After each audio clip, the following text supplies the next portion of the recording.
The following program is for adult audiences only.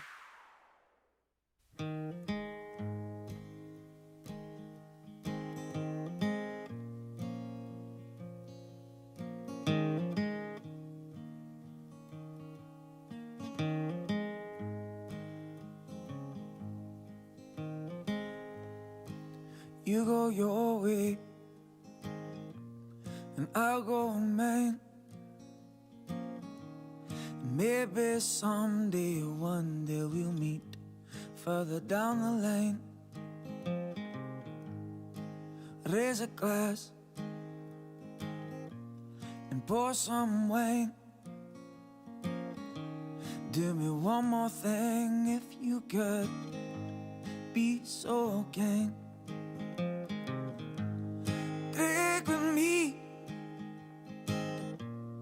drink with me. Drink with me till the morning comes. Drink with me, drink with me. Drink with me till the morning comes.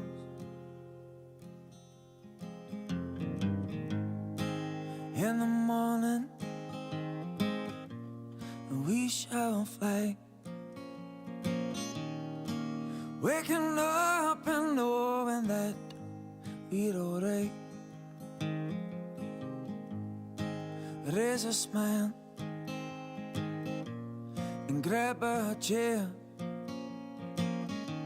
Do me one more thing if you could be so fair. Drink with me, drink with me. Drink with me till the morning comes. Drink with me, drink with me. Drink with me till the morning comes.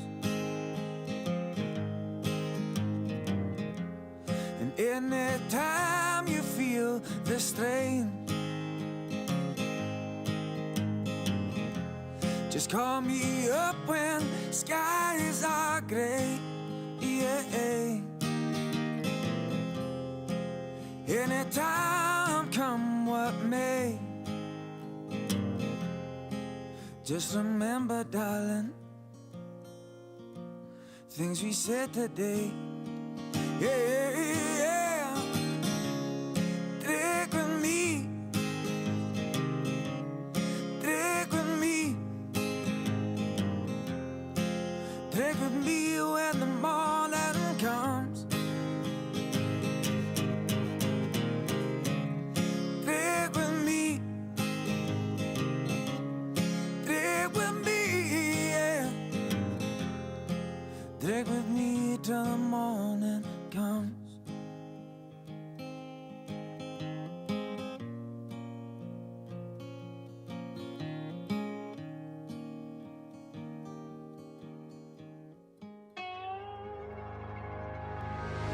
There ain't no problem big enough that I can't make it worse. Ain't no whiskey of any proof that I cannot outburn. You can say, hey, go to hell, but it done had its turn. Any place, anywhere out there that's been cursed, I've been there first.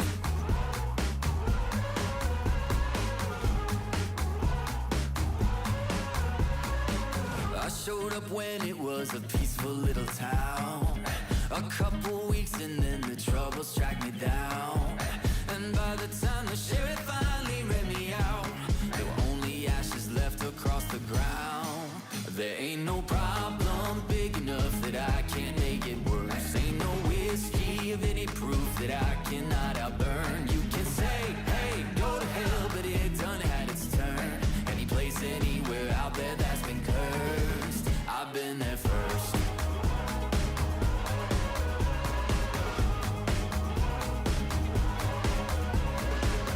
Across the country in a stolen pickup truck, made it to Bama when the sirens were catching up. Got 32 in pursuit until they crashed.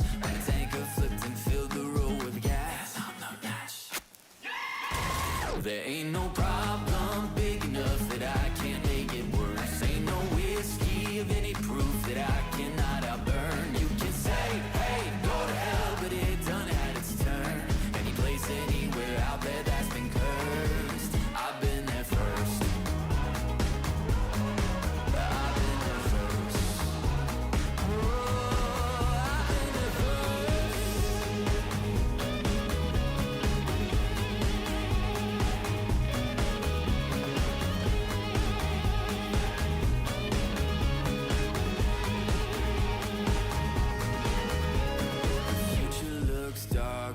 darker. Started at the bottom, now I'm underwater. Cause there ain't no rest, try and catch your breath. Cause you ain't seen nothing yet. There ain't no problem big enough that I can't make it worse. Ain't no whiskey of any proof that I cannot outburn. You can say, hey, go to hell, but it done had its turn. Any place, anywhere out there that's been cursed, I've been there first. It's time for the Mixin and Chillin blog.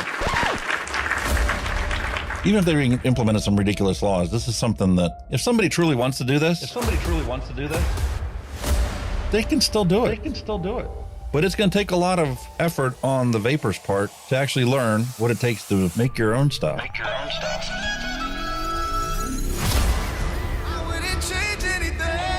I don't know what the heck happened to the last hour of my life, but it certainly wasn't streamed on YouTube like I thought it was. Restrictive policies block progress towards smoke-free world. Many people than current cigarettes. This risk misperception by people who smoke could reduce motivation to quit under a nicotine reduction policy. That's a bit of a problem. Someone who specialises in helping people kick the habit is Dr. Kylin Mendelsohn. He joins me now. Look, vaping is a far less harmful alternative to smoking for adult smokers who just can't quit, and that's actually the majority of them. The road to quitting smoking is paved with candy. Double chocolate clear from TFA. Published in the Vaping Post, we have long-term study. Vaping increases odds of quitting heavy smoking. This is Kenny Thompson, the Vaping Heed. He's got a YouTube channel. He's been on here a lot longer than I have. I'm not going to stop until this is legal and available for everyone. You know, I cover things from all around the globe, but that's because science has no boundary. I mean, you know, the FDA and everything would know that vaping is safer than smoking, but they'll have the pressure off the tobacco companies or the states that are in the MnC and all that. It's just a financial thing, and unfortunately that takes precedence against everything. And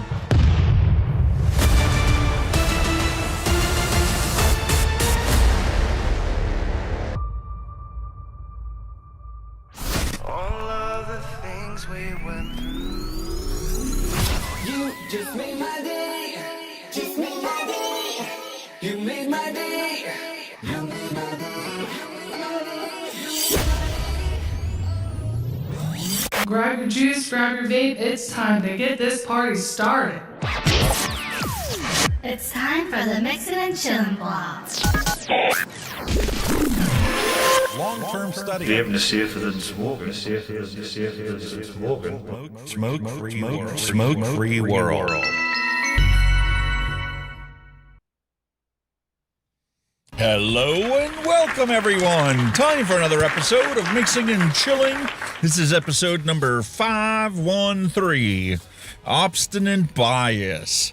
Everybody's got their own biases. I mean, it's a fact of life. But, you know, when you're talking about things that have scientific bearing and merit to it, you're not supposed to have any bias. When new information comes along and it's contrary to what you believe, you're supposed to incorporate this new knowledge into your idea and your belief system. And unfortunately, that's not happening. We've got people that hate vaping because they've been brainwashed into believing it's the same as smoking. And therefore, no matter what kind of science comes out, if it's good news, they just write it off as industry propaganda and, you know, keep carrying on with their prohibitionist stance.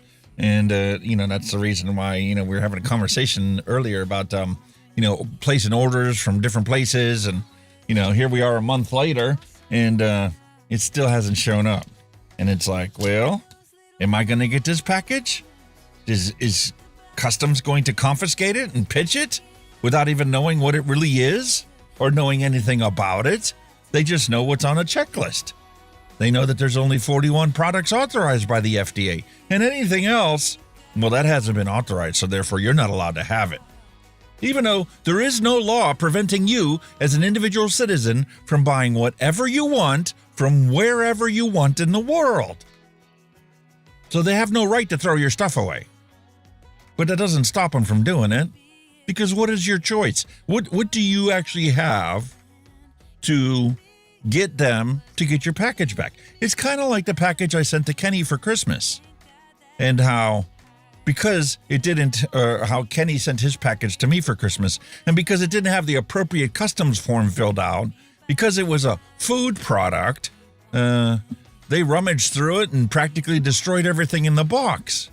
And then the mate paid 20 quid or 40 quid or whatever it was to get the box back, thinking, okay, well, it made its way over there. These are non-perishable foods. They're pre-packaged here in the UK. So he'll get it back and, we'll send it a different way.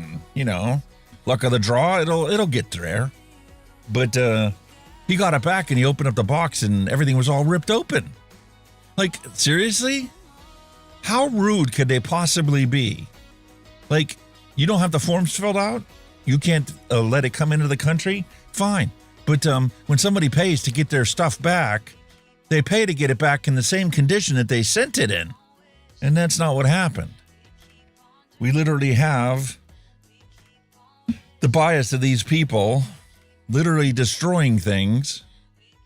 And it's like a God complex for some of these guys.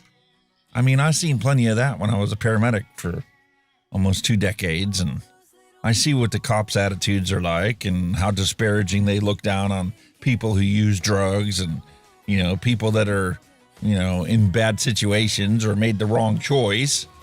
And I understand it's their job to enforce the law, but that doesn't give you the right to disparage somebody or beat the crap out of them for no apparent reason other than, makes you feel like more of a man to beat the shit out of somebody who's helpless. And probably so incoherent they don't even know what the heck they were doing. Yeah, I was a paramedic. That's what I did for my main source of income, and I DJ'd on the weekends, and that was the sum of my life. Trying to help people and trying to get people to have a good time. So that's what we're going to do today. We're going to try and get people to find the truth about the single most successful way to quit smoking, and we're going to have a good time. Got an adult beverage for us to, enjoy later on. We do have some hand checks and some dad jokes. The pickings were kind of slim this week. I think only a couple of yins actually uploaded to the Discord server. So if you haven't already joined the Discord server, or if you're new to the stream, there's a link in the description below to the Discord server. Feel free to join. Click yes, I agree to the rules, and you'll see the whole Discord server open up. And there's all kinds of places for you to put your hand checks, your pet pics, your retro vapes, your daily chit chat. If you just want to chit chat about something, or you want to ask a question, there's plenty of people there that, are willing to help you out and, be part of this community that we've slowly been building up for the last 5 years. Hard to believe it's already been 5 years we've been doing this show every single week, every single Tuesday. With only a handful of exceptions, we've been here every single week. Because we need to get this message out. People are dying needlessly an early death because they haven't found the single most successful way to quit smoking. And that's all we're trying to do here. We're trying to give people the facts so they can become educated and they can make their own choices on what they want to do or not do. We weren't being age-gated and whatnot. All because, we want to show people, hey, guess what? There's some old vapes out there that work just as good as the new ones. And here's our featured retro vape for today. I was digging through the box, and I'm like, man, this is getting to be slim pickings down here. That stuff better get here that I ordered, or we're not going to be having retro vapes unless I pull something off of the, the wall behind me or the shelf on the side of me here and start, rehashing old retro vapes. But here we got a Kylin RTA, brand new, still sitting in the box. And I took a look at this thing, and I'm wondering, is this a legit Vandy Vape Kylin, or is this a clone of the Kylin? So I do have another one here, and we'll have to do a side-by-side comparison of it to see if this was a legit one or is this a clone. And if it is a clone, what is the actual differences? Like, I'm one of the rare people out there that I don't look bad or look down on something being a clone. That's actually an indication that whatever they're cloning is actually something really good. And, well, there's people got to make a living. They got to put food on their table and feed their families. And, if they haven't been able to develop their own product and they can make an actual copy of something that is really good, so be it. They get to still put food on their table. We still get to enjoy something that's beautiful and works fantastic. And, that's just the way things go sometimes. It's kind of the world we live in. And with a global economy and a global marketplace, you could sell anything to anybody. Does it have to be, your original idea? Well, some people think so. But I'm not going to look down on it. As long as it works properly and there's no real problems with it, and we're going to have a great time enjoying that one. And that might become my next all-day vape for a little while. Because I finally got around to cleaning the lovely tank from Mike Vapes, the Pro Max RTA, and I got the old one out just because, that one I had to dry burn the coils, and I'm like, oh, I can't wait. I need to get this one, up and running again. So I pulled out the one that was made by Thunder Head Creations instead of Thunder Cloud. And it's just as good as the other one. The airflow's a little different. The airflow top ring's a little different. But other than that, man, it's the exact same vape I had in the latest tank that he released.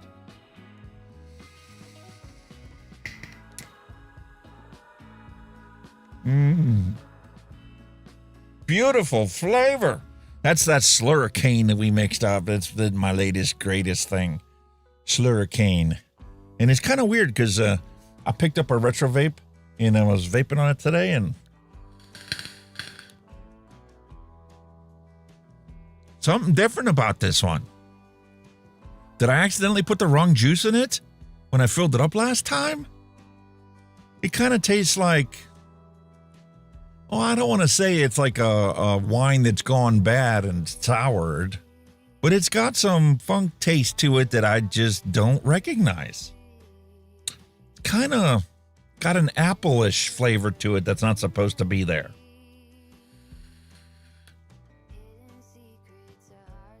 So I don't know what happened to it. But, it is what it is. Fortunately, I'm spoiled for choice here, as you guys can clearly see. And, we just move on to something else. If you pick something up and you don't like what's in it, go wash it out and pick something else up.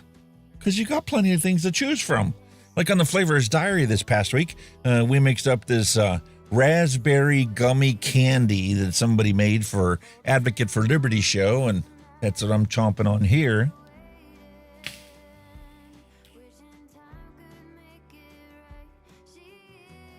It's a nice raspberry vape, but I don't get this whole gummy sensation out of it.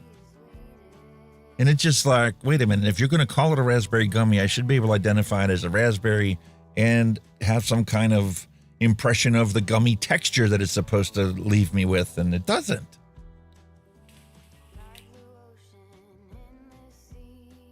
Still a delicious flavor, but it's not a raspberry gummy to me. So I'll keep trying it out. Leave a review for it. That's the whole point of, doing random recipes. Mixing somebody else's stuff up gives you an opportunity to try something you otherwise normally wouldn't have tried.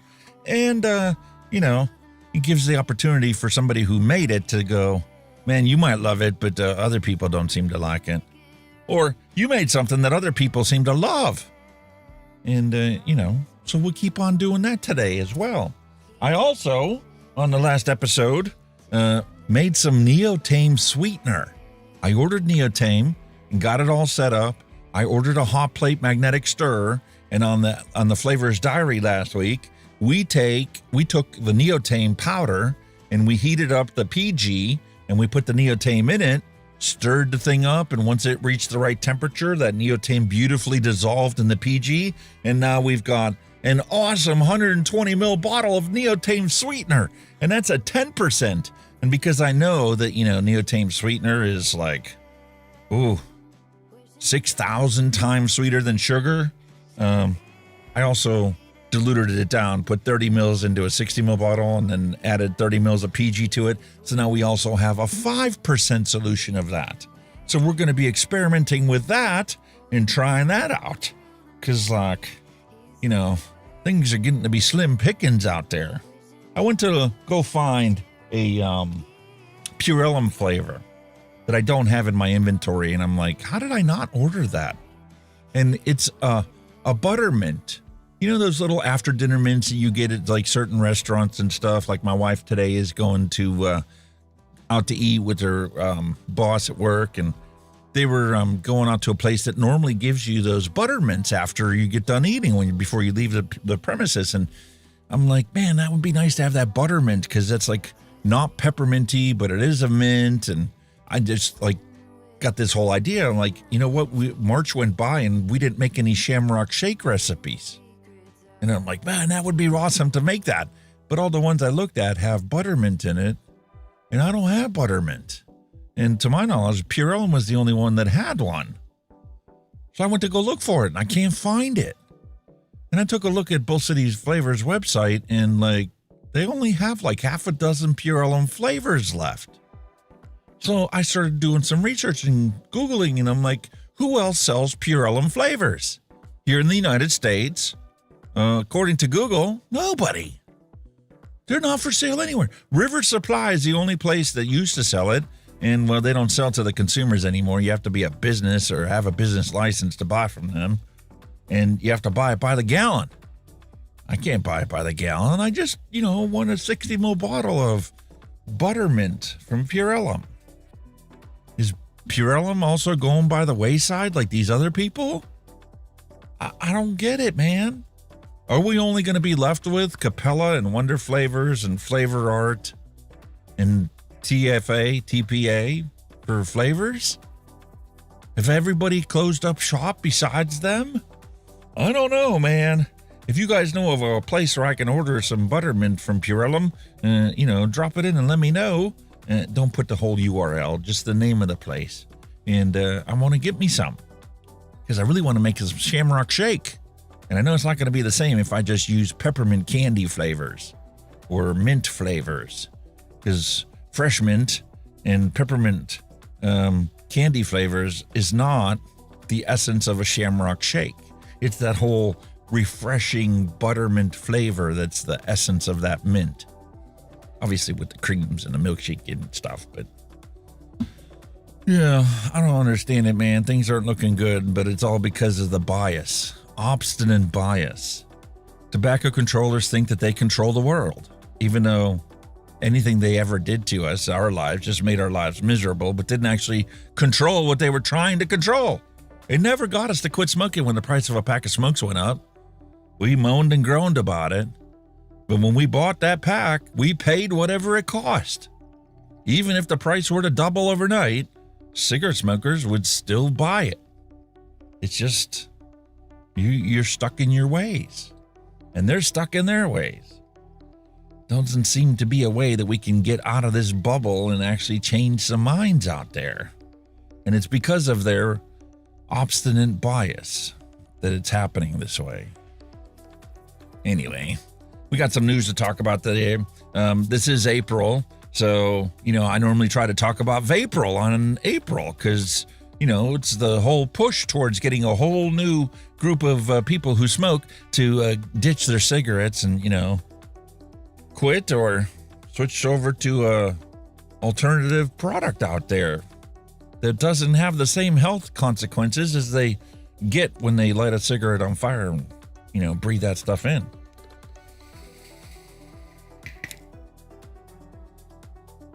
It's our beautiful vape. That's not smoke. We don't blow smoke. It's such a hard concept to try and get people to understand when you don't actually light something on fire. What you see could be steam, could be aerosolized vegetable glycerin, but it's not smoke because there was no fire to be found anywhere. There was no combustion. There was no pyrolysis. I don't mean to, get too scientific about things, but sometimes you have to be. You can't just sum it up in a 60-character tweet and call it a day. And when you do, something's not accurately being portrayed, and somebody's going to have something to say about it, even if they're on your side. I said the other day on a tweet or message somewhere about how there's 500,000 Americans dying every single year from cigarette smoking. And they're like, no, man, there's 480,000. And I'm like, well, technically it's 490,000 according to the latest data. But, what's the point and what's the difference between 480,000, 490,000, or 500,000? I just think it's easier for people to grasp the concept of 500,000 than 490,000 or 480,000. Well, we got to be accurate. We don't want to be like tobacco control and just straight up lie to people. Listen, when you round something off, that's not a lie. That's just a rounding error. Whatever. This is the reason we're in the boat we're in. We couldn't get all these people that made all these wonderful vape products 20 years ago to agree on anything because they all thought they were going to be the biggest company selling us our products that we use to not smoke cigarettes. And that's why we're in the situation we're in. Anyway, we're going to take a nice chuff of our vape. We're going to roll the news bumper, and we're going to get into some rage sweat because got to get that past us so that we can go and actually have some chillin time and enjoy some adult beverages and some laughs. So without further ado, and if you haven't figured out, Kenny's not here because he's working till 7:30.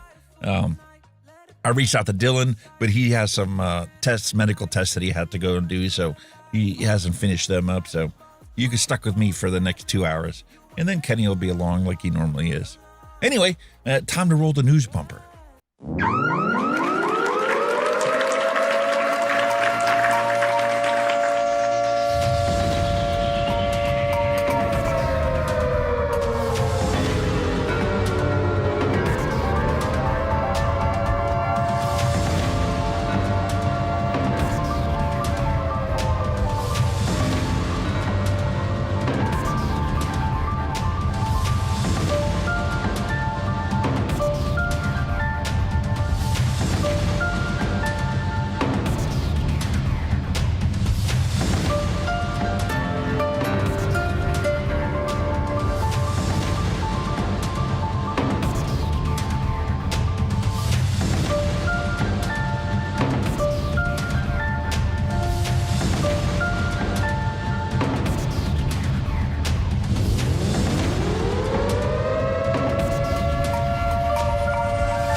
Yes, ladies and gentlemen, it's time for Vapril, and unfortunately, they ain't doing the same programs like they used to do in the past, man.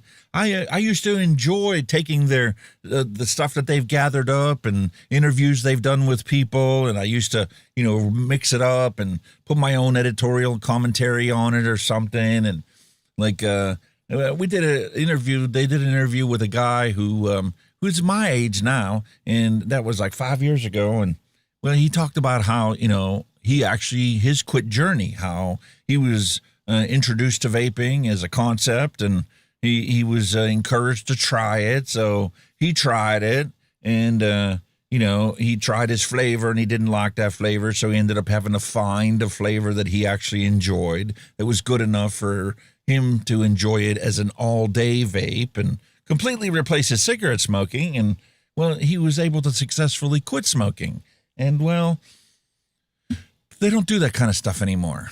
And part of it's because of legislation that's already been passed in the UK, where they are a trade organization, and even trade organizations are banned from telling people the truth. Like, what good is that serving the public when 56% of smokers wrongly believe that vaping is just as bad for you as smoking cigarettes?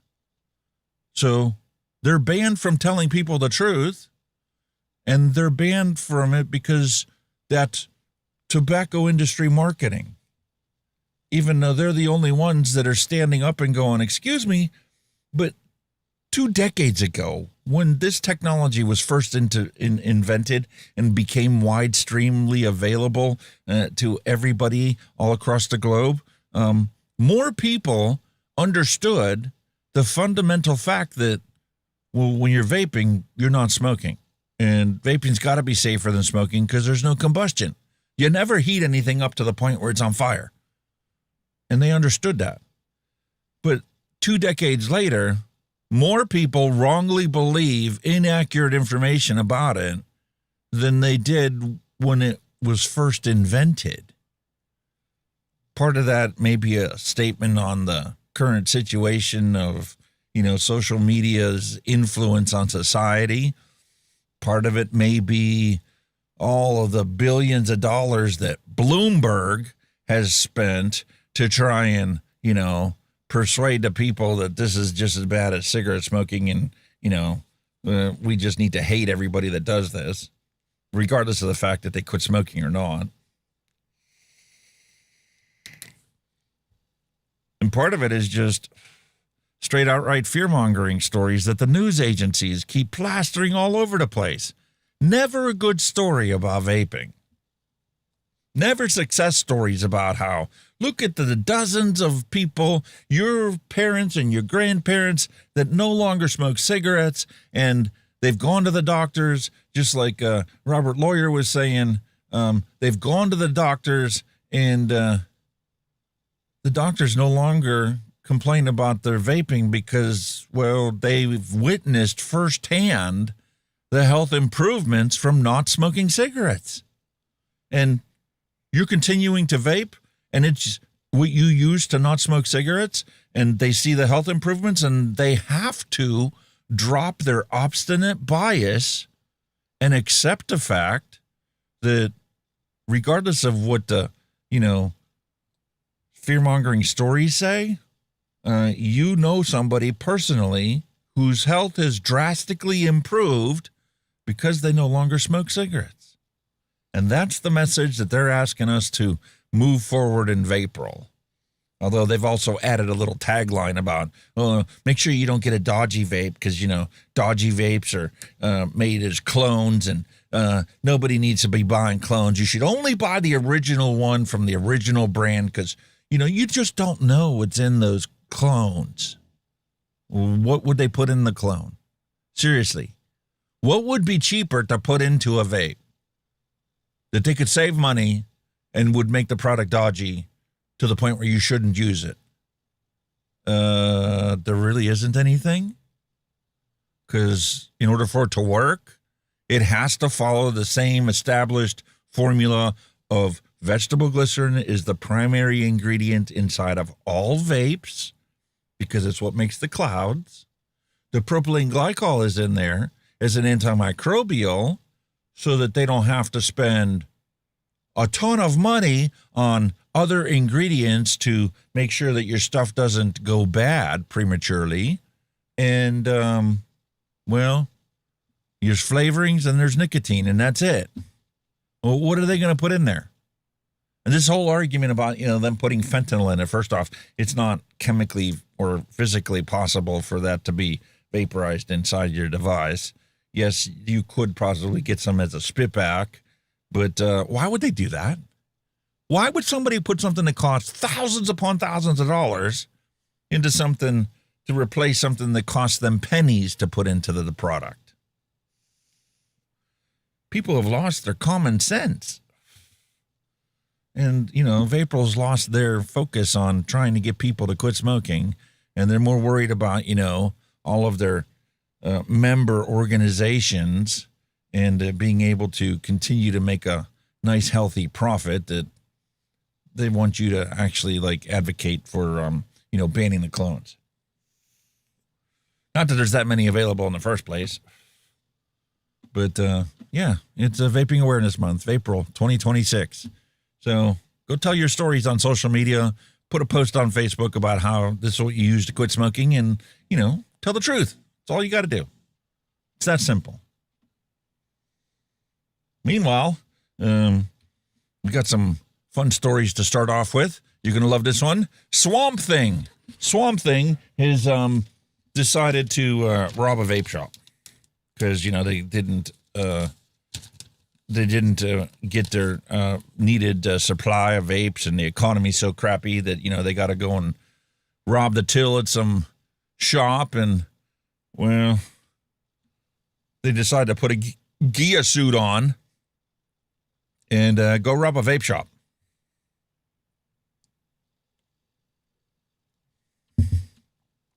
And then local news reported that as Swamp Thing robber targets Floyd County vape shop. Floyd County police are searching for a robber who wore a full-body camouflage Gia suit. The suspect stole multiple items from the Martha Berry Highway vape shop last Friday, and investigators released a Facebook video showing the suspect using a large tactical backpack to steal from a vape shop. And this was not a April Fool's Day joke, but it was published on April Fool's Day. So there you go, folks. Lovely. Buddha Squad. Well, I'm glad you're here, and I'm glad you're doing good, buddy. That's all that counts. And I'm glad you weren't the one that was dressed up in a Gia suit trying to rob a local vape shop. But yeah. And then I got one more one you're going to laugh at. Ready? Who remembers Britney Spears? Right? Well, Britney decides to smoke a cigarette dangerously close to a gas pump after her DUI arrest. Pop icon Britney Spears, fresh off of her DUI arrest, was seen at a gas station Wednesday afternoon smoking a cigarette. Britney Spears in her Mercedes G-Wagon while her driver pumps gas. And there she was. The paparazzi had to snap a pic of her crouched down in her vehicle, smoking a cigarette. Britney, why don't you be like those other pop stars out there and, go find the single most successful way to quit smoking and go do that instead of lighting tobacco on fire.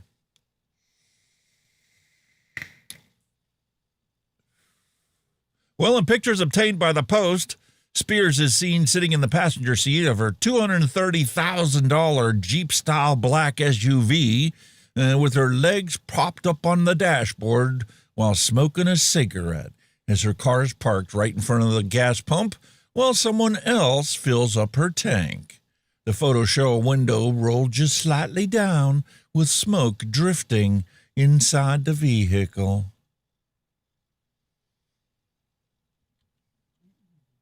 Congratulations. Dumb, dumb, dumb. Meanwhile, the fact of the matter is, U.S. cigarette smoking is at a record low. It's literally dropped down to 10%. Some say it's above 10%. Some say it's below 10%. All I know is half the people used to smoke cigarettes when we were kids. And now it's down to 10%, thereabouts, right? Are people happy? Are people celebrating? Are people going, oh, my God, look at all those people out there that are not going to die an early death because they're no longer, lighting cigarettes on fire, and they're no longer, contributing to the number one global source of plastic pollution on the planet, cigarette butts, because the filters in them aren't actually made of cellulose. They're made of plastic. And, they're not celebrating. They're never happy. These tobacco control freaks are never, ever, ever happy. How many Americans use tobacco and how do they use them? Every year, the federal government answers these questions. Well, until now. Last spring, the Federal Office of Smoking and Health, a division of the Center for Disease Control and Prevention, was shattered, meaning that the U.S. health officials are no longer informing the public on smoking rates or guiding policymakers. Like policymakers actually looked at the data and took that into consideration before they adopted the vape mail ban in this country. No, we can't possibly do that. That would actually require using some logic and common sense. But we don't know how to do that. So they shut down this office. You know, the country reached 10% smoking rate and said, okay, well, we're done. We're done monitoring it. The reason you're done monitoring it, can we be honest? Let's tell the public the truth, okay? Are you ready? Because when they're talking about the youth vaping epidemic and how bad it is, you guys heard about how there's 1.5 million kids still using a vape. Well, they're not actually using a vape. They just tried it in the last 30 days. That's all it took for them to be classified as using a vape. Like, if they were to do that for the youth population and they were looking at alcohol instead of nicotine vaping, oh my God, 15% of kids are alcoholics. Haven't you heard? 15% of children are alcoholics. Middle school children are alcoholics in this country. Oh my God, we should ban alcohol. No, you don't need to ban alcohol. But yeah, that's the actual facts. If you would drop your obstinate bias and your hatred towards nicotine vaping, you would come to find out that there are things way worse, not just for the kids, but for the adults. And nobody talks about it. Kind of like how, you know, there's this massive fear-mongering story going on right now about how these brilliant Australians figured out that vaping causes cancer. Have you heard this story? We talked about it last week, and guess what? It's coming in the story this week, but I forgot about our lovely command. So let's see if it works today. Oh my God! Everybody stop vaping! Why? Why should everybody stop vaping? Oh, because you heard, man. It causes cancer, didn't you know? No, it doesn't. I've got science that's linked in every single episode of the vlog, and it shows that nicotine vaping has a 50,000 times less chance of causing cancer than a single cigarette does. So how did you find out that there was causing cancer? Did you like make this stuff up and because you published it, it's now gospel truth without any kind of backing whatsoever? Is that how it did? Please explain to me. We have to use science for that to happen. Let's see what Clive Bates has to say about science and why we see this kind of ridiculousness. Science is shaped to get alarmist headlines. Aha, look at this headline. Oh my God! Everybody stop vaping! The papers are written in such a way that that outcome in the press is predictable. At the beginning, the scientific paper, there'll be a bunch of caveats that say, no, the headline that we've presented you with isn't actually true. See, but that's not going to be found in any news story about how vaping causes cancer. They're not going to actually look at the scientific paper and go, wait, man, we got a bunch of scientists that took a look at this paper as soon as it was published and went, that's not true. You can't make those claims. You can't look at a population base of 30 people and extrapolate it out to the whole world because you never bothered to factor in or consider what would happen if none of these people vaped. Oh, they'd all still have cancer? Well, then why are you blaming the vaping on the cancer? It doesn't make any sense. But no. There's this fear-mongering story and this fear-mongering propaganda that's going on because of Bloomberg. Come on now. Where's this voice command? Bloomberg. I got to type it in. By the way, all these commands work for you guys out there too. Bloomberg. Yeah, the cash infusion. Right, for all the body part organizations that want to bash the single most effective way to quit smoking. Academic researchers have stepped in to fill the void. One recently published report in the New England Journal of Medicine evidence that found that in 2024, cigarette smoking rate in U.S. adults fell to 9.9%, an all-time low. See, that's less than 10%. But, you know, some people say it's more than 10%. They don't believe in actual data. They believe in their biases and what their beliefs are. It doesn't matter what the actual data shows. Like how 64% of the people that were handed a vape starter kit in England, in this one little tiny town in England, 64% of the people that were handed a vape starter kit never picked up another cigarette ever again. They were done. Simply because NHS, as part of a trial study, gave them a vape starter kit and they stuck with it long enough to find their favorite flavor to become an all-day vape, and they no longer smoke cigarettes.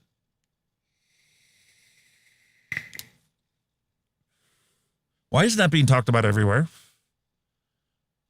Because the pharmaceutical companies would lose all kinds of money? Because their nicotine patches and sprays and gums that only have like a 4% effective rate at long-term cigarette smoking cessation, nobody would buy it anymore, ever? If you were given a choice to take a pain pill, let's say you got a headache and you have this pain pill that you can take, and if you take this pill, it's only got a 5% chance, 4% chance of actually getting rid of your headache. Meanwhile, somebody else says, dude, man, the reason why you're having a headache is probably because your blood sugar is low. And, you can go and buy yourself a candy bar or go eat an apple or a banana would probably be healthier for you. And you can get rid of your headache that way. And there's a 64% chance that that's what was wrong with it. And that banana or that apple would get rid of your headache. What are you going to choose? Are you going to choose the 4% option or are you going to choose the 64% option? I mean, it'd be nice to have a 100% thing, but that doesn't exist when it comes to quitting smoking. The fact that there's something out there that has a 64% proven success rate is astronomical. Is wonderly. Like, everybody should be talking about this, but nobody is. Not even the people that make these products. I don't get that. Why can't you talk about this? If it's fact based on data, then data is what data is. Doesn't matter who says it. But no, we can't talk about that. Hungry Hippo, hello and welcome. Is a drop of to 9.9% a major public health victory that should be celebrated everywhere? Of course it is. When we were growing up, half of the people smoked. Half. 50%.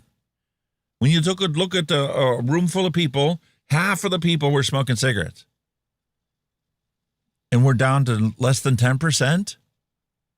Yes, that's a major public health victory. And does it matter that statistic didn't come from the federal government? No, it doesn't. It's just another piece of the puzzle. And if you've got multiple places that are all telling you that it's 10% or less, then you're going to have to change your belief system to 10% or less of the people are smoking. You can't believe Dr. McCary that is going around saying that, oh my God, school teachers say half of the kids in school nowadays are vaping. What? Based on what? Your say-so?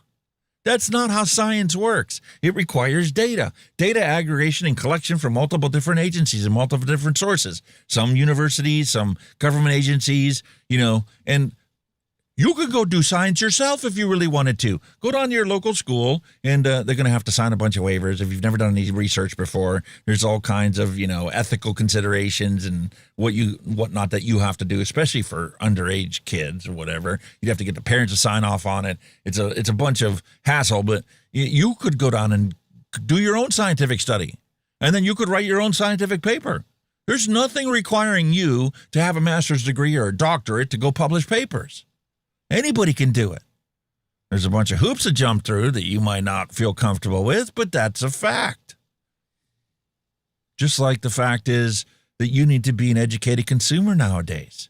You can't just, believe what you saw as an advertisement on TV, that if you take this supplement pill, you're magically going to lose 50 pounds.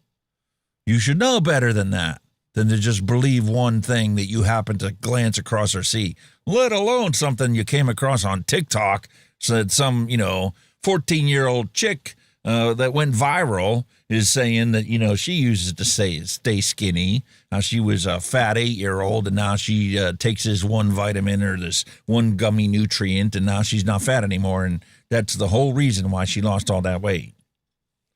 That's not how the world works. It's a little more complicated than that. And you need to do some due diligence to find out the truth. And don't believe the propaganda and the fear-mongering campaigns out there, because even Harvard here is crying the blues about how, oh, my God, this is horrible because people are picking up vaping. Well, why are you upset that there's a cure that anybody can access if they make the choice to go buy it? No, man, that's bad. Well, that's bad for a lot of reasons. Are there potential issues with the new report statistics, given that they weren't produced by the federal health officials? Well, I absolutely trust the report. Its author, Israel Akagu, is an outstanding epidemiologist and former senior member of OSH, who also happened to spend time here in Harvard. His analysis, published in a reputable journal, represents high-quality science. The only problem is that it may not have the same level of reach or impact its predecessors coming directly from OSH. Well, that's nice, but I don't think the general public really cares about that. The general public wants everything in a 60-second tweet. So why aren't you going out there and tweeting about how cigarette smoking is down below 10%, and this is a great thing? No, we're not going to do that. We have to be, strict academics and scientists, and everything's always in question. We don't really know anything other than we need more money to do more studies and more grants and to do more research. Really? Well, let's look at some other scientific studies out there, since you can't give us any concrete information. Nicotine e-cigarettes help smokers quit. Review concludes. Another review of scientific peer-reviewed evidence has found that the best way to quit smoking is to pick up a vape.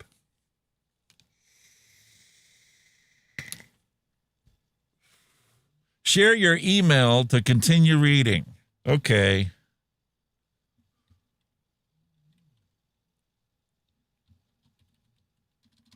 If I can type.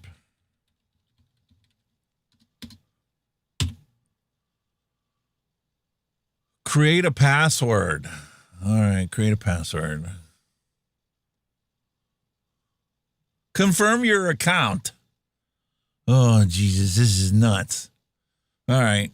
Well, while that's confirming the account, we'll go on to the next one. And we'll talk about that first, and then we'll come back to this one whenever I get the email with my password to log in. Oh, what a pain in the wazoo. Meanwhile, here's another article. Vaping beats traditional tools for quitting smoking. You can't have a single source and say something as fact. But when you constantly find the same type of information from multiple different sources and multiple different agencies, well, then the fear-mongering and the obstinate bias has to fall by the wayside. A sweeping analysis of global evidence suggests that nicotine e-cigarettes, I don't know why they call them e-cigarettes, they're vapes. It's a nicotine vape that vaporizes e-liquid, which is vegetable glycerin, propylene glycol, nicotine, and flavoring, in that order.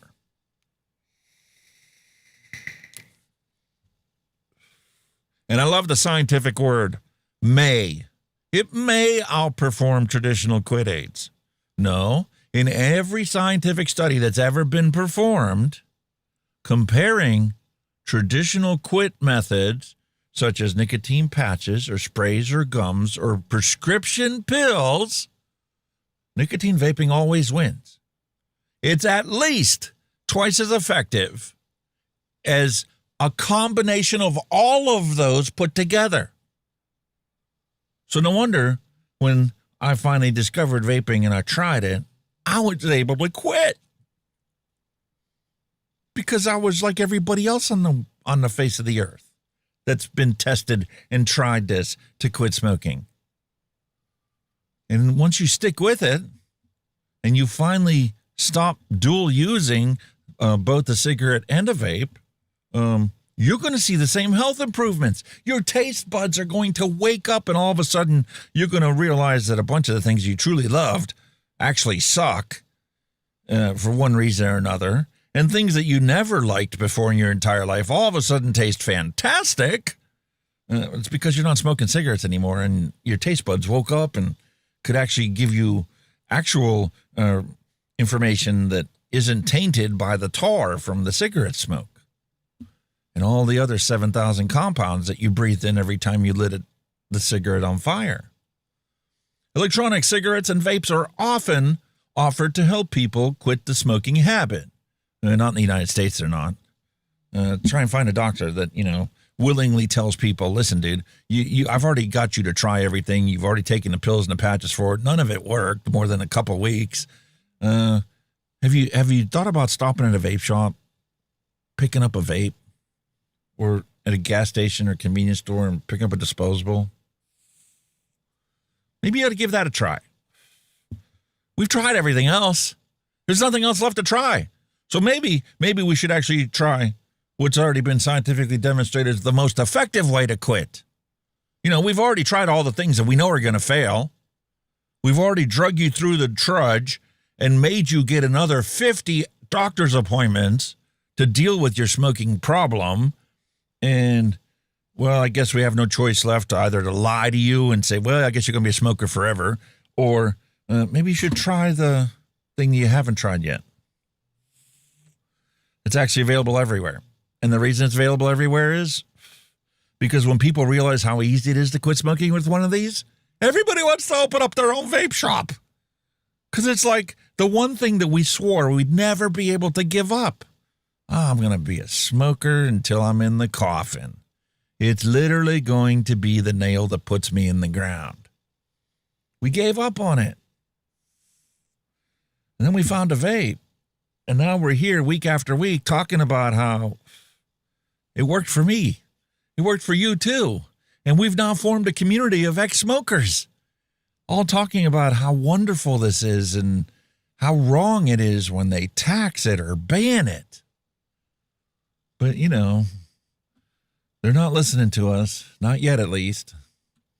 How e-cigarettes deliver nicotine without burning tobacco? Well, it's very simple. You heat the fluid until it vaporizes, and then you breathe that stuff in. And it's just like the fog juice that is used by every DJ out there that has a fog machine and goes to weddings and goes to school dances and turns the fog machine on to give some nice ambiance for the school dance or for your wedding and, for the football games and the concerts. Like, when you watch the intro to a football game here in the United States, man, you see them running in the entranceway, and what do they have? Every single one of them. They got glitter bombs, and they got fog machines. And these people don't realize when they're sitting in the stands next to the fog machine that they're vaping. It's zero nicotine vape, but essentially they're vaping. But they don't want to think of that because they have this obstinate bias that we should hate vaping. It's horrible. It's the scourge on the next generation of youth. Except it's not. This one took a look at 14 systematic reviews with 109 studies, unlike the Australian study that said that there was cancer-causing ingredients inside a vape and it was going to actually cause cancer. Forget about the toxicity levels being so low that most of them can't even be detected by modern machines, modern scientific instruments. forget about that. But we did find some ingredients in there that are known carcinogens. So we're going to be like California, and there's going to be a sign in every street corner about everything that's in your neighborhood that actually can potentially cause cancer. Like you go to Disney World, and there's signs all over the place that, this may cause cancer. That park bench may have cancer-causing chemicals inside of it that you sit on when you're wearing clothes. Nobody sits on a park bench naked. Not to my knowledge. Not in Disney World, you don't. So even if the park bench did have cancer-causing compounds inside of it, there's no way it's going to actually cause cancer. It's impossible. You would have to grind up that park bench and eat it for you to get cancer from whatever's inside of it. But no, we don't like to do things that are actual fact-based. We like to, put suppositions out there and, make 60-second sound bites of how park benches in Disney's amusement park are giving everybody cancer. And we have to put up a sign next to it to let everybody know that park bench has cancer-causing compounds inside of it. Where's the logic in that? What a waste of money. And here's the part that they really don't want you to know about. Are you ready? Vaping may outperform nicotine replacement therapy. May? What do you mean may? How many of the studies did you look at did it not outperform nicotine replacement therapy? 0? So why do you still say may? You could at least be a little more honest and say, has always outperformed nicotine replacement therapy when studied. We can't do that because you can't be a scientist and say that anything is definitive, ever. You have to stick with your obstinate bias and force 1,000,000 studies to be done before you will finally change your beliefs. Right. I want to see this solved in my lifetime, not my grandchildren's lifetime. Can we keep moving forward and admit that none of the studies you've ever looked at have ever found any real levels of toxicant components that are ever at a level enough that it may actually cause cancer? Can you tell people the truth? Why do you always have to taint it with your archaic nonsense that is literally nonsense? There's no logical foundation to your current belief system. What happens when you combine, this was something that I was never told, all the times that I was given a prescription for either patches or gums or sprays or pills, I was never ever told by my doctor, you could do both. What do you mean I could do both? Well, you can take the Chantix as long as you're willing to accept all the potential side effects of taking it. And, you could also put a patch on top of it. What? Or how about the time that they gave me those stupid little Nicotrol inhalers? It was nothing more than a little tiny 1 centimeter by 1 centimeter sponge stuck in a little plastic dildo that supposed to have been looking like a mini cigar, and you were supposed to breathe that in. How much of that nicotine actually made it into your body, into your bloodstream? Obviously none, because every time I used that Nicotrol inhaler, I wanted a cigarette at least 10 to 100 times more than I ever did in the rest of my life. But it was a prescription medicine to get me to quit that I had to try, because it was the only thing that was going to help. But it never helped. It only made it worse. But somehow it's still authorized. Anyway, look at the science of it. It's clear. Yeah, link in the description if you want to check it out. I've been harping on this way too long already. Because the next thing that they're harping on, which is even less harmful than nicotine vaping, is the nicotine pouches that are now being authorized by the FDA. We've got these beautiful on nicotine pouches, and this one's in cinnamon, and this one's in wintergreen, and this one is in mint, and I've got one here that's also citrus flavors, because nobody really wants to quit smoking and still taste a nasty tar ash flavor. We want other flavors. Like, we don't all drink, rice cakes and water to survive. We all have a whole variety of foods that we like to eat and drink.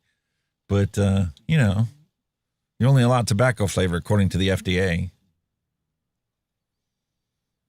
And any flavor that is other than tobacco is naturally addictive and attractive to children. So we're not allowed to authorize any more of these things. We're done authorizing them. Forget about fast-tracking nicotine pouches, even though they're way less harmful for you than anything else that's ever been put out there on the face of the earth. I mean, other than just pure nicotine sprays and pouches, we can't possibly admit that, this product you can go in any gas station and buy is actually safer for you or as safe as taking a pharmaceutical product. We got to look out for our big pharma corporate buddies. We can't possibly admit that there's no difference between the two of them. None. Well, almost none. Those have sweeteners in it that could cause you cavities. And all the prescription nicotine products have artificial flavors like our vapes do. We can't put them in our vapes because, well, you don't want the Maillard reaction to take place inside of your vape liquid by using real sugar. So we have to use artificial flavors, which have a much, much higher boiling point than actual sugar does. And, some of these actual nicotine pouches have real sugar and sweeteners in them in combination with some artificial ones because they want it to taste as good as possible. Oh, our buddy Buta Squad is here. So, hold on. I don't know why I don't hear him. I should hear him.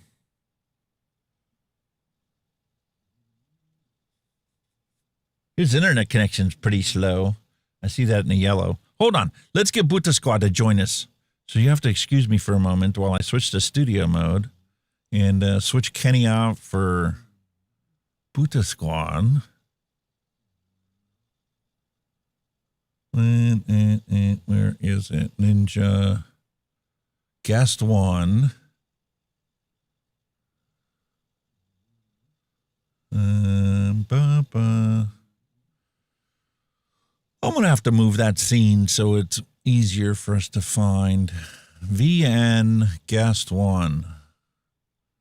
It's not in alphabetical order. Where is it? VN guest one. There he is.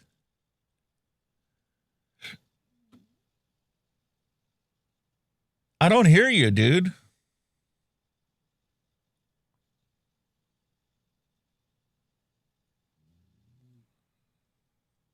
Internal microphone.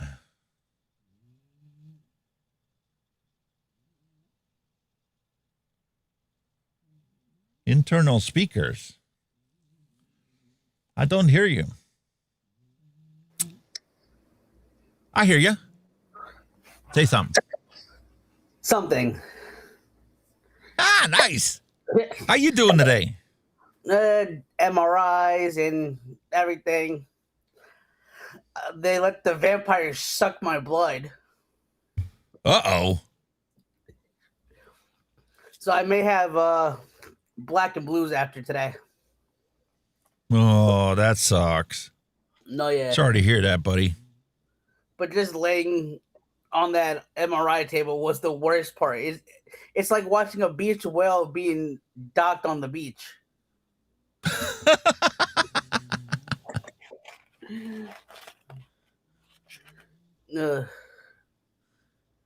So what else is new? Same old, same old. Just taking care of my father. Taking care of you my doing all health. right? Yep. Vaping on that CDS muffins that you sent me. You like it? Yes. I actually do enjoy that a whole lot. Awesome.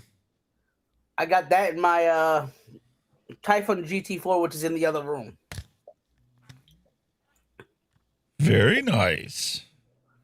How you like that compared to anything else you've tried? Is it as good as they say it is, or is it a bunch of hype? That's actually pretty different than everything that I've tried. Yeah. Normally, I'm. How's it on flavor? Flavor with the GT4 is pretty amazing, just with that juice alone. So I know I was vaping on a banana pudding. It made the GT4 just made the banana pudding pop a lot more. Very good. I was literally leaned back like the way you are, like this. I was like, oh yay, it's so good. But It's fantastic when you find a product that actually lives up to all your expectations. But today, It's a rarity. Today I just brought the billet box, and that has, I'm not sure exactly what's in that. Oh, I think it has one of the other flavors you sent me, Journey's End. Mm. It has that in it. There's a bunch of stuff I sent you because it was just laying around here, and I'm like, I'll never get to it.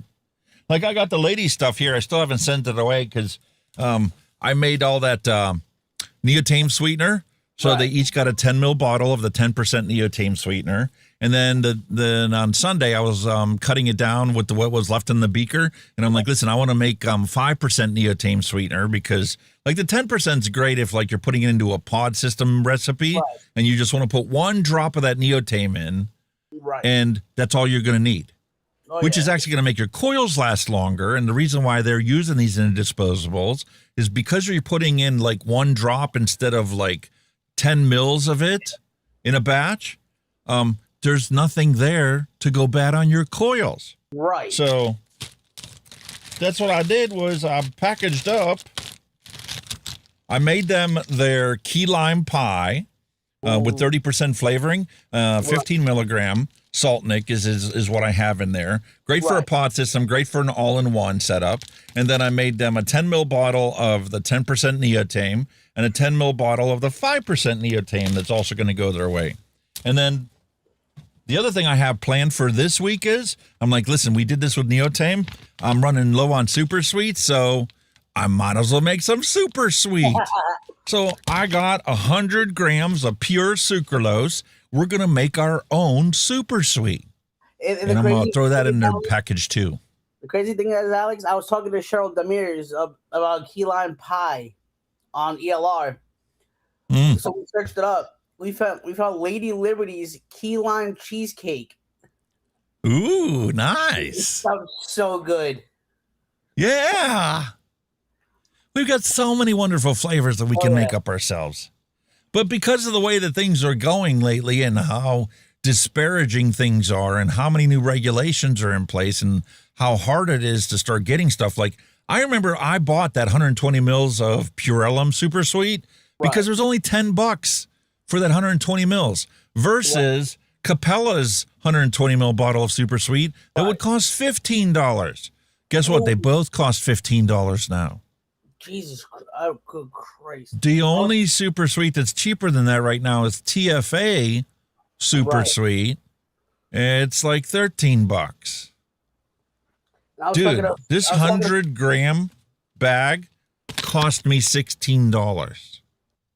100 grams at 10% means I can make an entire liter of this. No, that's, yeah. I can make an entire liter of super sweet in this. 100 ml bottles. There's one juice that I thought of, and I was telling Cheryl and a friend Brett Whitney, who was coming in the chat once in a while. I want to make a peach sweet tea. I've been wanting to do that for a while now. Which is just TFA's juicy peach and TFA sweet tea. 2 ingredients, no other flavorings added, just those two, perfectly fine. Yeah. It sounds so good just thinking about it. When I tried the tea flavorings that I have, they were all like, okay, this was cool on the first day, but they're like coffee. They keep getting stronger and stronger and stronger. And I gave up after making 5 batches of it. It's like, after a month of, vaping this, it's just so strong because it keeps building up in your tongue. The more you vape it, the stronger the flavor gets. It's like those, like the Arizonas. The more you drink it, the more stronger it is on your tongue. That's exactly it. It's the same thing with the e-liquid flavors that we have here. So you need to make it as a shake and vape recipe. Yeah. and then, just enjoy it there. But I'm not good enough. I can't accept the fact that, it's always going to get stronger. I need to find what percentage is good and then let them all age a month. And then they should remain stable after a month. If they don't, maybe it's not the right flavoring ingredient. Maybe somebody else needs to make a tea flavor that we can use. Right. And Cheryl, yes, I did get a haircut. Do I look fabulous? Well, that's why you're the cupcake of the vaping world. That is so true. That's why I changed the logo as soon as you pulled in. Awesome, dude. Yeah, so don't you know, man, that these nicotine pouches are going to create a whole new generation of teen nicotine users? Yeah, I just seen on Easter Sunday, my dad's friend's son was using those Zins, the wintergreens, at 6 milligrams. I'm like, yep. And he's a lot younger than me too. I'm like, damn. Yeah. And like these ons are 8 milligram. Right. And 4 milligram. Those are the two choices you have. But I mean, my point is, and when you take a look at things from a scientific perspective, is what actual harm is going to be done to these kids if they do pick up a nicotine pouch? Right. We all just, on our obstinate bias that we all have, we don't want kids to do anything. We want them to be pure, little, innocent, piano-playing children. Right. Happy to go to their ballet lessons. Right. Right? The way I see it, if they do pick up these nicotine pouches, at least they're not picking up a cigarette. They're not picking up a disposable, which we all say the same thing, even though some people advocate for disposables. At least they're not, ending up in the hospital because of all the shit that's going on. And there's already been numerous stories that we've done talking about the realistic benefits that you can get from nicotine consumption. Right. Even if you've never picked up a cigarette in your life, it creates all kinds of attention and focus that you can't get any other way. Yep. It's way more effective than your coffee if you need to be attentive at something. You want to go take a test or something like that? Guess what? You can put a nicotine pouch in and you'll be able to stay focused during your exam. Yep. And there's people that have ADHD that literally are prescribed Adderall, literally prescribed speed, like my son was. And guess what? He doesn't need to take the speed. He can use the nicotine pouch, and it's going to be less harmful for him in the long run than if he takes the prescription Adderall. No wonder my younger son is now a vapor. No wonder he became a smoker. Because, they only give you that Adderall for so long, and then they think that it's, going to cure you somehow. No, your brain is wired different than somebody that doesn't have ADHD. Oh, yeah. Yeah, so you're inherently going to pick up a habit that's going to be able to self-medicate you to make you feel normal.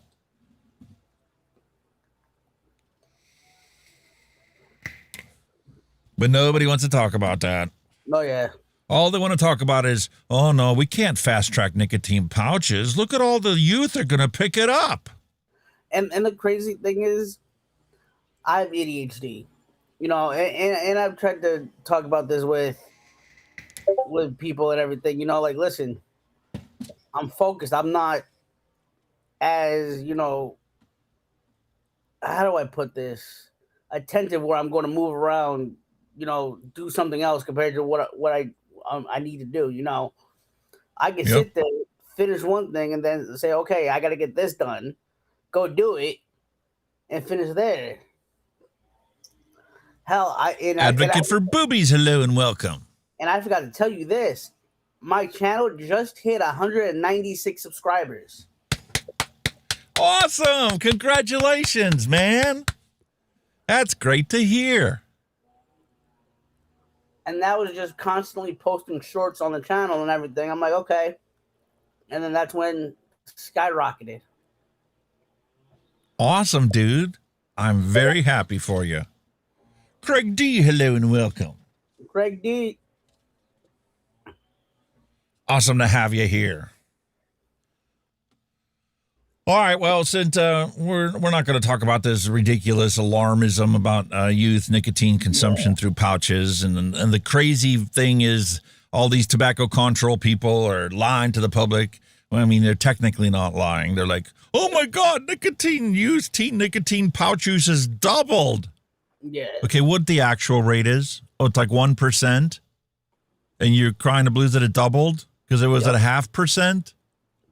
What are you still getting excited about? I don't see why you're getting excited. Exactly. And you should be excited about the fact they're not smoking.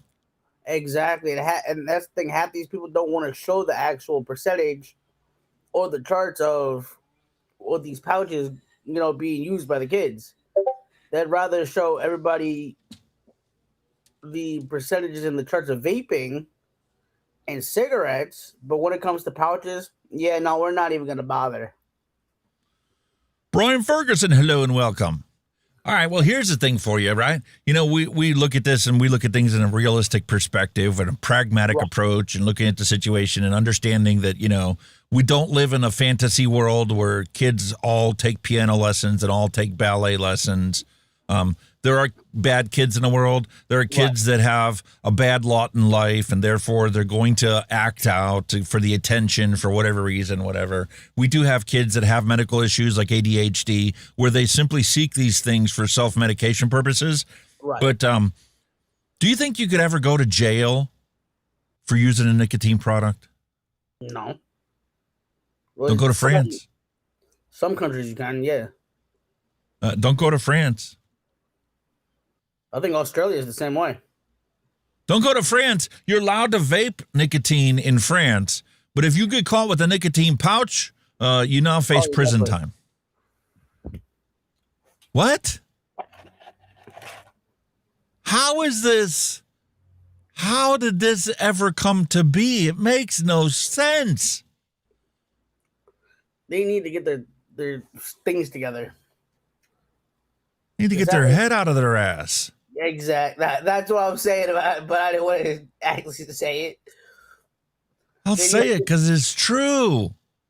Obstinate bias doesn't even come close to understanding how something like this could ever get put on the books. Then again, this wasn't actually put on the books by France's parliament. This was actually imposed, like Michigan did, by the health ministry decree. Yeah, they got their head so shoved far up. What? Bloomberg. That's what happened there, dude. Bloomberg. Oh, definitely. They got a bunch of money, and the health minister said, yes, sir. Yes, sir. I will ban nicotine pouches. You will now serve jail time if you get caught with a nicotine pouch. You could theoretically face fines up to 375,000 euros or 5 years in prison under French health laws for not smoking a cigarette. Okay, now just reading where it says the decree exempts, because that was going to lead to my next question for you. What about the Nicorette gum and the tobacco? Like the chewing tobacco. Oh, those are allowed, man. Big Pharma put those products out in the market, so that's okay. Yeah, that's why I was reading that. It says that those are perfectly fine, but which makes no sense when the pouches have helped. Same thing with vaping, have helped people quit smoking. And the pouches are available in more flavors that could attract more people who smoke to give up their smoking habit. No, we can't follow logic and reason and science. We have to follow our biases. Yep. Pouches are made by ugly big tobacco companies that we need to banish from the face of the earth, even though it's impossible to do that. Oh, yeah. Because they're everywhere. And they're divested. We're not even going to get into the conversation about how tobacco companies own alcohol companies. We're not getting into the conversation about how tobacco companies own cannabis companies and cannabis labs that formulate the latest, greatest pod juice for cannabis vapes. And they own it all. It's crazy, dude. Never thought I'd see the day where, you could go and smoke a blunt and consume cannabis and be perfectly fine, but you want to consume nicotine in a way that's not combusted through tobacco leaves in a cigarette, and you're going to jail. What?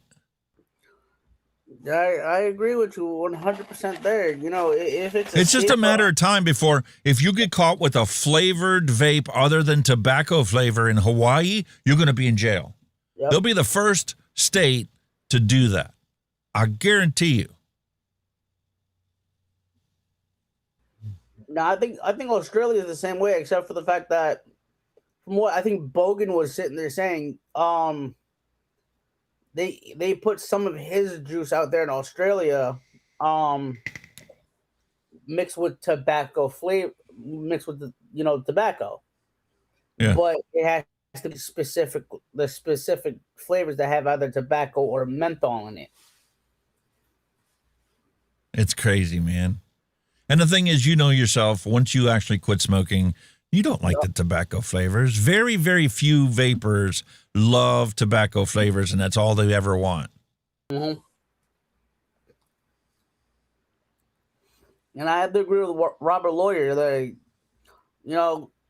people nowadays, they want their kids to be pansies nowadays because they can't go out to smoke cigarettes because then they're going to be addicted. Then they're going to have to go to vaping or whatever. And now everybody's can't get the flavors that they want unless they do what, you do or I do, and that's make our own juice. And I love this story here. Those tiny white packets littering European streets are dangerous to dogs and people, don't you know? Stephen Lane, hello and welcome. Wait a minute here. You're getting upset about nicotine pouches that are actually made of cellulose and paper that break down in a relatively short period of time compared to a cigarette butt. Yep. But you are totally ignoring the number one source of plastic pollution on the planet. Cigarette butts that are laying ground all over the place. Like, how did you even take a picture of nicotine pouches on the ground without having cigarette butt nearby? Yep. Did you pick up all the cigarette butts to take your picture? That's pretty much what it is. This is paid for propaganda and nothing more.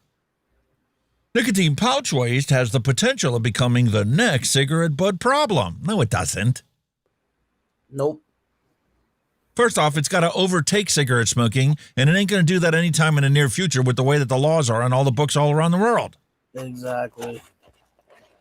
You'll never see the day, you might see the day, I won't see the day, where cigarette smoking is less than nicotine pouch consumption. Yep. You might see the day before you die. I won't. I mean, here and there, I'll still see some, cigarette butts. But I see more disposables just laid out on the ground than I do any of the little... I did a job for my wife's employer the one time. They needed light bulbs changed, and they needed shocks in the beauty salon chairs swapped out because the hydraulics go bad. So they just order a whole new hydraulic unit. You got to take off the base, you take off the chair, and then you swap it out with a whole new unit. So I went down there and did that work for her the one day. And on my way into the shop, when I was carrying my tools in there, I was looking on the ground and I was literally counting hundreds of cigarette butts just walking the alley from the parking lot to the salon door. So I'm like, you know what? I need to actually record this. I put my tools down, I walked back to my car, and I recorded the entire trip to the salon. And that was the intro to the show a while back. Oof. Counting all the cigarette butts that were on the ground in the city of Pittsburgh in one block. Multiply that by all the blocks in the city. Right. Now, I know yesterday when I was out with my father, his car wouldn't start. Battery was dead. So as soon as we got it jumped, at least halfway down one of the main streets, I've seen at least 20, if not 30 disposables one maybe of the nicotine pouches on the floor. That was it. Didn't see any more nicotine pouches. It was just all strictly. Meanwhile, for those of you that don't know, Dylan lives in New York, okay? Where it's banned. They banned it a long time ago. But the bans don't actually work, do they? No, we can still get our pouches like the Zan and the other one that you mentioned, and that's it. But we have to get those from like 7-Eleven. But that's just about it. But it's all like tobacco and menthol flavored stuff, and that's just it. Well, you're gonna love this. It's not bad enough that we banned it. Now we're going to take the next alternative that is now FDA authorized and available everywhere, nicotine pouches, and we're going to tax the crap out of it. 75% tax is what they're trying to propose in New York right now. Good Lord. 75%. Now, granted, it's a wholesale tax like here in the state of Pennsylvania. It's not a retail tax. It's a wholesale tax. The distributor pays for it before the store even gets it. But New York State Budget Director Blake Washington says that Governor Kathy Hochul is trying to address a public health concern. It's not a concern, but who's even concerned about it? Nobody. Except for corporate shills from Big Tobacco, who doesn't care that their products cost more. And the big pharma executives that don't want people to quit smoking. Because if we don't have any sick people, how are we going to make any money? So let's throw 75% tax on it. Because, you know, we got to replace our master settlement money that we're losing when everybody quits smoking. And that's the thing. They're going to tax more, which is going to cause people to buy it less. Well, it's going to cause people to buy the authentic, legitimate products from the store, but it's not going to stop them from ordering it through the mail or buying it from the street corner, because it's going to end up being like Australia. When you try to charge $60 for a pack of smokes, who's going to pay $60 for a pack of smokes when the guy in the street corner will sell it to you for $20? Yeah. It's just ridiculous at this point.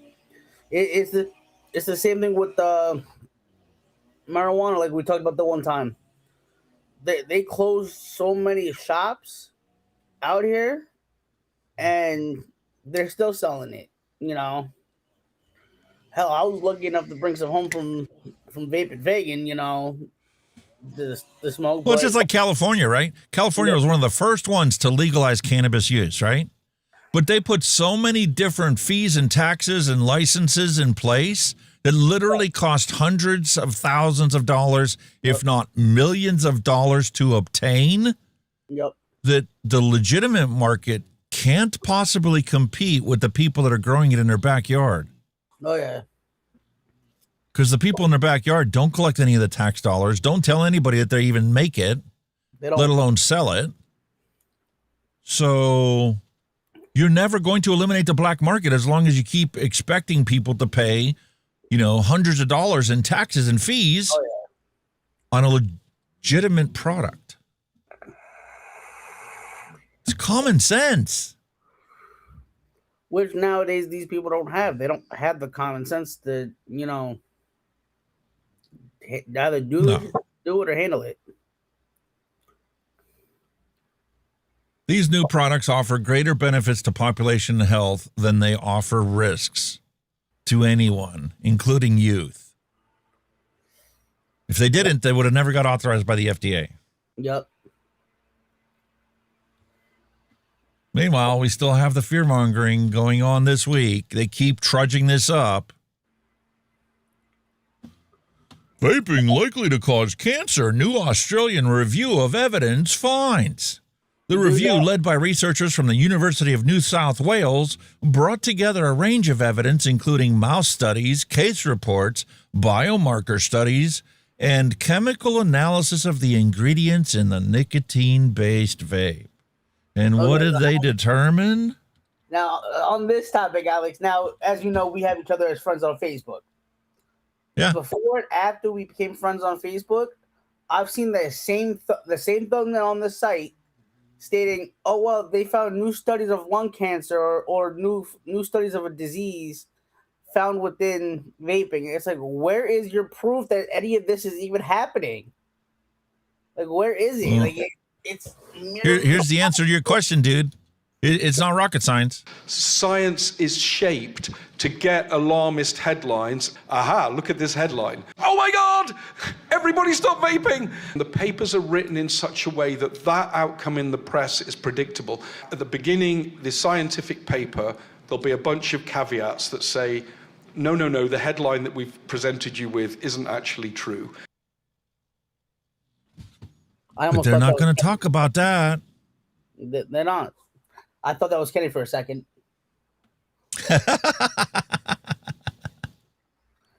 Nah, it's Clive Bates from e-cig Summit or the Nicotine Conference in Poland. I don't even remember where he presented that at, but as soon as I saw it, I'm like, oh yeah, I need to create a little pop-up for that, because that totally explains all this ridiculousness we see in social media and in the news. Yeah, I see that same thumbnail that's on this site almost 5 times a day, saying that there's a new disease, there's new cancer, there's new this, there's new that from vaping, but yet zero to no proof that backs any of it up.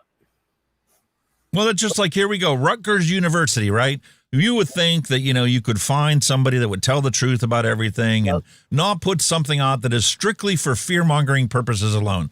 They were the ones that determined that 84% of doctors in the United States don't know nicotine. They don't know that nicotine doesn't cause cancer. They don't know that nicotine doesn't cause COPD. They don't know a whole host of things about nicotine. They just don't know nicotine. 84% of doctors got the question wrong. And here they are publishing, vapes replace cigarettes as the top nicotine threat to children. What threat is that to a child? And that's the thing. They want to come up with every little thing that's going to sit there and say, oh, well, it's this, it's that. But yet they don't want to take into consideration these cigarettes are shit that are causing people like my father to have COPD and all this other stuff. They like to make those claims. Meanwhile, there's a scientific paper that was done and studied a small group of people. I was like 30 people that had COPD. And the reason why there was a small group of people is because it was a 5-year study. They watched these people over 5 years. These people used to be smokers, got COPD. Then at the beginning of the study, they got them to quit smoking using nicotine vapes. And then they kept track of their COPD. And guess what?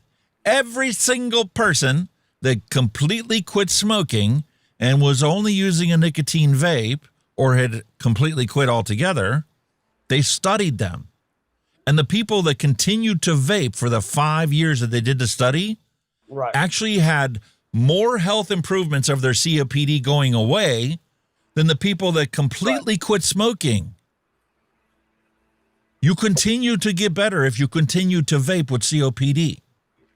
But if you quit smoking with COPD, at the end of the 5-year study, you got better, but not as much better as the people that continue to vape 5 years in with COPD.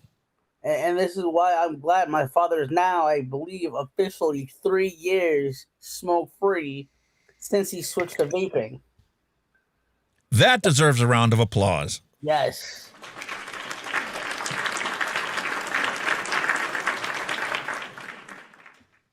Fantastic, man. Children's exposure to conventional tobacco products has dropped by 43%, while e-cigarette poisons have reached record highs, according to Rutgers Health Study.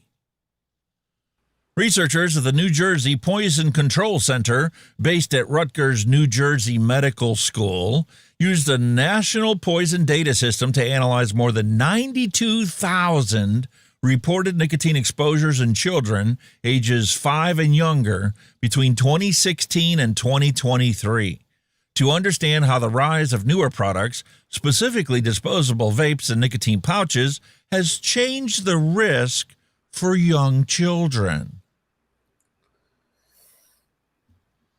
You want to know why the FDA is not fast-tracking nicotine pouches anymore?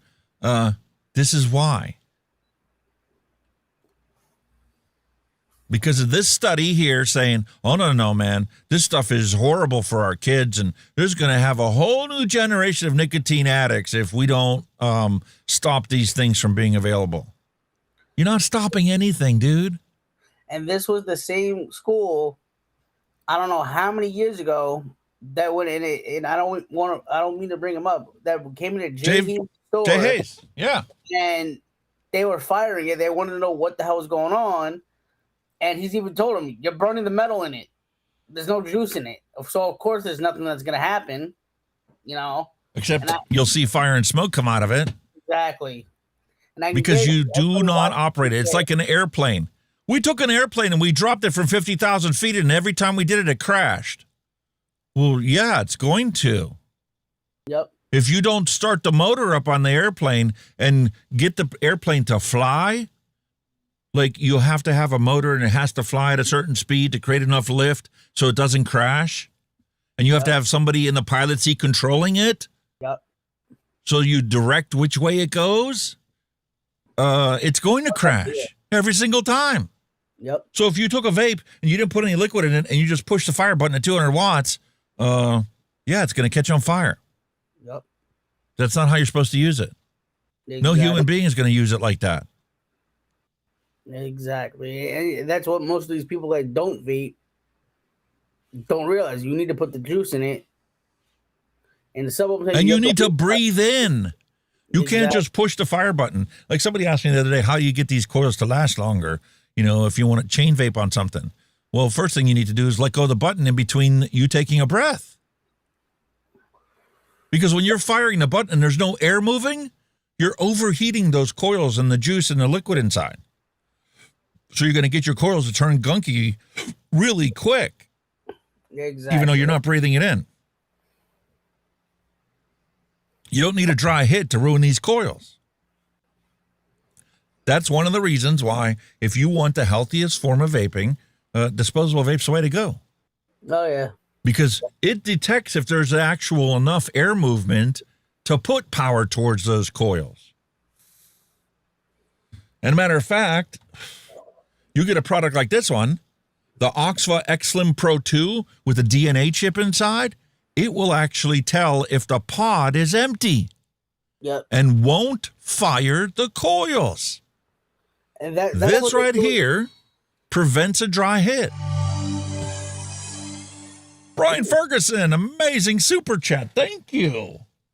Thank you, good sir. And you know, Alex, Yeehy did the same thing with the SX Mini V-Class, the one that looks like, that takes the dot tanks. Yeah. They did the same thing with that. Even if you have it in pure mode, it literally sits there, will start sputtering and lets you know, like, hey, listen, there's no, juice in it. You have to refill the tank. It'll literally let you know that you have to refill it. Thank you, Brian Ferguson. Awesome to get a super chat. Very much appreciate it. And that literally is a good idea for people to realize, hey, you need to put juice in it instead of trying to screw up your thing. Yep. But these disposables, you can hate on them all you want. The fact is, this is the healthiest way for you to vape. Because when a tank is empty, you pitch it. And you're forced to get a brand new product with brand new coils, brand new wicking, brand new juice. And it's only going to last as long as that coil can stay perfectly crystal clean. You've watched me on half a dozen different reviews tear down these things to figure out how it works, like this Taste Flex. Like, what is a motorized wicking system? Well, it's not actually a motor. It's actually an electronic solenoid that plunges down to open up a valve. And that valve, when it opens up, draws liquid into the wick to resaturate the wick. And that's based solely on how many puffs you take of it. Right. It's not going to fire every time you take a drag of it. It's going to count how many times you puff on it and then go, I know that the sponge in there is this size. And after you take anywhere from 18 to 23 puffs, I need to open that plunger up again to resaturate that coil to keep it at the ideal percentage of fluid to airflow to heat. Yep. Don't do that when you have a rebuildable. You end up vaping this for 3 weeks in a row. And then my wife comes in today and she's like, dude, man, you need to go brush your teeth. I'm like, what are you talking about? Looked like you got a tooth missing on the bottom. I'm like, what? I walked into the bathroom. I looked in the mirror and I'm like, oh, shit. I need to rewick that tank I've been using. I just got done talking about last week on the show about how you should always do it once a week at the minimum. And here I didn't follow my own advice. I just left to sit on the thing, not thinking about it. And when you're vaping that stuff in, that crud that builds up on your coil, you see it on your teeth. I did the same thing with the GT4. I let it. I was vaping it for 3 weeks after I live streamed that day with Mark. And Hanky Panky, hello and welcome. I never changed the wick on it. I opened it. I'm like, it's so black. It looks like mud. Yes. My coils look like tar. And I went to pull the wicking out of it, and the wicking had disintegrated so bad that only the ends pulled out. Yep. I legit had to hold it under hot water to get it to flush what was left of the wicks out of inside of the coils. Oof. I just slapped mine in the ultrasonic cleaner. Next thing I know, 10 minutes later. You can't do that with a disposable vape. When it's empty, it's empty. Even these refillable ones, when you ran out of the 2 bottles of juice that it gave with you, this goes in the bin. This is dead. Yeah. Well, there's still like 2 mils of liquid in there. I could continue to use that until that's gone. But once it's gone, this goes in the bin. Right. You've already gone through the allotted amount of juice that coil is capable of continuing to operate without building up gunk on it. Oh, yeah. And if you're doing this to try and improve your health, we need to call the facts what they are. We need to drop our own biases and understand that I know you hate disposables because they killed the industry that you love. They killed the fact that there was a new rebuildable coming out every single week. But all the rebuildables, the airflow's gotten so damn good now. They're just as good as a disposable. But it's up to you, the end user, to change that wick at least once a week before it gets cruddy. Tear apart a disposable that's already completely empty, and I guarantee you the coil's going to look cleaner than your tank does in 3 days. Because that mechanical switch in here that detects you moving airflow only operates when there's enough airflow that you can safely fire the coil. That doesn't happen with our tanks. We fire them as we're bringing it up to our mouth.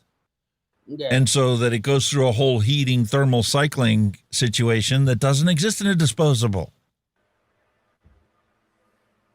That's a fact. I don't work for the industry, so I'm going to tell you the science as I interpret it for myself, because I want to be able to vape these as safely as possible. Oh, yeah.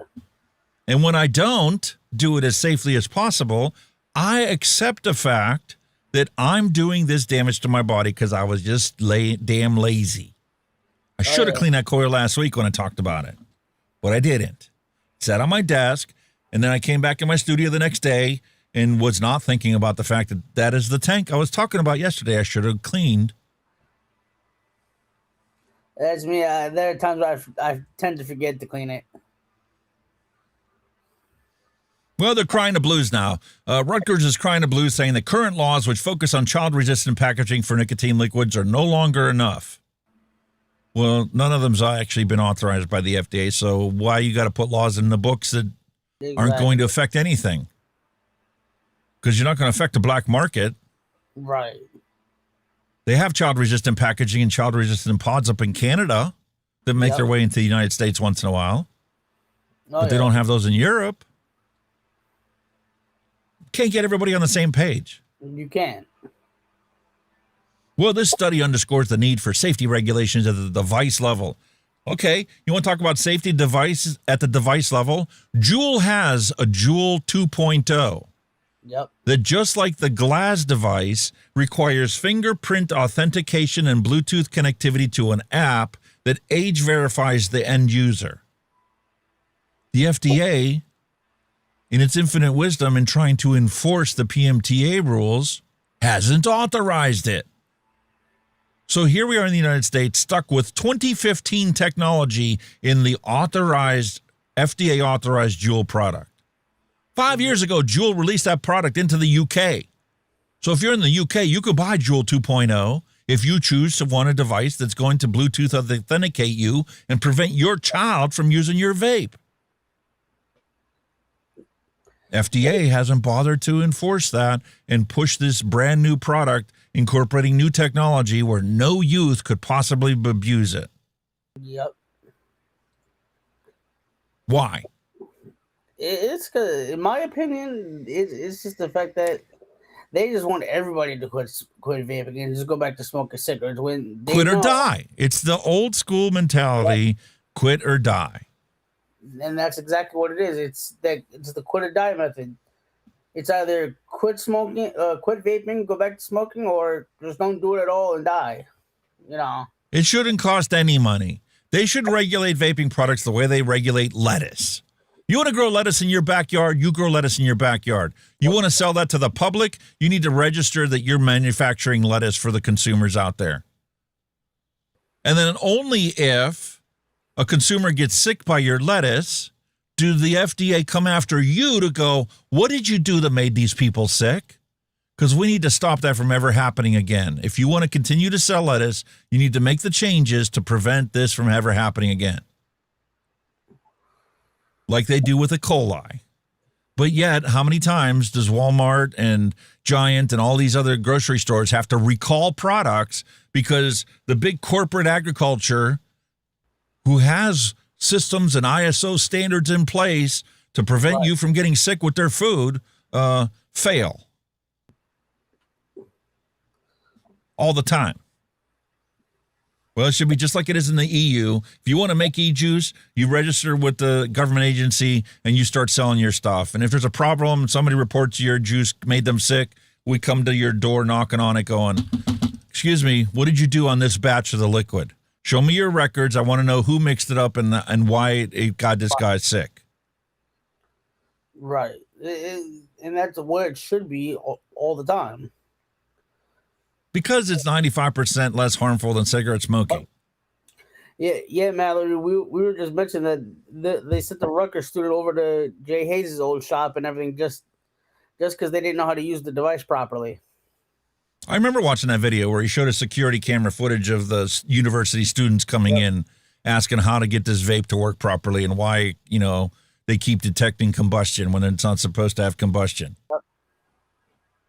Well, first you got to fill it up with e-liquid, and then you have to have the appropriate airflow for the coil's wattage that you're pushing through it. And it can't be too high and it can't be too low because it won't work right. It's like an airplane. There's an operational envelope, and it's got to operate within those conditions. Otherwise, it's going to crash. That's exactly what it is. Nuts. You're going to love this one. Out from left field, here we have, published by the BBC, vape shops say that the child ban punishes single parents. No, I'm not subscribing to the BBC for $9 a month. You can pound salt. This drives me nuts, man. Why is it when I look this stuff up ahead of time, even if I don't open the page, or if I do open the page, I could look and read this whole article yesterday, but if I come back to the same article today, instantly pops up. You got to pay for this. It happens to me all the time. Well, a vape shop in Guernsey says the new rules banning under 18s from entering the premises are unfair and leave single parents struggling to buy products to not smoke cigarettes continue their not smoking journey. Single parents that have a child that's under 18 is not allowed to walk into the store with their child. They are forced to get a babysitter so they can go vape shopping. That's how it should be in other states too, but these vape shops out here, they don't do that. They don't. Well, the one we have around here that I used to go to on a regular basis, I haven't been there in quite some time. First off, the staff that they had, the people that actually knew what they were talking about all went somewhere else, and they hired a bunch of people that don't even know how to vape or thought that they were doing it to look cool. don't know the products. Nowadays, you can't even get people in the shop that knows anything about a coil. You can't. It's the same thing with these shops now that used to do all the DIY stuff. Can't get them to go in there because they want. Well, that was the other thing they did. They dropped all of the rebuildable stuff. I'm sorry, I'm not going into a vape shop to buy a disposable. I'm not going to go into your vape shop to buy commercial juice. I have some notoriety that I have with certain brands that I vaped in the past, and I will gladly, once in a blue moon, go and buy a bottle of that to relive that nostalgia. Yep. But other than that, I'm making my own juice. I don't need your juice. Exactly. It would be nice if I could walk into your shop once in a while to buy some shoelace cotton. Yep. But you don't even carry that anymore. Nowadays it's just all sub-ohm stuff, pods, disposables. And they literally cut the inventory of those down to like 3 products.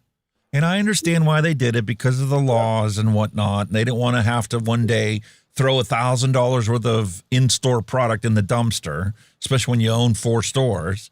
But if you're not going to carry the products I want to buy, I'm not going to walk into your store. I don't care how much I like you. And check this though. Since we're on the topic of vape shops, the one vape shop my father and I went to, they have LVE products, which is just like the mini Orions, and they have some UL products like the Caliburn. They have the dot mod dot box, which is like a dual 18650 with the sub-ohm tanks. They have not geek bars. Yeah, they have geek bars, but they also have geek vape stuff.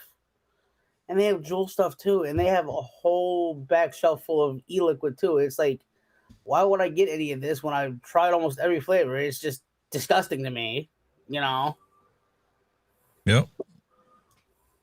I'm not one of those purists that, wants to make my own liquids and never put any sweetener in it. Right. When it's appropriate, I'm going to put sweetener in it. Yep. But I used to always put 0.5% of super sweet in it just to take all my juices to the next level. Right. Now I've come to realize there are some recipes that you don't actually need sweetener. Matter of fact, when you do put sweetener in there, it actually takes that punch away because the sweetener actually takes all of that punch and flattens it out and covers it up with a layer of sugar. Right. Perception of sugar.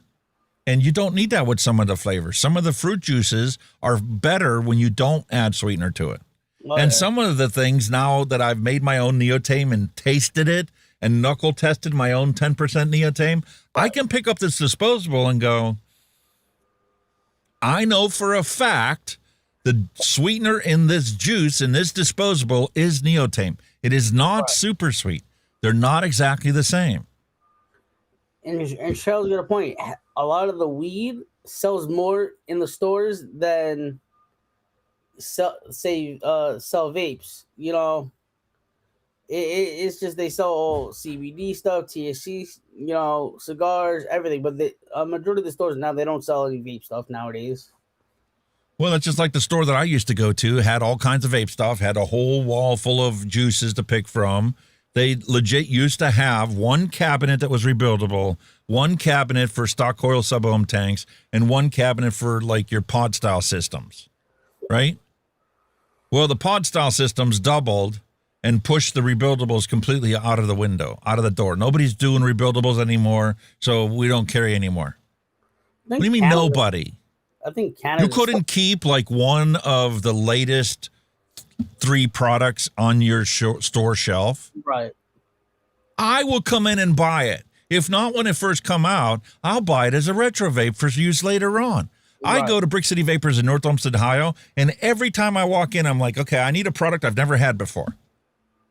I've got all the new stuff. As a reviewer, I get sent some of it. The ones that don't get sent to me, I purchase myself. Right. So I'm always looking for a retro vape. What do you have that I don't already own? And I buy it every time I'm in Cleveland. Yep. I don't care if I only got $100 in the bank account. I will spend all $100 of that in that store if they have stuff I've never seen before or never used before. But that's how I am too. If it's any stuff that I've never heard of, I'll get it. And that's just it. But nowadays, I'm just perfectly fine like with what I have, you know. Yeah. I don't ever need to buy another vapor for as long as I live. I've got more than enough to choose from that I can rotate it up and never get sick or tired of it, never get bored with it. But I'm a hobbyist, so I want to always try whatever I've never tried before. Right. I don't care if it's 20-year-old. I want to know what it's like. I want to compare that to what I got today. I ask myself in the back of my mind, can I take a little micro drill and can I like open up the airflow to get the airflow where it should have been back in the day to be equal to what these new ones are? Can I like take that deck and remake it using the knowledge I have of modern tanks and modern airflow setups, right, to make that just as good as today's stuff? I'm at that stage now in the vaping thing where I've been smoke-free for coming on 6 years. 6, 7 years? Let's go to the website. That's why I put this up there.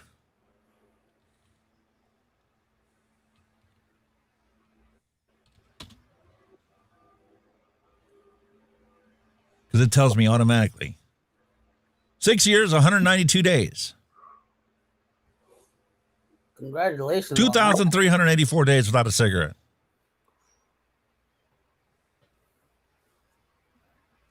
But I'm a hobbyist now. Yep. I want to try all this stuff, and I want to tinker with it, and I want to play with it. And eventually I am going to, come up with my own design that I'm going to, release out to the public. Yep. And if I got to do it on the black market, so be it. And I will be right back. So I need to run to the restaurant. No worries, buddy. Well, Circle K is being sued by New Mexico over their illegal vape sales. We banned it, and you guys are still selling it. No, you're not allowed to do that. We banned it. Yeah, but we got customers that keep asking for it, so we're going to sell it. And it's at the volume now where I don't care what you fine us, we're going to keep it on the shelves. We'll tell you we're not keeping it on the shelves, but I guarantee you that we're going to keep it on the shelves, because as long as people want it and they're using it to non-smoke cigarettes, so be it.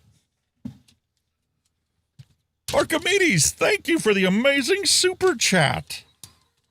I don't know if you heard earlier, I do have all your stuff here. This is getting to be quite excessive because my package for the two of you weighs more than the 7 pounds of liquids that are sitting in the other room. I didn't get it sent out to you because I'm going to be making Super Sweet this week. I got 100 grams of sucralose here, so I'm going to have to make up a nice 30 ml bottle of Super Sweet for you to throw into your bag. And now you'll have Neotame that you can use to make your own pod juice, and you'll have Super Sweet that you can use for all of your DIY recipes that you choose to add sweetener to.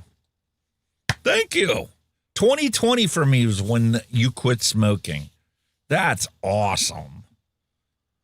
Congratulations, Cheryl. And thank you, Archimedes. Very much appreciate it.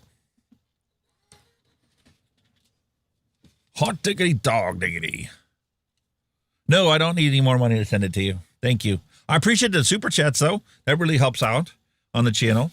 But yeah, I'll box it up and I'll ship it to you, and I'll ship it to Cheryl, and you guys can just enjoy this stuff. And I like doing this every once in a while. I've already sent a bunch of packages out to different people, and I may get to the point where I actually sell some of this stuff because, making this 10% of Super Sweet is so easy. I couldn't believe how easy it was to make my own Neotame. Yeah, I had the cost of buying the materials for it. I had the PG here, but it was literally measuring out 10% solution, I put 25 grams of stuff in there and 225 grams of PG, and there's your 10% solution. Job done. Oh,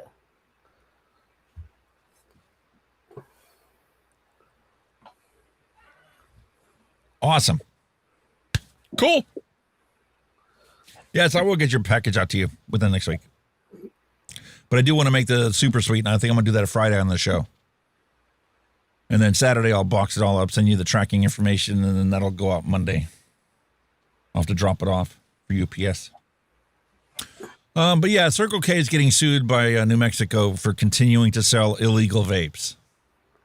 Convenience retailers and distributors, including Circle K and locations operated by FEMSA, are named in a new lawsuit for allegedly fueling youth addiction. That's not true. That's not true at all. Kids are buying this stuff on the black market. They're not walking into your local Circle K because the local Circle K is got to deal with the fact that FDA has inspectors that go around on a routine basis with fake kid shoppers to actually buy cigarettes. And when they're not in there to buy the cigarettes, they're also seeing if you're complying with the other laws. And they know that you're not complying with the laws, so guess what? They're going to fine you.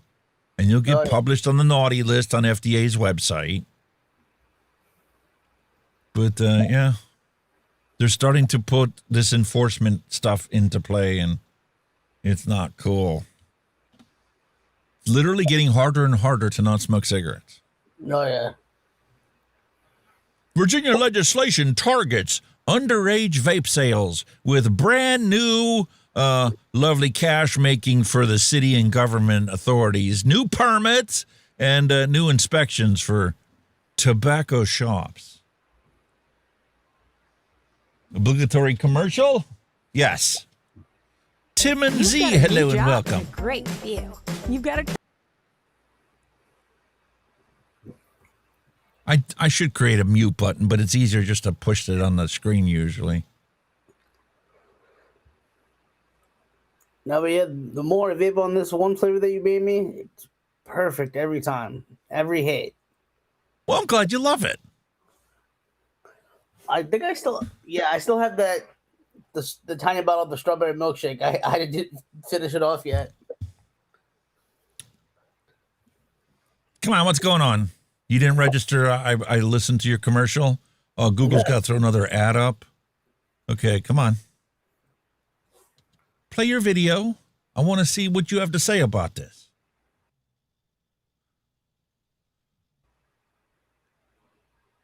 You've got a car from your grandfather.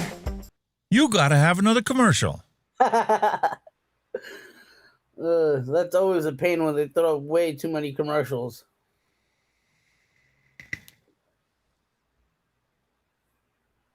We really need a more efficiently effective. We really need a mechanism to shut down those illegal shops more efficiently, effectively, and this bill is going to do that. William Dobson, thank you for the amazing £5 super chat. That's awesome, dude. Fantastic. 3 in so far. This is an amazing show. Love it. Love it, love it, love it. Love you, fella. Keep it going. I love doing this stuff. I love getting the information out there. I love talking about this stuff. I've literally changed my description on my Facebook page because, YouTube is banning me because I was just a blogger. I'm no longer a blogger. I classify myself as a tobacco harm reduction expert. Been talking about this nonstop, week after week, for 5 years. That's more than most people do in a, master's degree program. No, yeah. So let's see what they have to say about this situation over here. We really need a mechanism to shut down those illegal shops more efficiently, effectively, and this bill is going to do that. Overall, Senator Schuyler Van Valkenburg says the legislation aims to give the state more tools to crack down on the sale of tobacco products to people under the age of 21 and the sale of unauthorized vape products. We thought we had defeated minors in tobacco, and we largely have. And unfortunately, vapes have really come in. If approved, it would require most stores that sell tobacco products, including vapes, get a permit from the Virginia Alcoholic Beverage Control Authority, directs ABC agents to conduct. Meanwhile, they already have to have a license to sell cigarettes. Oh, yeah.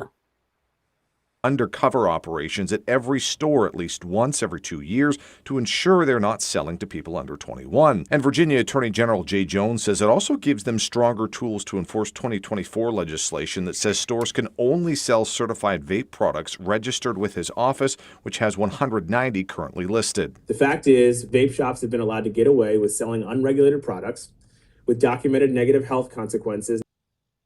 What negative health consequences? Can you please elaborate? Can you please tell me what the heck's going to happen here?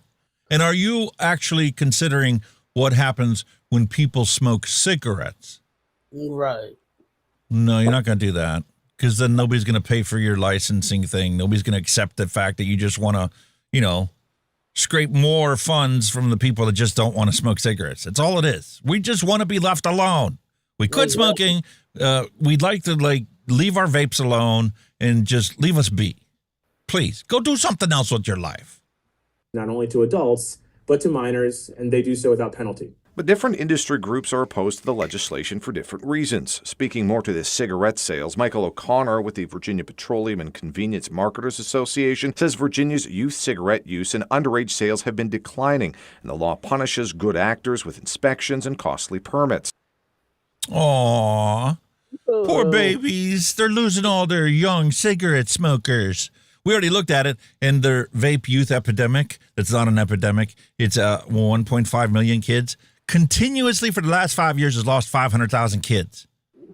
Not like they died. They just didn't try vaping. It's gotten to the point now where by the end of this year, 99% of kids will never touch a vape that are in school right now. So in 2 more years, if it continues at that rate, which it never does, it plateaus out and turns into, a logarithmic scale. But they would be completely without any merit for anything to talk about vaping whatsoever, because no kid would actually admit to using one, other than when you bust them with it. This legislation is not about affordability for the convenience store industry with a new tax of $400 or $300 a year and a new tax to be imposed every year thereafter. Meanwhile, Tony Aboud with the Vapor Technology Association says his group welcomes the permitting to prevent underage sales, but is opposed to the inclusion of the 2024 vaping products law. He says those certified products are older and primarily belong to major tobacco companies and would remove the majority of products from stores, which he says customers use to help quit cigarettes. What's the point of implementing a licensing and registration scheme? Because all of those businesses that they think they're going to be licensing and registering are going to have to shut down. But Van Valkenburg says the bill is needed to get a better understanding of where tobacco products are sold in the state and make sure everyone is complying with the law. If you're following the rules, you're good to go.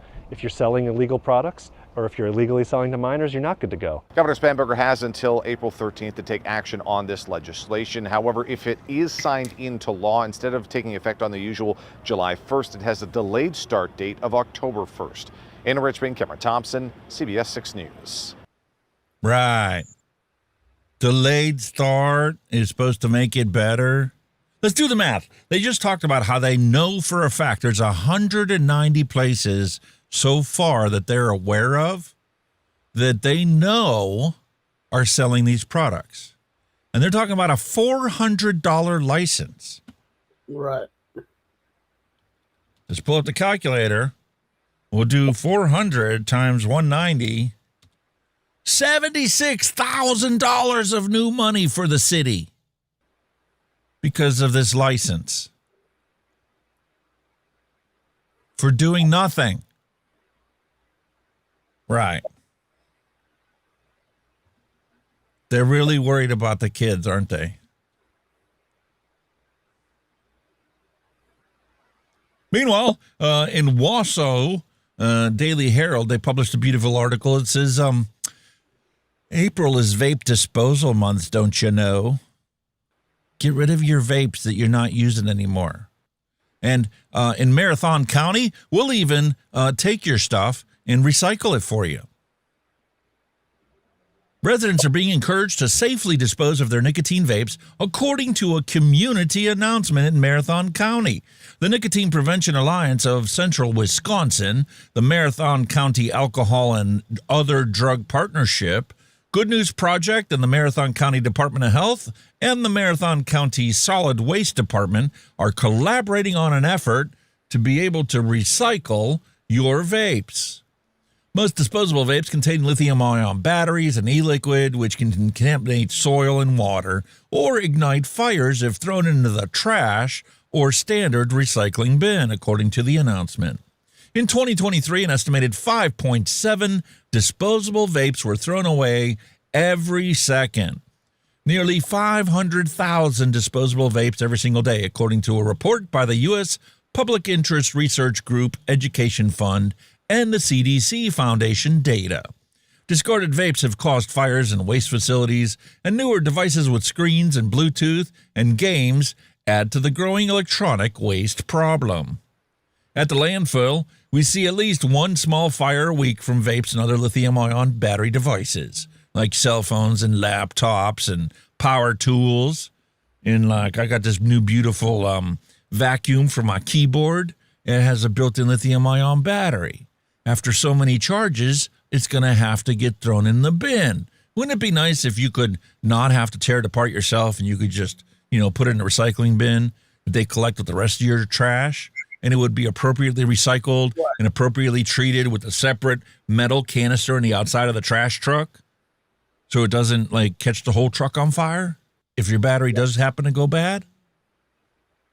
Well, we do have some common sense from Marathon County in Wisconsin. They are gladly trying to address this issue and get you to safely dispose of your nicotine vapes free through April at the Good News Project, 1106 North 5th Street in Wausau. The Marathon County Health Department at 1000 Lakeview Drive, Suite 100, and the Marathon County Solid Waste Department at 172,900 State 29 in Ringgold. There you go, man. Here in the United States, somebody decided to address it with common sense and recycling rather than just, bashing it. Said it one time in a Zoom meeting with me, him, and some other people.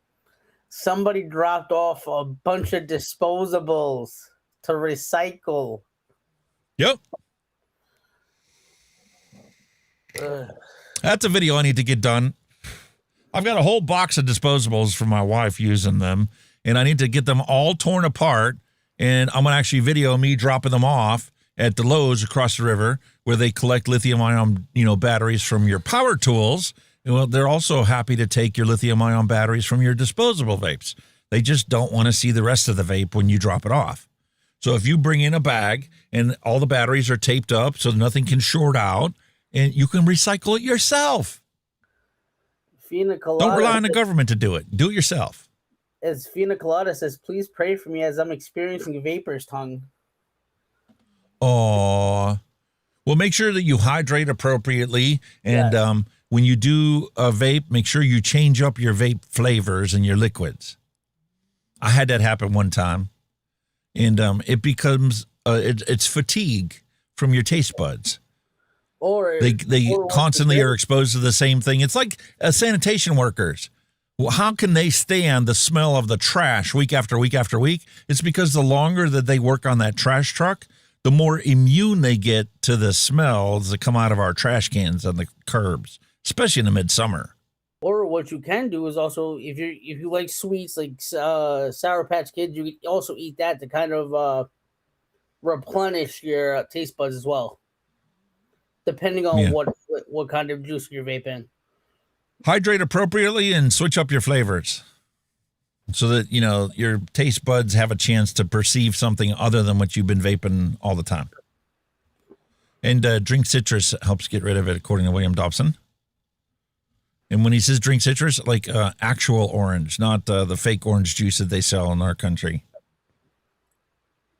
Look, I've been vaping this cinnamon Danish swirl that Hunky made me. I've been tasting the same cinnamon flavor for at least a good week to 2 weeks. No issues. And that's because a lot of the commercial juices that are out there strictly have way too much flavoring inside them. You don't really need 30% flavoring unless you're in a pod system. You don't need that kind of flavoring. If you're in a direct-to-lung tank setup, you don't need 30% flavoring. 10, 15% is the average that we find in our recipes that are more than adequate for you to taste the profile, enjoy the profile, but not overload your senses. Yeah. Hong Kong to impose. Well, here you go, man. Hong Kong to impose a 2-tier penalty for carrying vapes in public from April 30th.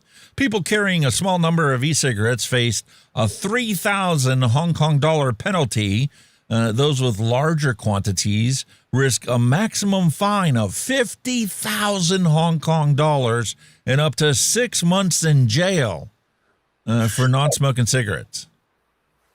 Anybody in Hong Kong found carrying more than 5 vape pods or 100 sticks of heat not burn in public will face a maximum fine of $50,000 and 6 months in jail from the April 30th on, while those with smaller quantities will receive a fixed penalty of 3,000 Hong Kong dollars for not smoking cigarettes. That's fucking insane. You could have a carton of cigarettes in your pocket and they don't give two shits. But if you chose not to smoke cigarettes, then they're going to fine you if you have more than 5 vapes and more than 100 heat not burn sticks. Why? You legit cannot have a carton of heat not burn sticks. You can't. That's disgusting. People need to drop their biases and go, dude, hello, we're using this to not smoke cigarettes. We're not using this to lure your youth into a nicotine habit.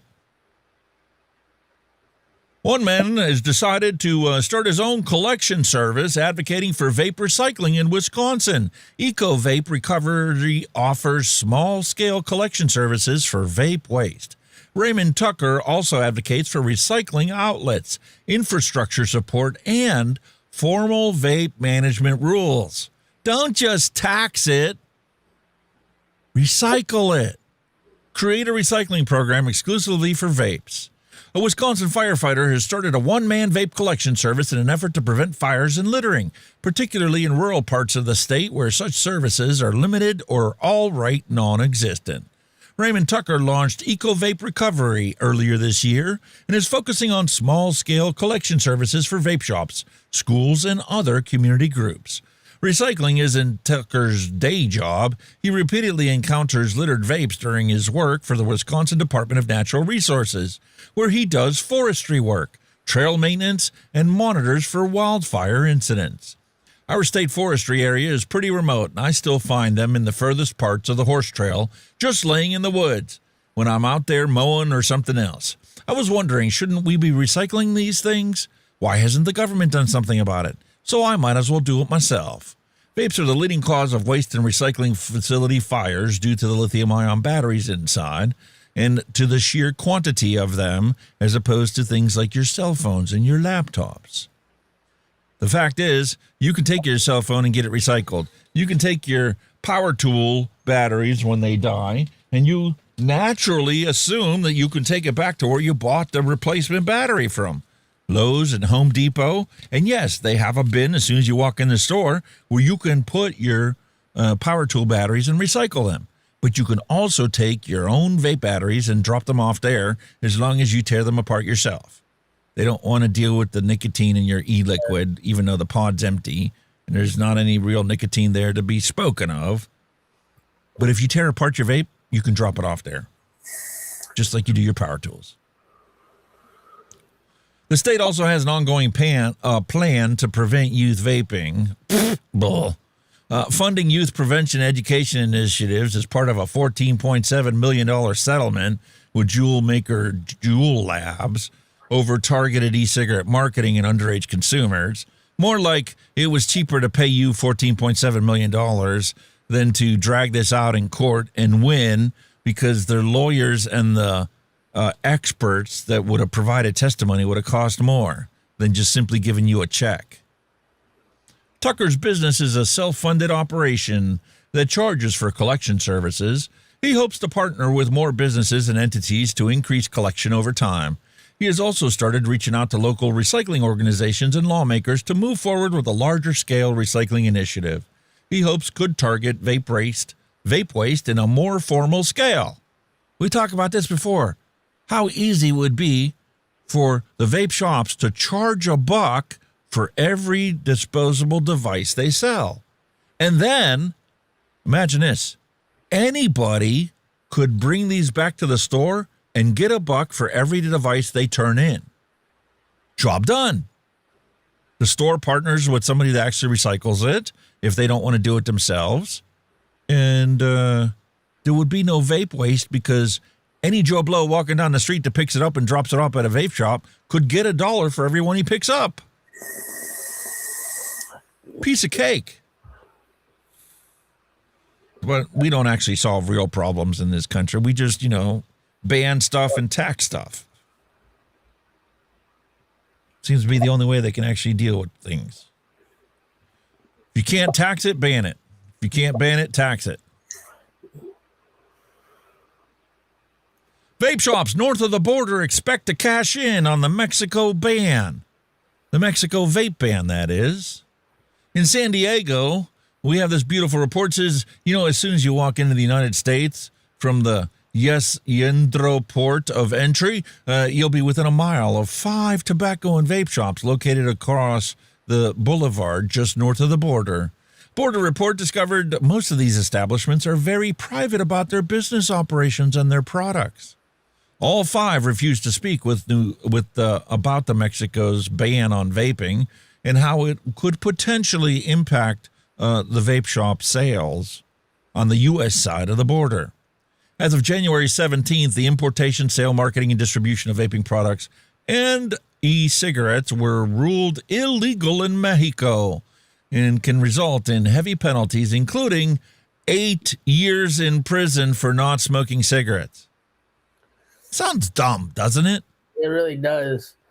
Like, you don't want to smoke cigarettes? 8 years in jail. Well, dude, I just had a vape. No, you weren't smoking cigarettes. 8 years in jail. What? That don't make any sense. Don't want to risk my health by putting all that tar and crap in my lungs. Tony expects current smoke customers who live in Tijuana will continue to buy supplies from him and run the risk of getting stopped at the border or going to jail for not smoking cigarettes.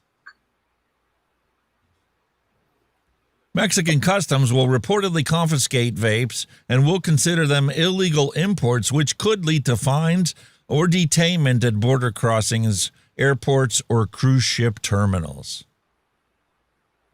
Well, so much for taking a cruise to Mexico. Yep. No, that's one place I'm not going. It's just not worth it to me. I could use nicotine pouches if I really wanted to. I could even buy them on board the cruise ship. That's where I bought those on pouches. But I refuse to give up my right to choose a harm reduction product that I breathe in. I shouldn't be forced into pouches simply because I'm in Mexico. Oh, yeah. Obstinate bias has consequences. I think this is the last one.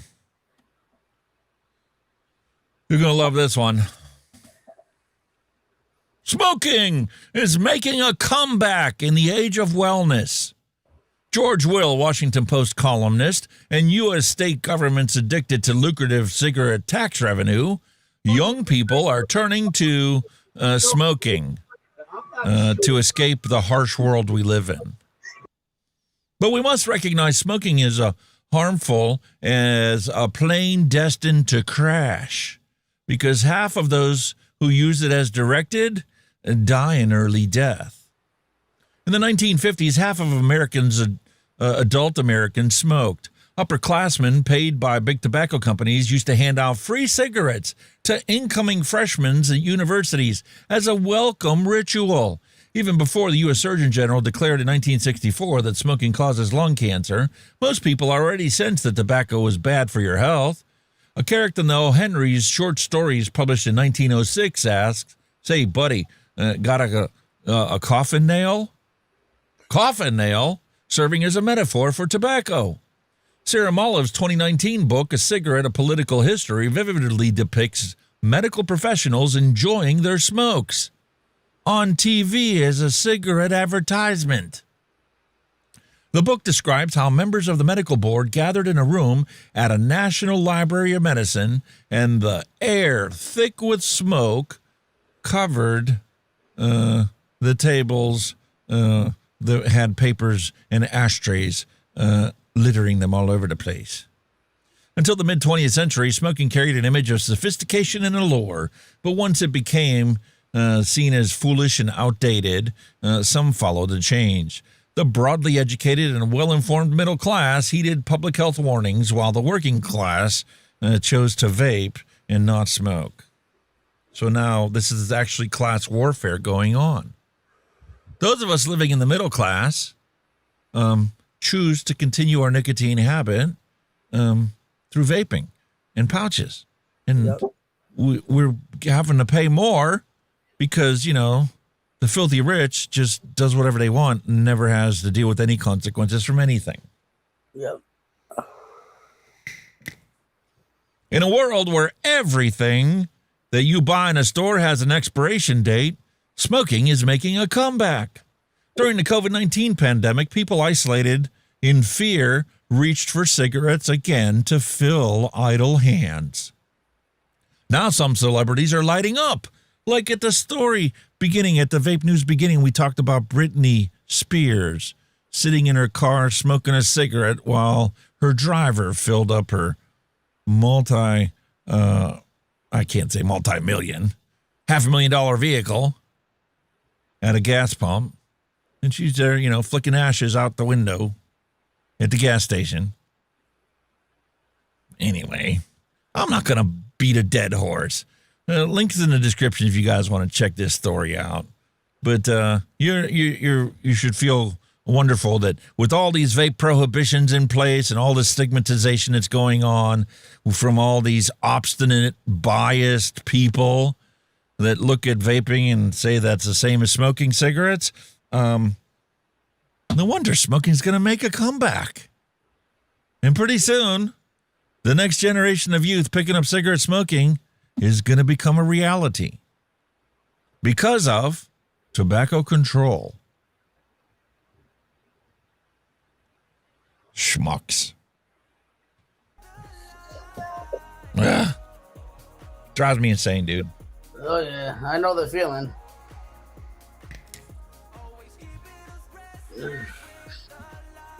They should just leave us alone. Let us do what we want to do. But they're choosing not to. Frustrating. You got something to drink? I did have Coca-Cola, but that's all gone. I have a little bit of coffee left. That's it. Oh, bummer.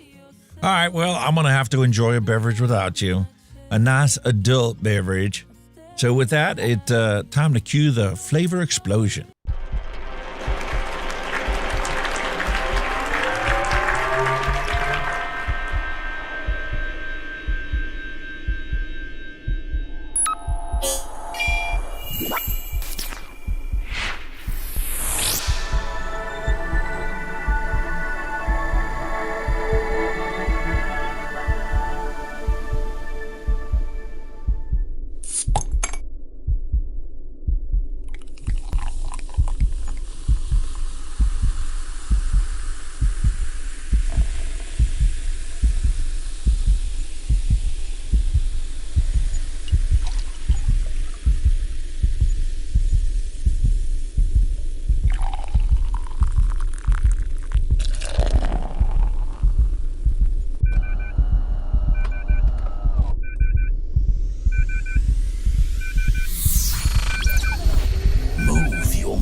Alrighty, up for your entertainment today. Reached in the fridge and yanked out a peach tea and vodka Surfside.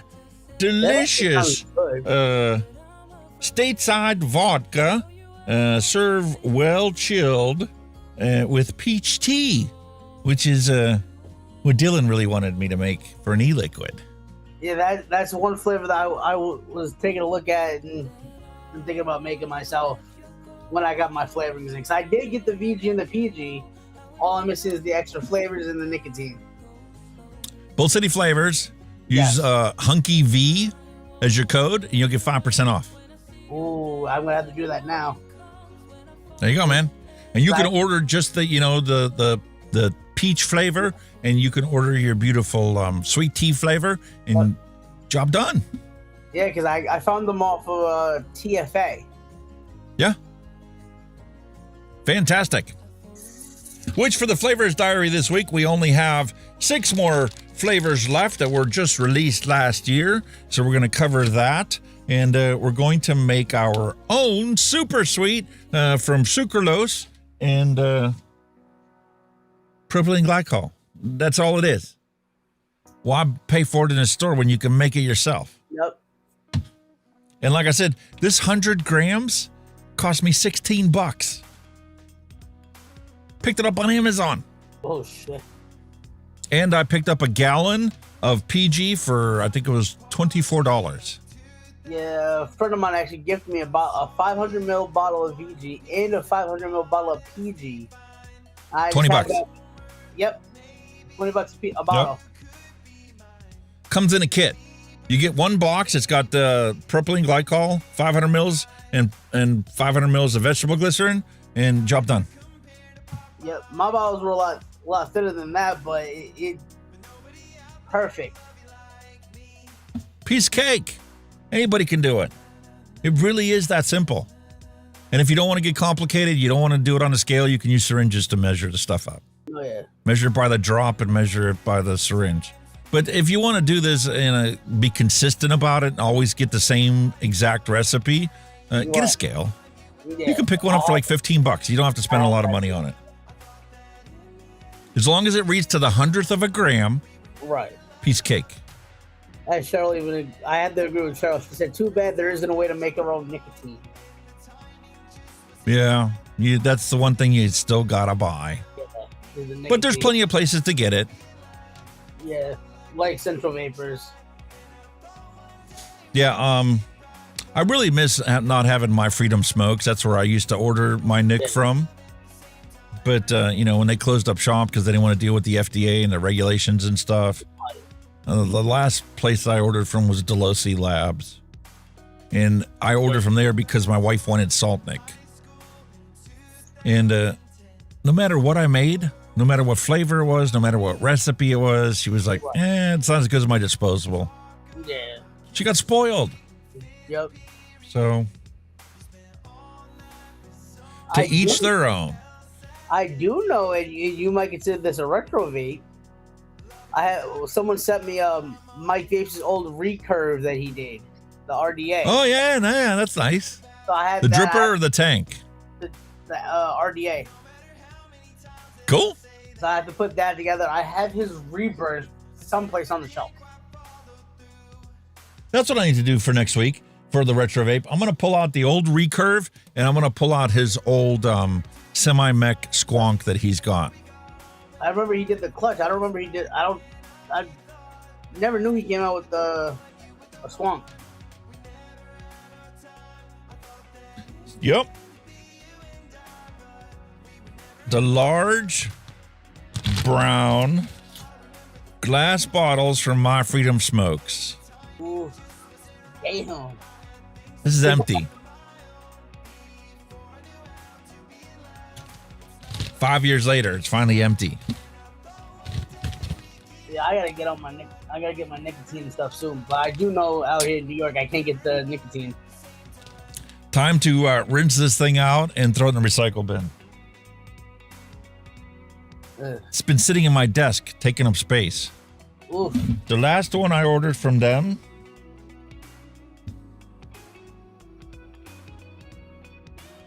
Damn. 2-liter jug.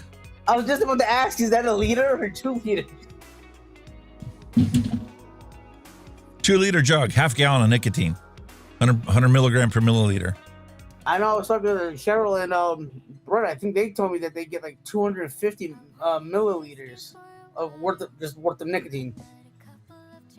This was the first bottle I ordered from them. I just keep refilling it. And when I originally ordered this was 60 milligram per milliliter. Damn. And then I'm like, why am I using 60? I should get 100 milligrams per milliliter. Change that in the recipe thing. I'm going to use less of it. It'll last longer. Yeah. So I do know if I get the 250 from Central Vapors, I'm still going to be using a lot less of the 250. Well, the thing is, 250 is a lot harder to deal with, so you're better off diluting that down. Right. The easiest way to do that would be to take your 250 milliliters, pour it into a big glass, a big container, and then fill that up with 250 milliliters of PG and dump it in there. And now you've got 125 milligrams per milliliter. That I didn't know to do because I was talking to my friend Brett, who DIYs and everything.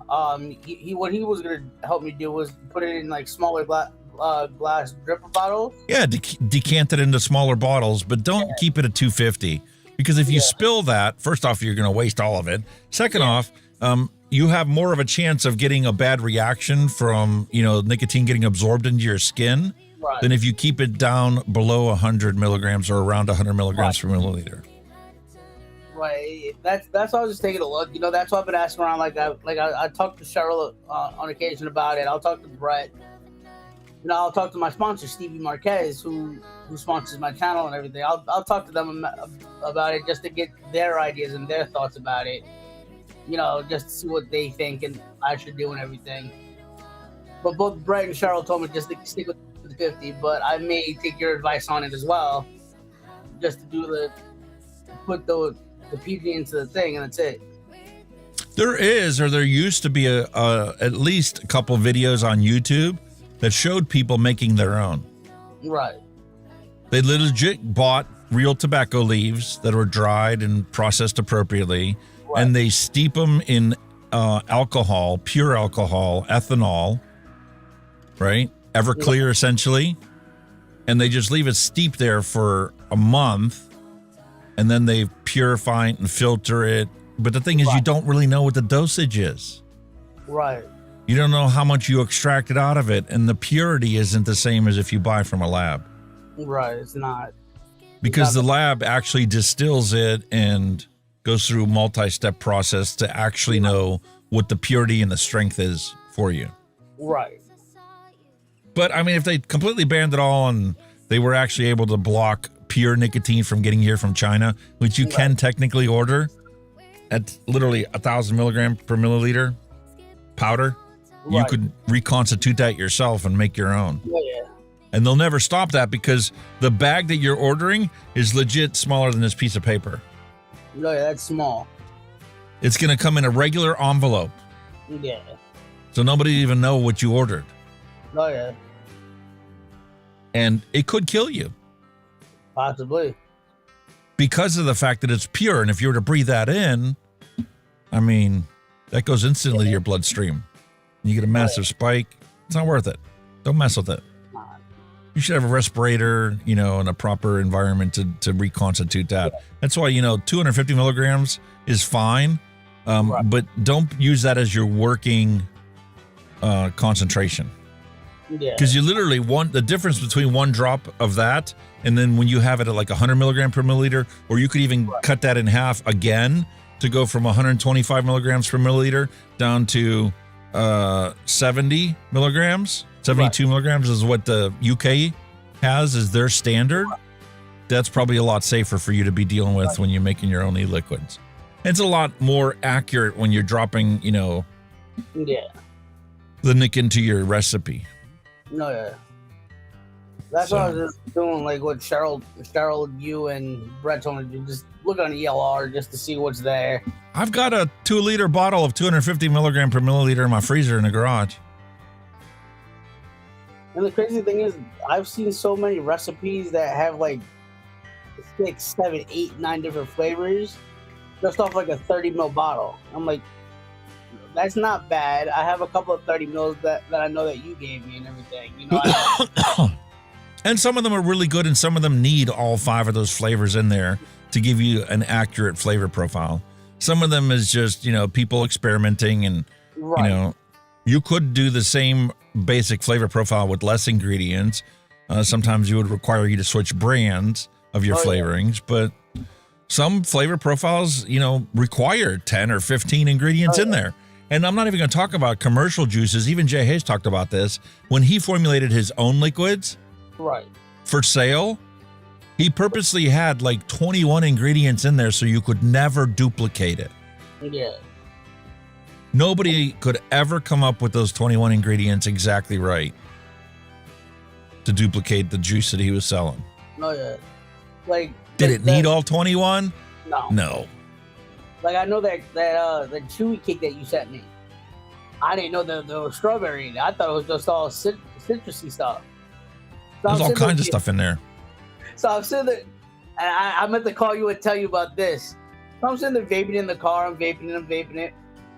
My father just gets in the car. He's like, "What the fuck are you vaping strawberry for?" I was like, "I'm not vaping any strawberry." Yeah, you were. I was like, my father just said, "In this, I'm vaping strawberry." He's like, "All right, we'll go into Zoom. Tell me what the profile is. Pull it up." So I did. There was like two to three different strawberries, and I was like, "Dad, you're right." He's like, "Oh my God, did you say I was right?" He's like, "Say it again so I can record you saying it."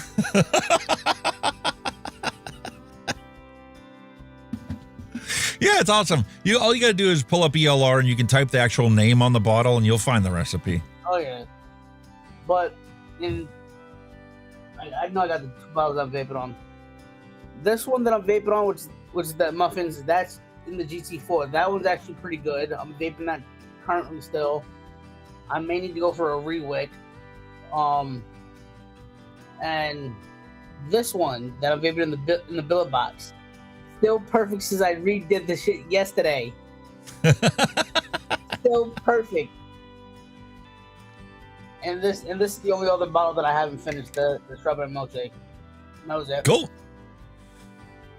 Other than that, there are some bottles that I did finish. That was it. I'm still going good with everything that I have. And then you got all those little samples that we did as a random recipe throughout the weeks. Just throw them in the drippers. Yeah, that's something I do. I'm gonna have to, what's it called? Put a build in the recurve and do that when. Yeah, give it a try. See what you think of it. And don't feel bad if you got to, ditch them, because that's what I would have done anyway. Yeah. And the thing is, you can rinse the bottles out. Most of the time, the flavors will actually rinse out of there, even if you got to soak them for a while. And you can use them to make your own liquids. Oh yeah, that's what I was gonna do. I was gonna make like a couple of 30 mils of the peach sweet tea, and then if I really like it, then okay, I'll reuse the 60 ml bottles, and then if I'm going out and I want it to last long, okay, I'll use the 120s and stuff like that. Yeah. And then if I'm going away for like a week, 2 weeks. But I mean, this bottle lasts 2 weeks for me. I'm legit down to like 60 mils a week is what I'm consistently vaping on. Oh, with how I vape, I chain vape nonstop. I used to go through this every week. To the point, no, I chain vape to the point where my tank is bone dry. And I'm getting burnt hits. I'm like, oh, nope, I got to refill it. So I may have to attempt after I get everything down right, try to make a 500 ml bottle of that juice. Because I was talking to the vaping jester who's in the UK. I showed him this bottle of banana pudding. I turned it around and he's like, oh my God, it looks like freaking barbecue sauce. The only bottle of flavoring I ever had that was that big was Liquid Barn's Blue Raspberry. It used to come in a big, huge, tall 500 ml bottle, I think it was. And I used to refill their little 15 ml bottles with that one when I'd make my OG Blue. It's the only thing I ever bought that was 500 mils of flavoring. I mean, I got some VSO stuff that's like that, bottled like that now, that's included in the ladies' packages. I was like, I'm never going to go through 500 mils of this. Cocoa and bacon flavor. And I'm like... Now, I do know my sponsor, Stevie Marquez, made a Dubai chocolate for me in a 120 and a 500 mil. Oh, no, he made the cheesecake in a 500 mil. I did a majority of the bottle. I was like, Mark, take this away. Take it. I said, I can't vape any more of it. I'm already burnt out of it. But the Dubai chocolate, I was able to finish the 120 within like 2-3 days at most, because it was that good. I would love to try that. I would love to get that recipe and make it myself. That Dubai chocolate is Stevie's Dubai chocolate is phenomenal. Like if I told him, I said, dude, if I had a chance, I would marry that Dubai chocolate in a heartbeat. I told him, I said, next I may have to order 1,000 mils of the Dubai chocolate. Very nice, very nice. All right, so what else you got for your hand checks? You talked about your all-in-one. You talked about what you're going to do with the recurve. This, which I didn't take out because, as you know, the tank is like $200. And all I had all day was my all-in-one. So I had to go to the hospital for an MRI on my shoulder. Cool. And that's pretty much it. I also have, and this may be considered a retro vape for you. This nice 21700 Steam Crave Mason. Very nice. And that's all I had. But I also have, and I don't know if you remember this, the see-through jelly box with the Ultim casing around the bottom. Yeah. I have one. Very nice. Which I haven't even bothered taking out to use at all. I'm bad. Archimedes, like, I tasted real Dubai chocolate. It tasted like that musk that Neil keeps pushing. Well, wait till you actually get a little bottle of that musk and you can smell it. I have it. I smell it. You got it. My God, yes. I'm sending it to the ladies too, so they get to actually smell it. I just gave them a little 10 ml bottle. I didn't even fill it the whole way. I've also smoked that lemon lime one shot that you sent me. I love that. I just love the smell. My father's like, "Give me that." I was like, "I gotta get nicotine first, then I'll give it to you." Look up the recipe. You can order yourself. It's actually really cheap once you get into it. I'm gonna try to mix that with a like a lemon soda kind of thing. That way I can have like a lemon lime soda just to give to him and everything. And There are some lemon lime soda flavors that actually work good as single ingredient recipes too. And then you can tweak it, add more lemon or add more lime to your liking. Yeah, there's a lot of good stuff on Bull City and everything. I was talking to Brett. One thing that I want to try, but he kind of steered me away from it, was the absinthe flavoring. Kind of steered me away from that. That's a good question. Dude, if you wanted that, I could have sent you. I made a bottle the one time for Dusty Country Road, because he's all about that absinthe flavor and stuff. Where's that one commercial juice that is out there? It's green and whatnot. It's basically absinthe flavor. I do know there was a UK vape juice reviewer. He reviewed a Monster Energy during vape juice. It was green and everything. It smelled like Monster and everything. Yep. But anyway, I mixed up a bottle of that and I was like, no, I cannot take it. There's too much menthol and too much licorice flavor to it. It's like, I like licorice, but not with menthol and cooling agent and a vape. Oh, no. Cheryl just asked a good question though. She wants to know if you mix that the musk with the chocolate, will it taste like Dubai chocolate? I don't know. You'll have a little bottle yourself. You can try it. I haven't mixed anything yet, so in my opinion, I think it would be kind of iffy. I think you'll everything's labeled inside in your packages. All the liquids that are made and the flavorings are labeled as flavorings. You got a slurricane, you got cinnamon Danish swirl muffin, you got gingerbread flavoring, you've got bacon. This 60 ml bottle of bacon flavoring, and I think you sent me an eggnog kind of flavored one. Cocoa. And then here's your little bottle of musk. You see, it's not even half full. The smell of it will, oh my God. Chanel number 5. Yeah. That's what it reminds me of. My mom used to wear that. It kind of reminds me of that, the old nasty smelling cologne that nobody would want to touch or wear. Listen, they vape musk candy. They eat musk candy, and that's exactly what it smells like and tastes like. My son bought some musk candy in Japan when he was stationed there, and you saw on the one show he was here, I had him vape it, and he's like, that's musk candy. Oh, yeah. Okay. He really didn't enjoy it. He told me after the show, he's like, I really didn't like it, but that's exactly what it tastes like.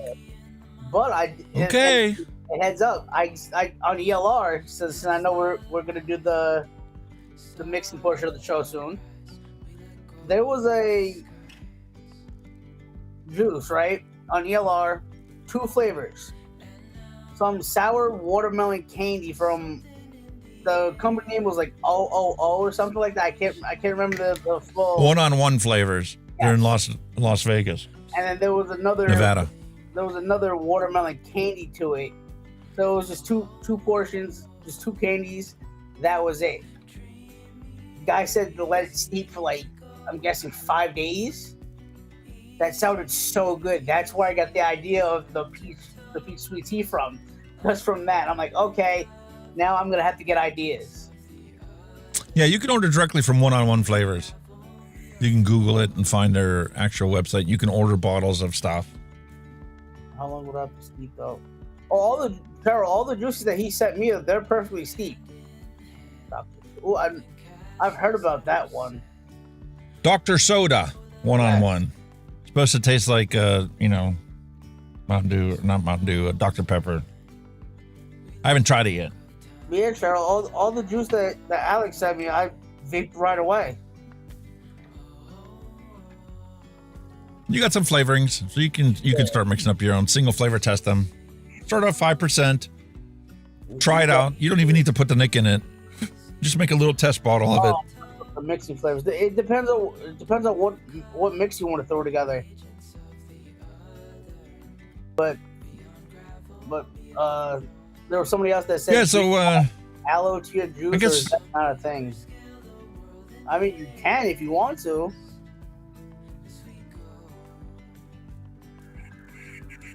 So I got this raspberry gummy candy that we mixed up for the Flavors Diary.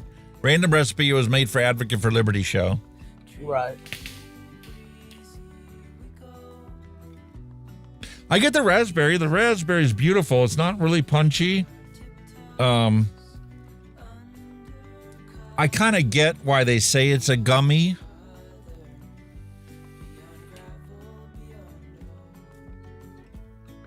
It's a delicious flavor, but it doesn't sell me as a gummy. I just can't get that. Right. Now that it's been steeping for a week, it definitely is more leaning towards that flavor profile. But I don't think I'll ever get that gummy mouthfeel. What else do I got here? Well, I got this Blaze Max RTA from Thunderhead Creations. And that's with the Slurricane that we mixed up. I also have Wayne's recipe that he mixed up on the show before the diary 2 weeks ago. This is Banango Orange Smoothie. It's been laying here, so it's time to revisit it. See what she tastes like.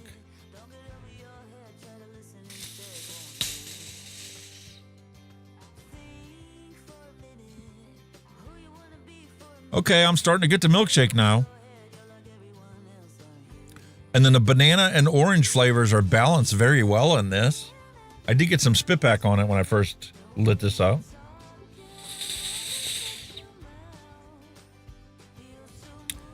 Coil's kind of flooded. But that is a delicious vape.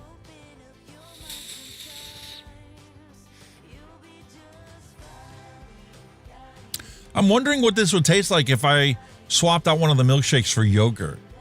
It'll probably taste. Give it a little tang. Yeah. That's just it. It'll give it that tang to it, but that's just it. Because I kind of get the orange flavor, but I also get like a banana in there. Yeah. And I really wish it had a little bit of tang to it to like separate that banana from the orange. Right now, it's kind of like an equally balanced banana and orange smoothie.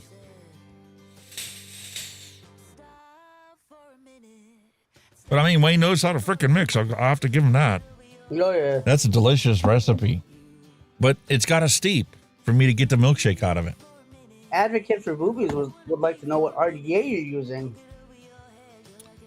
Well, that one there, that's the Wasp Nano Pro without the final ring on it. Ooh. I haven't I seen got the that ring one over in a while. here.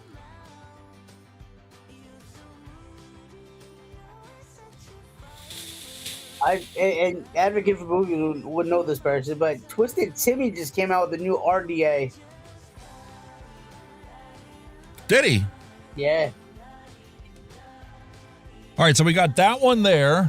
That's that Bonango orange smoothie that Wayne mixed up on his show 2 weeks ago. Yeah, that sounds good.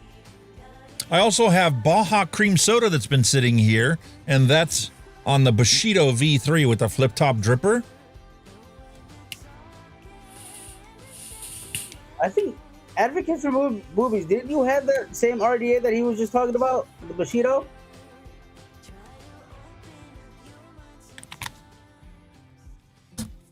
Yeah, I got the Wasp Nano Pro. Really good, flavor-wise. Yeah, I got the RDA. I never bothered putting it together.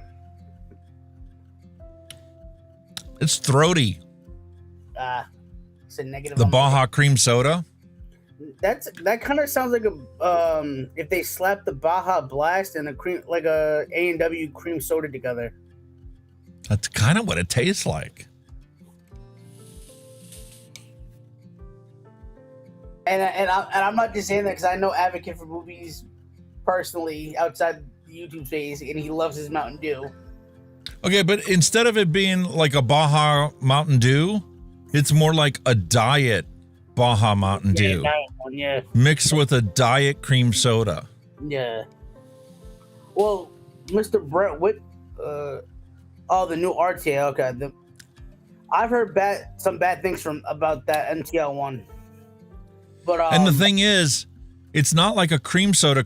It's more like a Baja milkshake float.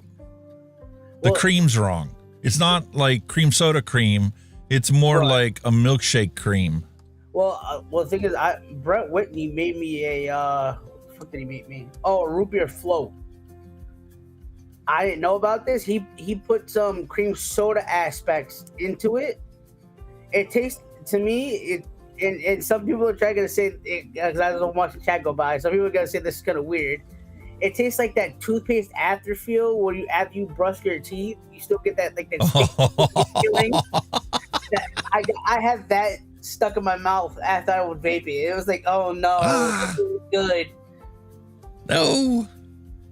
And then look, I got a little tiny bottle of that Slurricane. That Slurricane sounds so good. I haven't had a good grape vape juice in a long. Oh, this isn't grape. The Slurricane isn't grape. It's a pineapple orange. Last time I had a pineapple. The pineapple orange. The last pineapple mango. The last pineapple one I had was a peach. Oh no, it was a pineapple mango, and it was coming from a disposable. But a good one that I've had was a peach mango watermelon. Can't find that anywhere though. Just on ELR at all, can't find it. All right, so this is papaya, sweet peach, Saturn peach, and sweet guava. This Slurricane. That does sound good. The for the guava aspect. Yeah, I can't identify the peach in there. I don't know why I think it's pineapple. It's not pineapple. It's that Saturn peach that really has me confused. Because you hear peach, but it's not like your typical peach flavor. It's more like an apricot and papaya and guava liquid. Because there's also sweet and sour added to it. But here's what I originally tested it on, the Dead Rabbit. I have the Dead Rabbit R that I gave to my father. That one had a funky coil to it, didn't it? Like a rebuildable. It's the mesh coil where you wrap like cotton around it, like the sub-ohm style cotton around it. Then you have to use their tool to stick it into the thing. It was almost like a sub-ohm tank that you would use. Yeah, the German 103 team did a same basic setup where you had the mesh thing, you put it around a frame, and then you wrap that little cotton around the outside of it, and you slip it into a jig, and tighten her up, and then you snip off the excess cotton that sticks out of it. To me, that was a poor design, in my opinion. Well, the German 103 team works flawlessly. It doesn't leak, and it's actually pretty easy to rebuild. You waste a lot of cotton every time you use a whole sheet to do one. Yeah. There's enough material there. You could technically make 2 rewickings using the same one. But you got to be so finicky with that stuff. It's so small. Yeah. That's why I like the regular stick of coil, like some pendulum coils in RTA or RDA. Slide your cotton right through and you're good. And then last but certainly not least, we got Grim Green's recoil out here. And inside of there, I have a single coil. No, this one's a dual coil again. I need to finish that review because I do have the single coil version of this here that I'm doing a comparison of. Single coil. I love all the single coil stuff. I hate dual coil. That one's really good with a 4mm single coil inside of it. I gotta think the original one. Yeah, I gotta think Advocate for boobies. So you make me team single coil. All my stuff is all single coil stuff. Cool. And then I obviously have my disposables. I'm still trying to finish off this Taste Flex. It just sits here on my desk. It's really good. And then I got the J&R Stellar 100,000 puff device.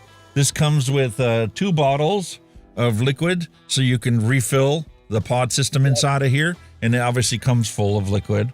So you're essentially getting 30 mils of liquid through the inside of this thing for their 100,000 puff device.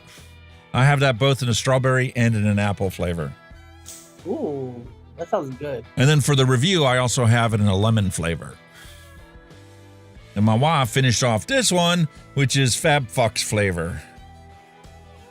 What flavor was that? I don't even know. It's called Fab Fox. She's had that from Geek Vape. She's had that from J&R Vape. She's had that from... It was another disposable brand that she had. Yeah, I'm always big into freaking Lost Mary shit. It's very floral for me, that Fab Fox. Did you do hand checks yet? I don't think we did. No, that's what we're getting to. And then just sitting on my desk, the Geek Vape mouth to lung tank. Ooh. Yeah, I tried doing a mouth to lung myself, but I can't do it. 1.2 ohm coil is true mouth to lung. You cannot direct to lung this thing. That's why I put 30 milligram juice inside it. My resistance on my billet box is a 0.37. I tried mouth to lung in that. No, there's no way. What sucks is I really, really love this juice. The Frusion Juice Company Sweet Apple Sugar Baby. I love that juice in a direct to lung at 6 milligram. But I cannot stand it as a 30 milligram because all I taste is the apple. I don't get all the other fruits. Right.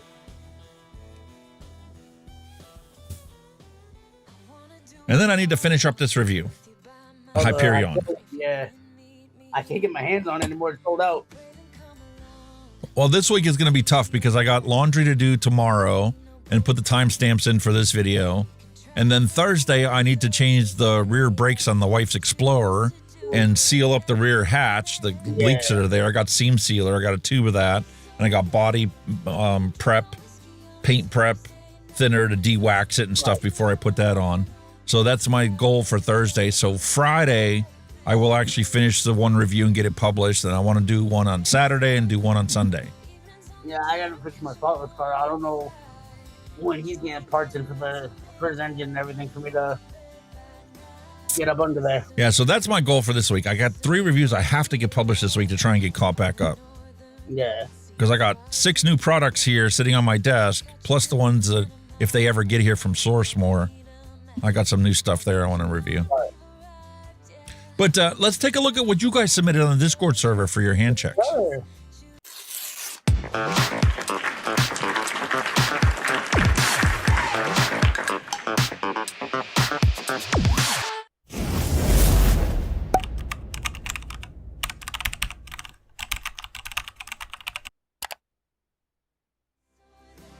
Starting off with 420 Kid, we got a beautiful Frostbox Industries mod. Ooh.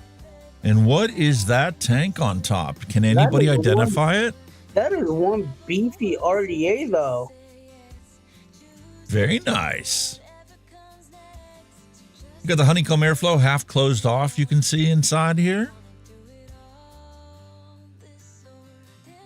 Anybody know what that tank is? Yeah, I had no idea. I don't know either.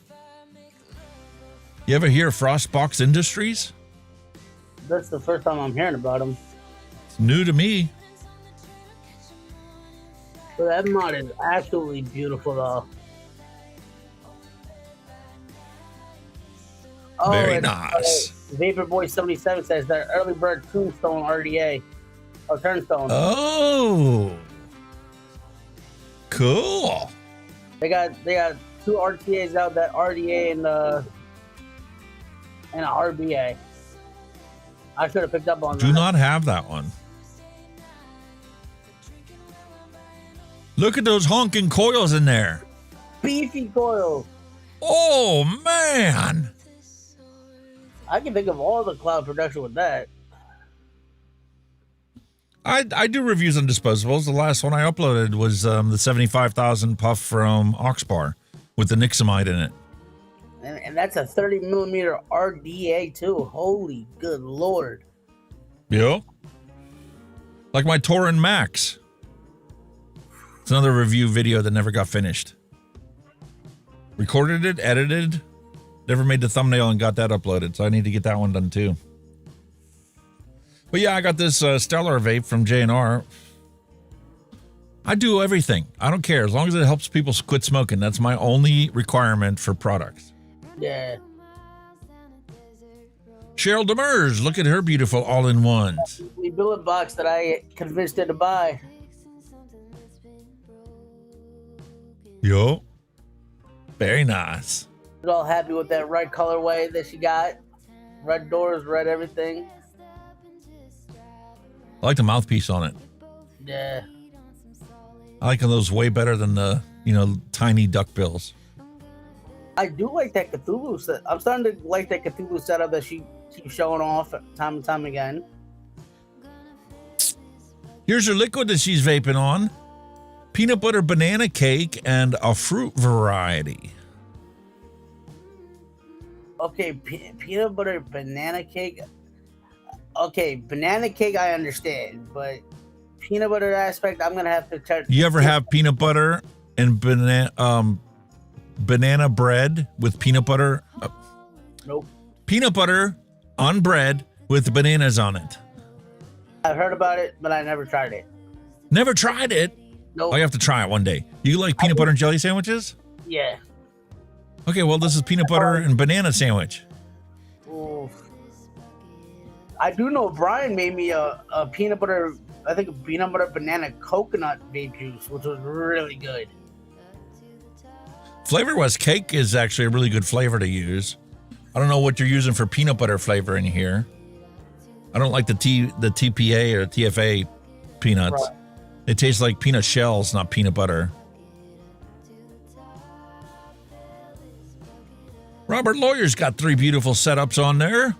Pumpkin spice from Wonder Flavors, vanilla cream from Wonder Flavors, and Flavor West birthday cake flavor. That actually sounds real good. Yeah. That's all you got to do to get started DIYing, man. Just a single flavor, test these things, mix it up, try it at 5%. If it's not strong enough, go to 7%. Not strong enough, go to 10%. And you can tweak it until it finally tastes right for what is the flavor on the bottle. And you could add enough sweetness to make it work right. And there you go, dude. You're making your own juice. Now that RTA that's on the far left, that looks similar to that Blaze RTA that you have. That one looks more like the Osiris. I'm not sure which one that is.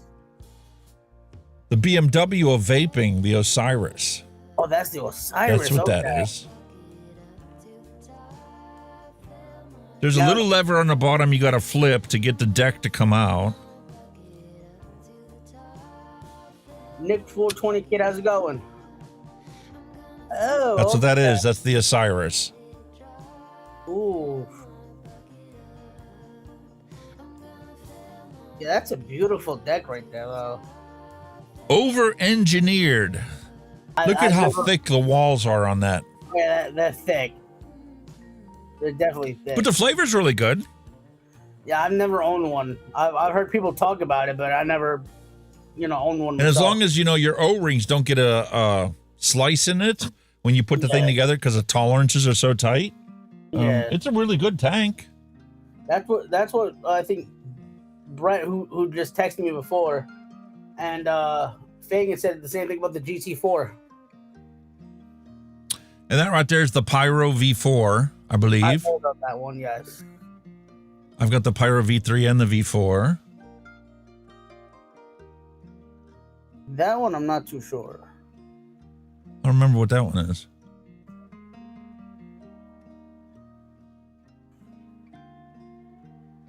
Cool.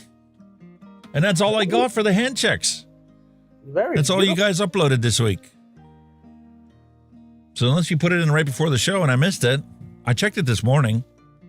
That's all we have for the hand checks. I guess it's time for the dad jokes. Yes, sir.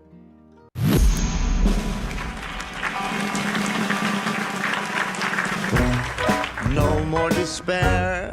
I have paid more than I own. Now what you see is what I give you. If a vapor's been robbed, which detectives are assigned to the case? Sherlock Holmes and Dr. Watson. Yo, what is a vapor's favorite fantasy film? Cloud Wars, Episode 1, The Phantom Line. Hey man, what do you call advice from a vapor? Drip tips. Hey,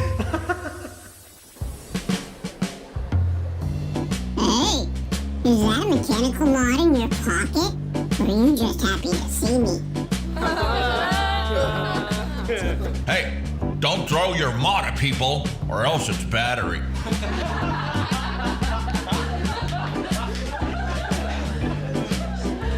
Hey, why did a vapor cross the road? To chase them clouds. And they told me vaping was cheaper than smoking. Nope, I don't care. What are you talking about? Did you hear about the guy who doesn't pay more than 1 cent per mil for juice? Shut that baby up! Yeah, we get it. You DIY or die. Gotcha. What are you waiting for? Let's do this. It's go time! Here you go, Dylan. Private sign. Do not read. Yes. I didn't read it. More than 40 years later, and I still don't know the name of this candy, but I can make you an e-liquid with the actual flavoring for this candy. Yeah. Pazzo Jack Strawberry from Flavor Art. But I don't know what the candy name is. Save it. I don't know. It was in Granny's candy bowl. Those are always in the candy bowl. Oh, man, look. They got a really good soda machine there. Oh, Lord. Extra strength Tylenol or Advil or Benadryl or NyQuil or Zantac, or you can drink some of the actual juice from the Illuminati Corporation. For you tinfoil hatters out there. Yes. Good night, Vapor Boy. Wonderful having you here. Okay, I know what I got, so don't try and Jew me out of this, okay? For sale, 3-in-1 tornado earthquake nuclear bomb shelter. Don't try and Jew me out. Is that Kenny? Hey there, Kenny. Let me get you on screen. Is that... I'm gonna have to go to use my other buttons. Oh yeah, but those classic desks were always made for perfect stuff. Oh Lord, I'm on 2 screens. You're on 2 screens because I need to change it. You're now guest 2, not guest 1. So I need to go to studio mode, I go to guess I'm Video so gorgeous. Ninja.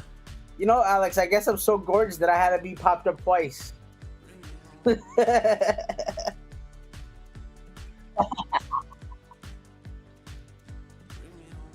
out of it, lad. How you doing, Kenny? I'm good, man. Just rushing back as always. Bloody work, but I made it. Eventually. Way, we're all on. Hi. Still in me work attire, like, but never mind. Hey, man, your audio is flawless. What happened? Because we got it fixed. That's what happened, motherfucker.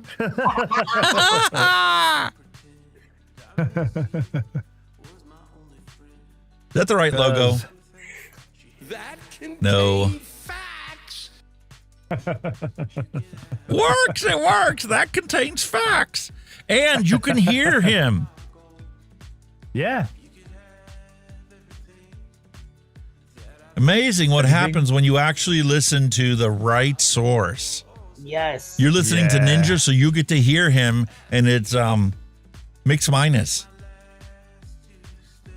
That's just absolutely bloody awesome, mate. Very nice. And I fixed your logo. Oh, did you? Very, very, very nice of you. Yeah. Hey, man, don't try and Jew me out. I know what I got. For sale, tornado, earthquake, nuclear bomb shelter. We used them all as children, and I know that that's what they can still be used for today. Because our teachers wouldn't have lied to us and told us that this was going to protect us from all three and it not actually do anything. Nowadays, the desk won't even do that. What the way all they do is just attach it to the chair. It won't do nothing. You know, I just want to drink my coffee and have nobody pet my peeves today. Is that asking too much? No. Too right, mate. Too right. But just leave us alone to drink me coffee. In my case, it's tea. Because I'm English. English tea. What do you think? Accurate depiction, men and women toilet signs? Yes. That work? Without a doubt. I think it would confuse. I think it would confuse all the idiots. That though. And he's got a point. They're lost. Yeah. You're like, what's that? Huh? The fuck is this shit? And for those of you out there who have not had the joy of having children and not having offspring yet, let me tell you a little story. You know, thinking about having kids, my son poured syrup in every single floor vent 13 years ago, and every time the heat comes on, it still smells like waffles in this house. I never once did that. Never once. It could have been worse. It could have been worse. He could have stuffed fish underneath, and that would have been nice. Could have been worse. He could have poured musk candy down each register vent. Oh, God. Hell no. Hell no. I'd rather have the fish. I'd rather have the fish than that. Hey, tell me if I'm wrong. Onion rings are just vegetable donuts. You're so right. Technically right? Correct, yes. Technically correct. An onion is a vegetable donuts. They're fried just like real donuts are. Exactly, deep fried in butter. Lovely. Delicious. No trespassing. We're tired of hiding the bodies. We're running out of field for the backhoe to hide the bodies. No trespassing. Some people love hiding the bodies. Well, Dylan can't say this. Are you old enough to be able to say this? I have lived through 10, 10, 10, 11, 11, 11, 12, 12, 12, and so on and so forth. But I never did 7, 7, 77. I never did the first three. I'm gonna say we did. That. Actually, Yeah, I'm wrong. we did. I did live through 9, 9, 99 because I was only 2 years old. Oh, we saw it all. Unfortunately, we seen it all. Do you have a Hunky Vape cap? I do, but not for sale. Possible merch, possible merch, possible merch. Cha-ching, ka-ching, ka-ching. I need to get around to doing that. I never got around to it. A one-off special. Yes. What do you think, man? The bling of the 80s, wood grain everything. You know, I still see this style car every once in a while. I'll still see it. Wood grain panel vans. The Atari had wood grain on it. There was wood grain on the inside of the cars. Everything was dark. How many of y'all remember the cable box, the General Instruments cable box? My grandfather had that. With the wood grain on it. We had something similar, but we didn't have wood grain on it. It was all black. Wood grain microwaves. Again, my grandfather had that. I remember that. Yeah, but would you still have a wooden dashboard in your car, especially in a classic one, if it's walnut or something like that? You'd definitely still go with that. Hell no, not You know the what I mean?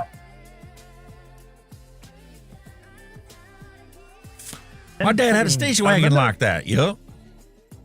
I remember. How many of y'all the remember station the wagon. cassette deck answering machines? What about that horrible wood paneling? Everybody had wood paneling on the wall. Everybody had wood paneling. It was a nightmare. I used to live with something like that. My grandfather's house had it. Sucked. My mother has that wood grain paneling. We used to get these boards that simulated, and you just stuck these boards to the fucking wall. They were horrible. And then if you did get proper tongue and groove wood, you were posh. Yeah. Fucking nightmare to put that shit up. Oh, Today's there kids we go. have Apple Music and AirPods. We had a Walkman that ate the cassette tapes like it needed a snack, and it lied to you all the time. Because, the CD said that it had anti-skip technology that it didn't really have. The youngins would I got just the Apple. not understand. I got the Apple Just Music wouldn't on here, but I understand. got the AirPods in the other room. The youngins now just wouldn't understand. Remember when you got the pen to wind it all in when it come out, I was posh. I bought a splicing kit so I could cut it out and splice it back together. I did. I got a splicing kit for me cassettes. Hey, how about the worst head cleaner in the world? Oh. You used to buy the cassette that was the head cleaner. You had to put alcohol on it. That's right, yeah. That sounds so bad. Oh, you've got no idea how we used to live, mate. I'm telling you, you've got no idea. Dylan, you're one of the left out crowd here because you're one of the people that never held the flashlight for your dad and had him yell at you for not shining the light into the right place, and it clearly shows. No, correction on that. I actually have had him yell at me for the flashlight. Even his best friend's done that too. But when he's messing on with the car and you're getting bored and you're starting to shine the light somewhere and all that. Put it over here. Over here, not over there. Yup. Like that.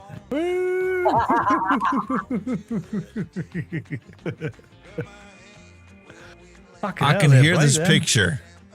I can hear this picture. Oh, it's the old credit Charge card. machine, isn't it? Yeah. We had them.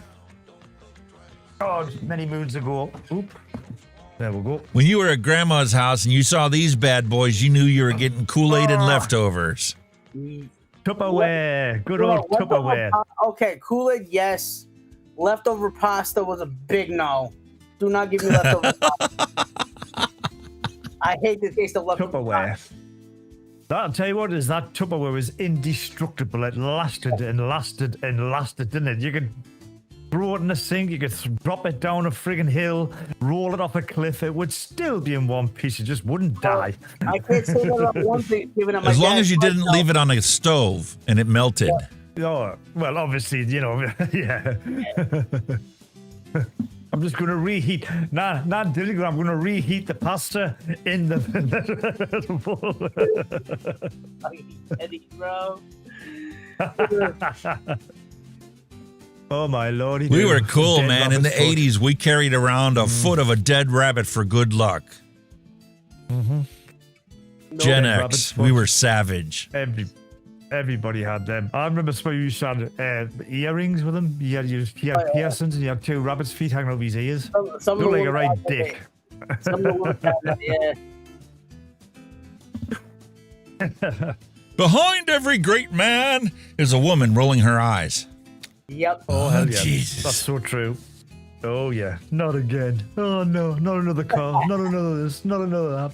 Why Not is he another telling vape. that Oh. story? Not another vape gear or red device. You don't need it. Hey, man, That's back in what I our keep day, getting we didn't told. have vapes. We had Mr. Sketch.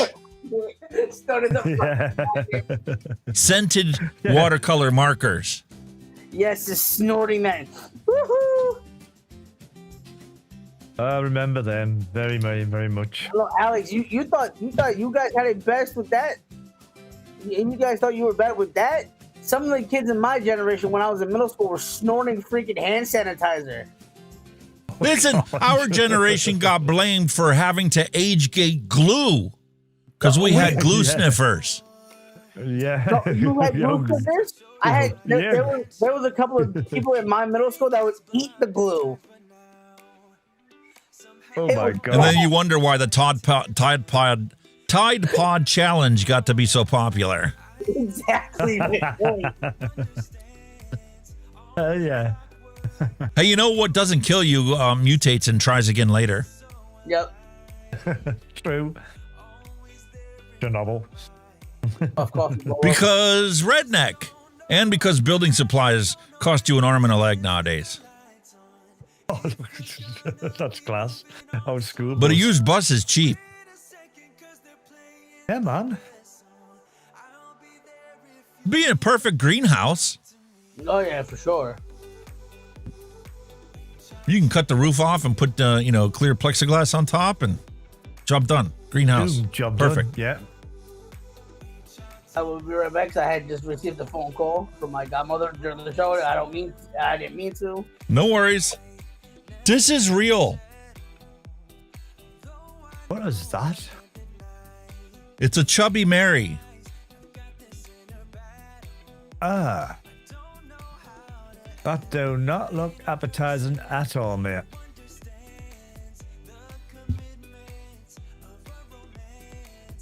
Ugh. You thought Musk Candy was bad? Now it's got competition. Accounting and tax preparation, dad joke of the day. Claiming your dog's fleas as dependents might raise a red flag with the IRS. Then again, they might think it's hilarious and put them in a better mood. So, it's up to you if you want to claim them or not. Can't blame a man for trying, can you? At my age, I'm thinking, why not instead of why? You get that way, don't you? Eventually. What are they going to do? A life sentence in prison is not that big of a deterrent anymore. Nope.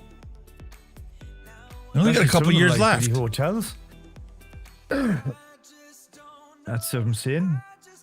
Notice. Thank you for noticing this notice. Your noticing of this notice has been noticed.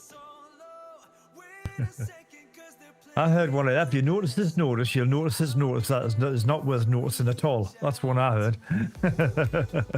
Available on Temu for $3.99. Yeah. Plus shipping. Oh, don't talk to me about that. I've been out of the game with that. I need to stop. My advice to you, coming from my doctor, eat more food from the ocean. Swim, you fat bastard, swim. Well, I can see the logic. Only Willie Nelson could look perfectly normal in this situation. It kind of blends in well, doesn't he? Which one's Willie? Which one's Willie Nelson? Never thought I'd see Willie outlast all these other blokes that have passed away recently. Are you sure? He's still gone. To everyone who said I hung my door upside down, I did it so my dogs can see outside. I'm not a total idiot. Oh, that's actually cool. I did it under my wife's direction. That's actually a good, cool idea, that. See? Thinking You know, outside so the she could box. see the poochies before she comes in the house. Yeah.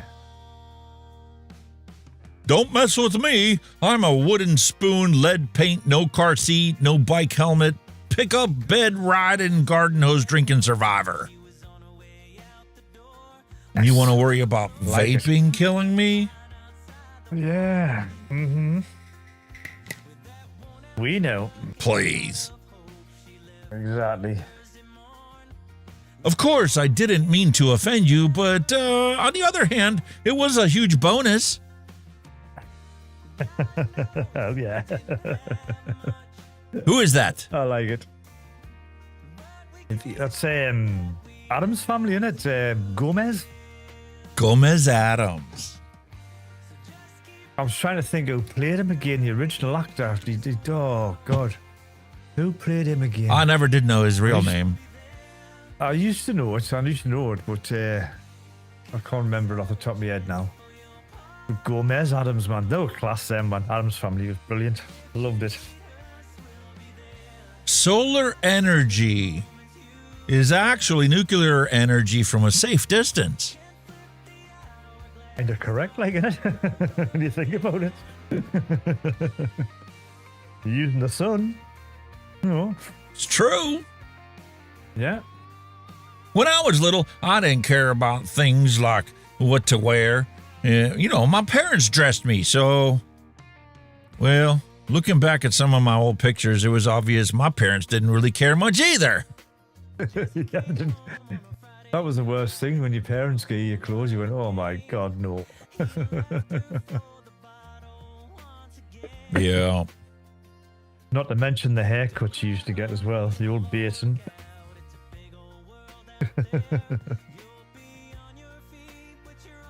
Them were the days, them were the days.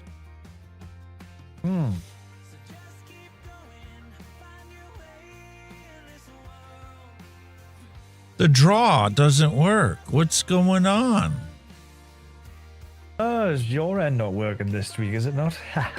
My end's working fine. I updated OBS as well, like you said. It's all been updated. Oh, it's updated now. The only thing that's pissing me off with OBS, I've got that that updater plugin. It tells you when to plug or update all your software, right? I've done it yesterday. Everything, new data, the move tool, all that crap, all downloaded, popped in. Start OBS today, download another version. I went, fuck that. I'm gonna fucking tell that off. I mean, it's constant. You're like, no. I think mine works. This is, I can't remember how I do it now. Say the dot, but that's all I can see. You have to pull up the draw dock. The draw on the dock. All right. When we still had a sense of humor, you can thank them.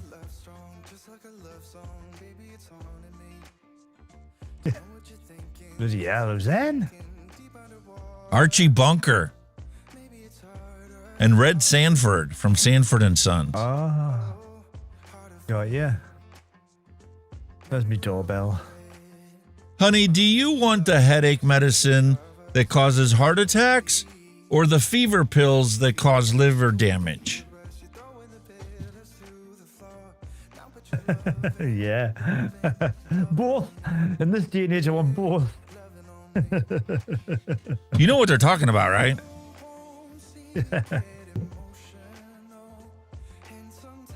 Headache medical or the fever pills that cause liver fever. Aye, the blue tablet and the red tablet. Paracetamol or Tylenol and ibuprofen or Advil. I thought I had aspirin in me. Aspirin jumped in me head as well for that, but that's a thinner, isn't it? Aspirin actually causes stomach ulcers. You know, when privacy is outlawed, only the outlaws are going to have privacy. Kind of like That's a true guns. statement. When you ban guns, only the outlaws have the guns. Oh, yeah. So, when they banned vapes, are we classed as outlaws for having vapes? Yes, we are. I'm an outlaw. There's one off my bucket list. Little did we know that Bart Simpson was going to tell us the truth. Everything we've ever been taught is bullshit. You know what it is? That's the thing about The Simpsons, how they predicted stuff and all this lot. Have you never noticed that? It was a big bunch of hoo-ha stuff about it. Aye. Like various, this is that, and that, and the kind of nan. And you wonder, hold on, what's going on here? You know what I mean? Well, it doesn't quite make much sense, does it now? Is there a government official actually working for The Simpsons? I've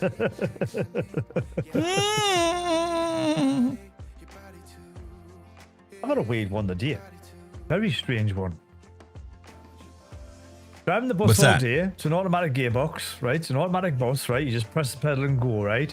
But every time you go in this street, the gearbox goes all to tits. It doesn't change gear. So you've got to turn the bus off, let it reset, and then drive away. But every time you go in that street, that's when it happens. Otherwise, it drives all near bother all day. And you're like, what the fuck's all that about? Weird. Kind of like how my whole show like froze up and everything. Really? Earlier for no apparent reason. Really? It's him. He came on and froze your show. It's him. It's Dylan. No, it was His before fault. he even came on. It was just me. Damn. I thought we could blame somebody else because I always get the blame. Kenny, you will feel better though. When he first jumped on a Ninja, his microphone didn't work. Yeah. That just do. We've been there. I feel for you. We've all been there. Look, I haven't been on in how many weeks, Alex? Like 2-3 weeks, 4 weeks at most. And my microphone last time I was on was perfectly fine. I didn't touch any settings, so I'm like, shit, I must have fucked with something. Now, what happens is when you open up Ninja, it like resets everything. Like if you have stuff that connects and disconnects, like an earpiece, it's not in the list when it opens up, so therefore it doesn't know about it. You have to go back in later and then engage it. Yes. Yeah. That's what I've got to do every week when I log on the Ninja. I've got to when it OBS comes up permissions for video, cameras, webcam. You've got to cross out all the permissions and let it find the permissions and start a game before it let us connect. Because it'll just not entertain it. The bastard. The bastard. You know, if you keep them busy with fighting over basic needs, they will forget about the freedom they actually lost. That's so true. Keep the key, I want the bread. Thank you. This is when Windows was actually perfect. Nowadays with Windows 11, it sucks. Because when you told it to do something, it did it. It may have taken forever. Nowadays it would take forever, but... And when you did it, it didn't undo it. It stayed there. You know what I mean? It done as it's told. It done what it was told back then. You were the master, the computer is the machine. You told that what to do and it did it. Now, the computer's telling you what to fucking do. What? Or it doesn't even tell you, it just does stuff on its own. Opposite of what you want it to do. Much. Dude, it's like all the iPhones and Apple stuff. If you have a whole conversation about fucking, for example, apple pie vape juice, it'll bring up fucking apple pie vape juice. Like, what the fuck? Yeah. Windows XP, once they got past the service packs, was really, really good too. Just like Windows 7 was really, really good after the service packs were released. When it first came out, it was shit. Same as Windows XP.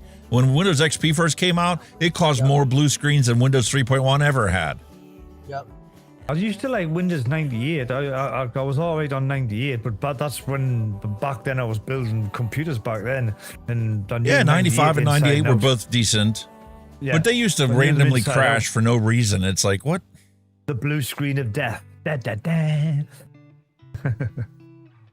Oh, I shouldn't tell it to do that. You learned your lesson. Yep. Meanwhile, this one hasn't been played in 15 years and still remembers where you left off. The guy had stopped where you left it. And didn't move when you picked it up again. No. Unlike anything you stream nowadays, we go to watch Amazon and we're sitting there watching a show and I had to hit pause to go let the dogs out. I come back in. Not only did the whole screen go to a screensaver and exit out of the program you were watching, good luck trying to find that in Amazon's list of things of what you were watching. Yeah. But when you do finally find it and start to replay it, there's a 50-50 chance it might start at the beginning of the show again. Yep. What? Or it'll start playing 15 minutes prior to where you left off. Yeah. Like what? Oh, it's crazy. I mean, they're not the only app that does that. There's a few other apps that do that. You'll pause it, then you'll go to play it, and it'll not let you play, so you've got to go out of it, reload it, and then play it from the beginning. And you're like, really? Yep. Then you got to fast forward to where you were. Yeah. This all started back in the 90s, right? You know that, right? When they first gave us these technology pieces and says, look, we got an anti-skip system. That never worked. Ever. Never. Nope. The only thing that worked on was a cassette player, a Walkman. You could run all over and everything. It wouldn't skip a beat. As soon as you got a CD player, it was... You know, I honestly think that the manufacturers did not want to put anti-skip system on there. I think it was autocorrect that put that on there. Probably I. Probably I. Which still hasn't gotten any better. 3 decades later, autocorrect is worse now than I think it's ever been. Oh, tell us about it. 3 seconds after locking the door, there's me. Did I lock that door? Do I need to go back downstairs to lock the door? That's normal for me now. Is the door locked? Did I lock the door? Right. Then you go back down and you check anyway, don't you? You go, yes, it's locked. Once upon a time, the jumpers. I remember that. you had to jumper your hard drive to tell it whether it was primary or secondary device. Yeah. Yes, I remember doing that many occasions, making secondary devices so I could use them all as writers. Remember that tons of times. I had boxes of jumpers, honestly, because I was forever losing them, so I had a little box of them. Then were the days, man.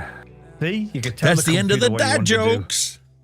I told you, man, there really wasn't a whole lot that was uploaded, so I had to actually go back into the Discord history of all the dad jokes and just pick some random ones to add to the list.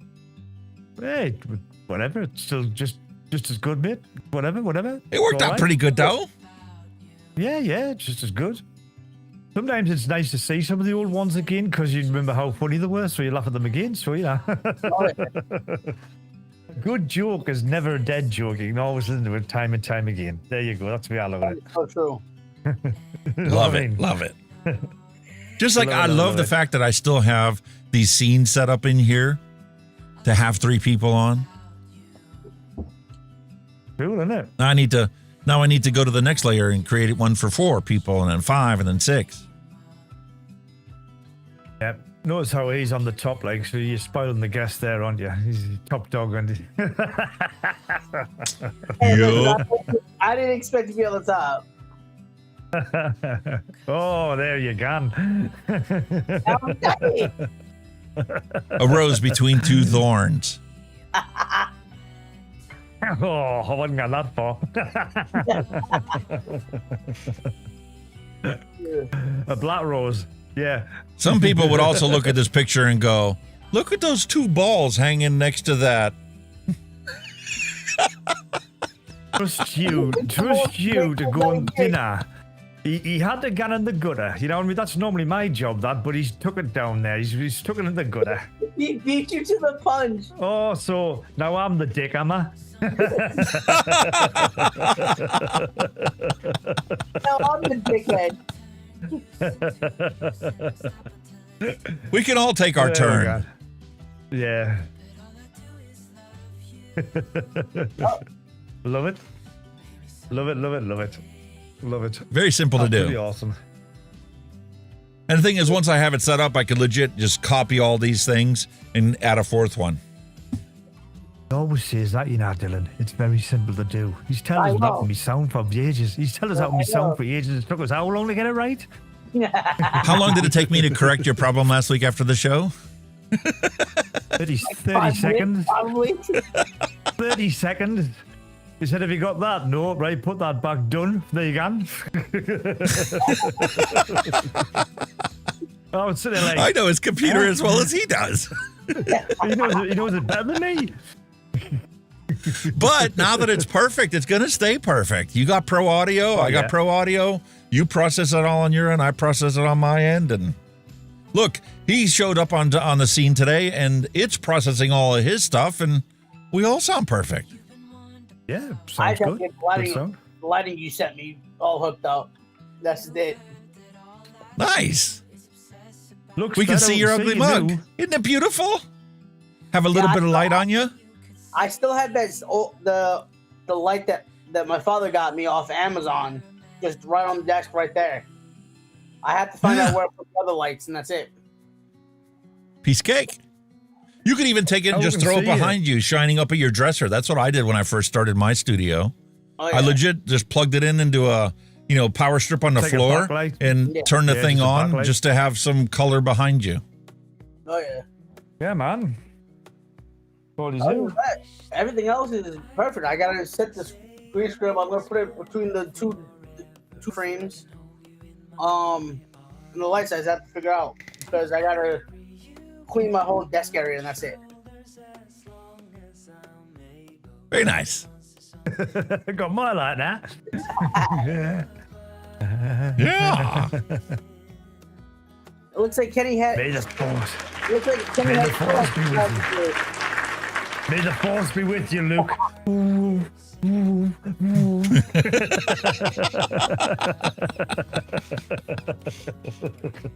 But I'll tell you awesome.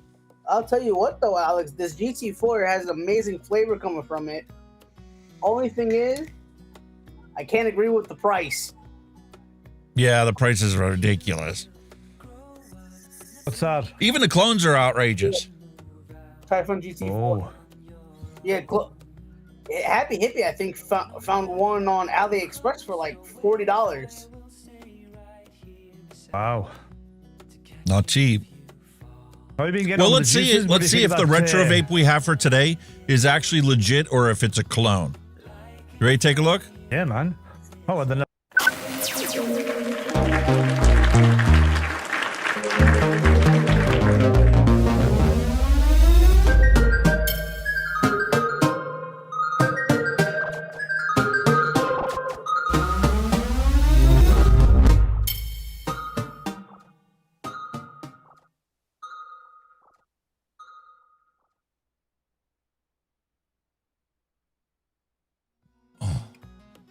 Hot diggity dog diggity. All right, so let's see if this is real or not. Look at that empty coffee cup. I mean, look at that coffee cup. Look at these desk folks. He's terrible, isn't he? Look at that. How would you get time to do anything? Kylin, wow. Vandy Vape, Kylin RTA. All I'm going to say is good luck with that one. Because you knew it was a pig to fucking wick. Here is the first sign that this is actually a clone and not real. This is supposed to be a sticker for the serial number. Oh yeah, it's extended. That's not a sticker. Printed on. It's printed right on the box. It's scanned and then printed. I think this might be a clone, folks. But it's still a bitch to wick, whichever it is, original or a clone. So you got a little English user manual, a little tiny screwdriver, a piece of mesh to wick it. This is the Kylin M certificate, some cotton, Oh, That's the mesh this is one. a clone. Look at the glass. Look at that. It just- doesn't even fit. It's just bouncing around inside there. And let's look at the finish on it. Yeah. The bubble glass, actually, the bubble glass is already fitted, which it shouldn't have been. It should be in the straight glass where it come with, and the bubble glass should be in the box. Yeah. And look how the inside of this is the same color as the outside of this. Yeah. This is the Kylin M. Real one. Notice how the inside of this is actually metal, like unpolished, Yeah. unfinished, straight up metal. Stainless steel. Stainless steel. And the bottom of the cap is raw metal compared to the dull gray finish on the outside. Yep. Whereas the top cap on this one is already good. No, that's anodized okay, just see? like the outside. Yeah. So what we have here, Lord, folks, eh? is a clone of the Kylin long- M. As long as it works, that's the way I look at it. I've got a couple of clone mech mods and they work fine.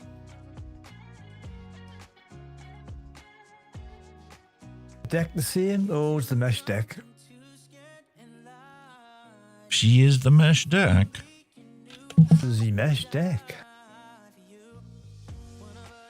Haven't got any juice now, have you? You can't even get it off.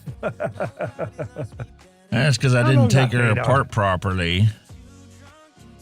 How long has that been together? When was the last time you had The that apart? glass is stuck. Uh-oh. Uh-oh. Don't fall. She's going to have to soak. Look at my fingers. You gotta stick that one in a little soak, mate, to let it free off, I think. Yeah, she's going to have to soak.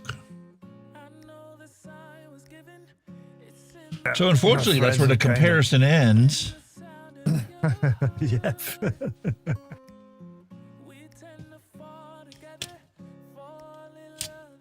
Oh, hang on. I've got a... Let's see if I can get a picture of it, see if it looks anywhere near. Kylin M deck.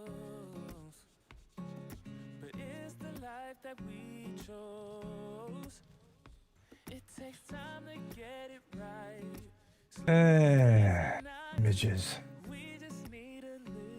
It kind of looks similar. All right. Have a look. Zoom in a bit there, mate. Just zoom us in a bit there, and then we can just have a proper little comparison here, because I do have a picture. And the deck looks similar. Yeah. Phillips screws? Yeah, the deck's pretty much an exact copy. I can't remember if that white bit was sprung on them, was it? I don't know if it was sprung on the original. No, it wasn't. It was a screw. Yeah, there's a spring in this one. Sprung, is it? Yeah. I do see a problem with this.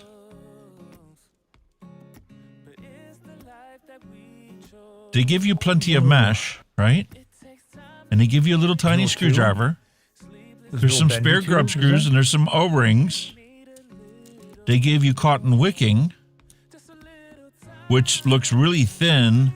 This looks like standard cotton wicking, not the thick wicking you need for the mesh, number one. Where's the form tool?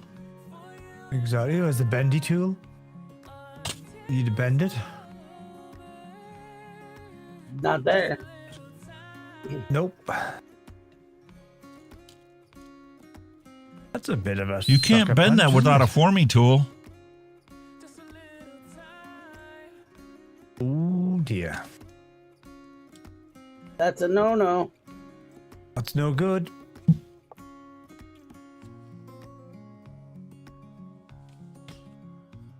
Pen or a pencil if you've got something anywhere near. So with the straight glass on there, the bubble glass fits in and is securely held in place. Yeah, what they've done, they've installed. You've come with the bubble glass installed inside the straight glass, which is another no-no in this country. Couldn't be doing that. Oh.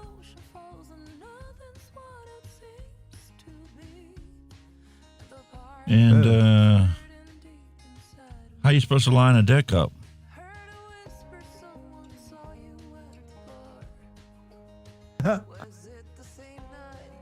Guess.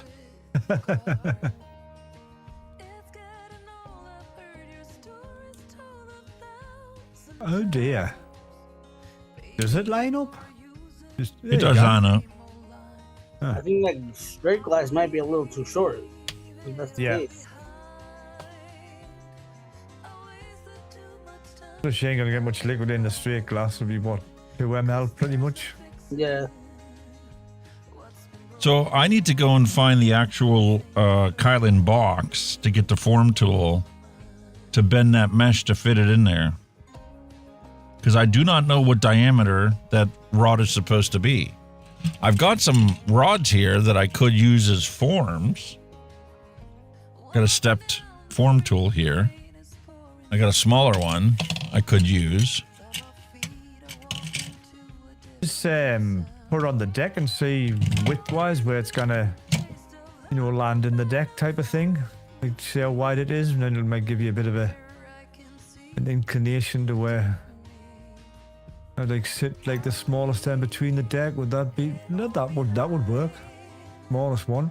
It looks like the smallest one will fit at most. I think because they're not very wide anyway. It would get you the close. They're not very wide anyway, the forming tools. Yeah.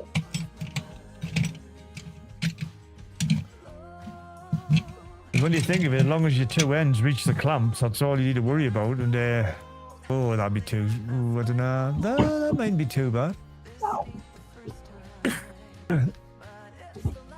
I dropped the GT4 by mistake. No. You just want your ends really to fit the thing in bloody tools, don't you? I think this one will probably be the best. Yeah. The biggest one. Yeah. Give you plenty of room. You've got Okay. a nice arch on We'll do now. it. You can only but try. If it works, it works. If it don't, it don't. May have to put both of them bits of cotton in if they're thin.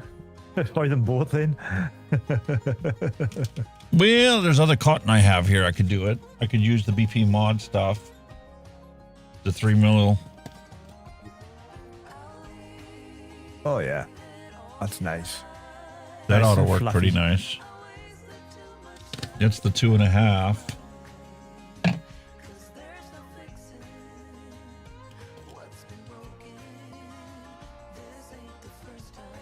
You always double it up and pull it through. Just fold it and fold down on itself and pull it through. You know what I mean? What I used to do, if I was running out of cotton, And I used to actually, double I could strands of reach in the cotton up. drawer. I do have some spare larger stuff.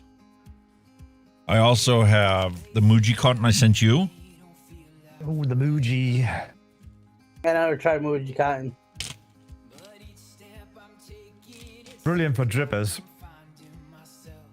I always use cotton bacon prime. Muji's fantastic for drippers. You can get bags of it, man. I think the last time I bought a bag, I only paid about £2.50. And that bag, I've still got it, and I've had it in about, 3 years? Right. It lasts forever. Yeah, there's 15 yards in this bag. Yeah, it lasts forever. It just goes on and on and on. Especially the Muji pads, because you cut them, you can get 4 strips out of a pad. Yeah. You know what I mean? It just lasts forever. You just kind of get rid of it. I think the last bag I bought, I gave half of them to my wife to get her makeup off. Well, that's what the Mujis are for originally. Then you can just use some regular cotton and peel it out yourself. All right, let's get this thing put in the deck.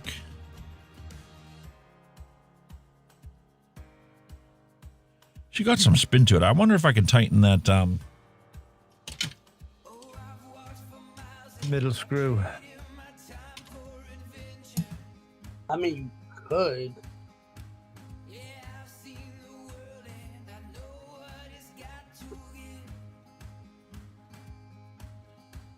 Lefty loosey, righty tighty. You still got the spring on it and all, yeah? Yeah. Yeah. Lovely. Looking good. There. Boom. And loosen them little ones up on the side. Oh, they're not sprung, are they? And you've actually unscrewed the whole screw. Bummer. Hate it when that happens. Oh, a lot of play there, like, is there?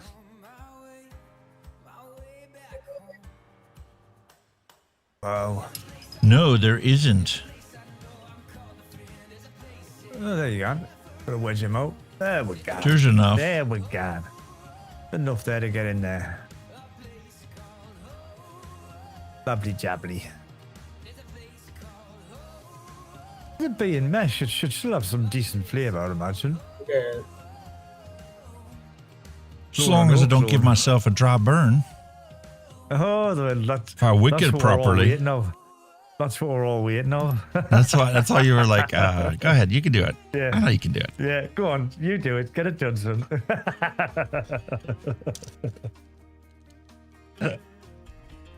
Have you got, how much coffee you got? You need, just in case you need a good swig.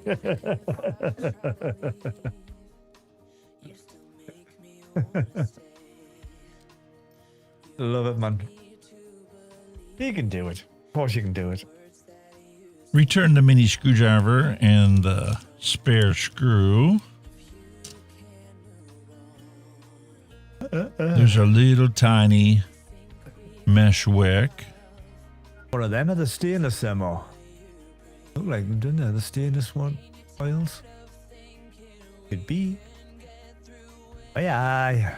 Lovely that, man. Perfect. Fantastic launch on that. Yeah. Oh, that's the best. Yeah, man. Underneath the archway, we will walk hand in hand. There you go, man. Boom. She dropped in beautifully. Boom, job done. This dodgy tank. Why would you buy a dodgy clone? Because I didn't know it was a dodgy clone when I ordered it. I'm just grateful to get The price it. not give you a clue. Did the price not give you a clue? No, I was in the same line as all the other Chinese stuff I was ordering. But that's a nice barge. That should work beautifully. That's not bad. Wait, I get that nicely filled up. Got a good clamp Looks on like this side should go a little bit lower, don't you think? Look at that. Look how much is sticking out. Yeah, that should go lower. Charge lower.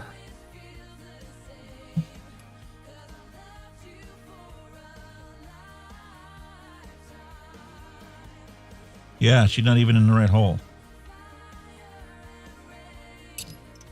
Oh, that would have definitely been a dry hit. Wouldn't have even fired. Would have been an instant short. Pull it out. Drop it in. Instant short, boom. Oh, yeah, I felt that move whenever I tightened that screw. Good job you weren't putting on a mech like that. Oh, yeah. Now that's better.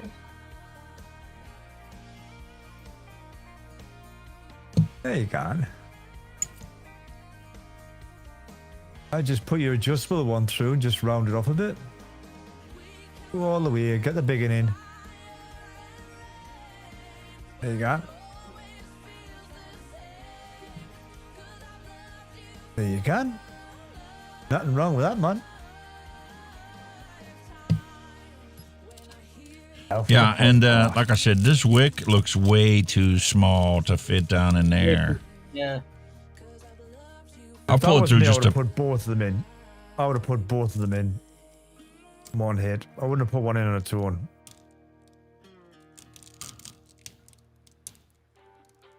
This doesn't look. It doesn't even look like it's fluffed. It looks like it's been flattened.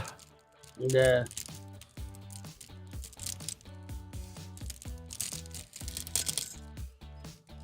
What a horrible little bit of I hate them bits of. Look at the man. You've got a funny on the horrible packaging on there.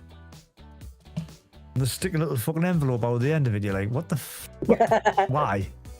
Nah. That's new. That's way too fucking loose. Yeah, by a mile. Jesus Christ. Wasn't even close. That's dry hit territory all over that. I'd probably be like Kenny and throw the whole shirt away. Like, fucking bastards. We'll try that one. See how she fits through there.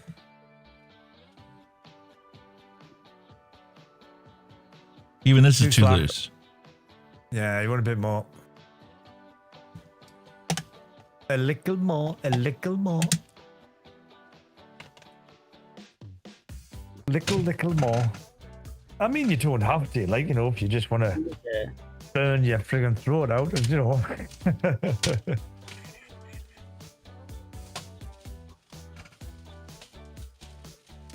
Oh, yes. William just says put two of them in. That's what I was thinking. Just double them up. Yeah. Simpler.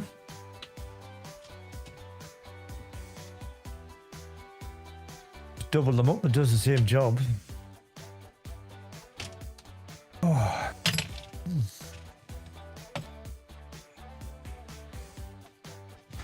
A tofu X fiber cut. 100 pieces, 60 millimeter, 6 millimeter diameter. Whoa, he's got everything, hasn't he? Do you know that? He's got everything. He's always got something stashed away. He's always got something stashed. He always has. Look at the size of that, man. That's a tampon. Big as fuck. That's a fucking tampon. That's not a wick. Oh, I was not expecting that. Now we're talking. This is not going to work. This is too big. Just tear a little bit off. Kenny just made my day. He's by saying that's the size of a fucking tampon. Oh dear. Look like one, doesn't it? Jesus. Yeah, I would just double up on that. Well, boys and girls, now you know if you run out of wick, always use your wife's tampons.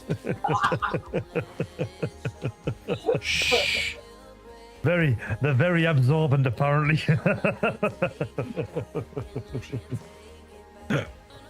Shit. That wouldn't be enough. You're gonna have to double that over. Yeah, double it over. Get some thickness on it. You can go tight, you're gonna have dry hit hell. Yeah. That's the thing when you do a mesh, you've literally got to force the wick in. You've got to get really tight. Oops. You let go of the end.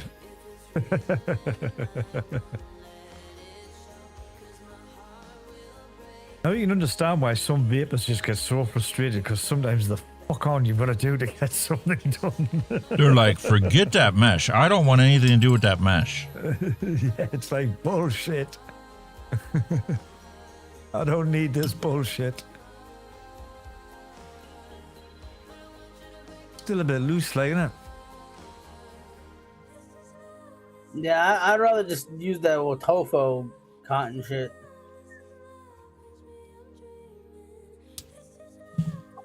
Yeah, it may be big, but it'll probably hold a lot better.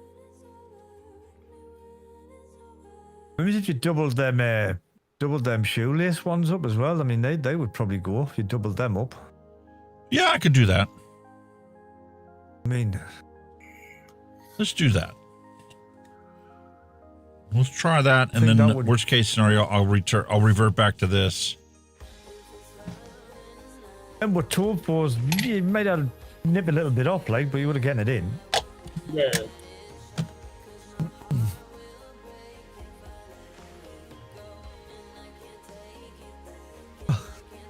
I thought they were gonna fit. Come on, please fit. Please. That's what she said. Nah, one size fits all when it comes to that. Is it going? Yeah, that looks a bit better. That's nice. That's really nice, Better, actually. yeah. There you go. Doubly wobbly. Job done. That's the thing with mesh. You would have the cotton touching every piece of it, otherwise it just goes burn. Probably had to cut it really All short, right. like a bow tie, like probably bow tie it. Not really short, so you just drop it in.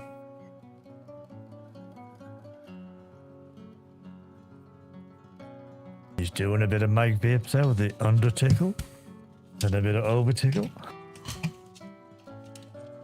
Nick 420 Kid, hello. Vapor Boy 77 who left earlier, and Neil Pitts, hello and welcome. Hello.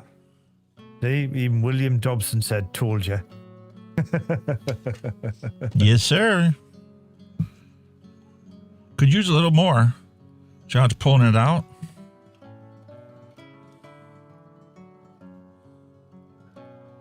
No, he didn't.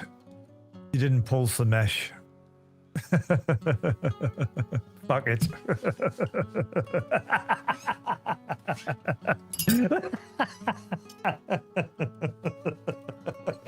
After all that.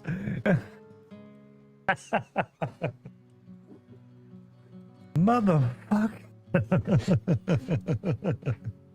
0.39. That's another giveaway sorry, that this.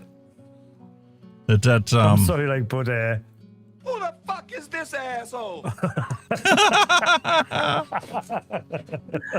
Oh shit.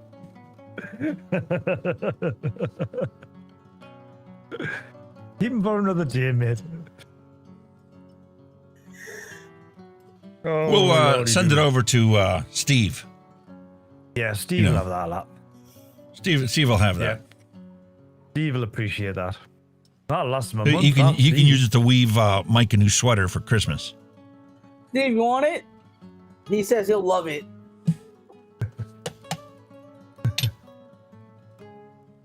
You're working with a professional here! That's how.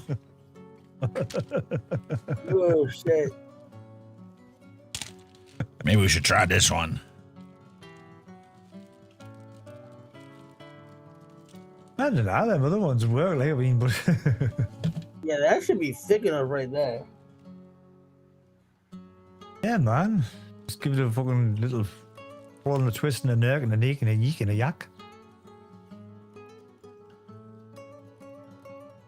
Eh, dear me. How do you know why people buy disposables and pods? Oh, yeah. They're gonna be fucked up with this shit. Oh, and it's looking, yeah.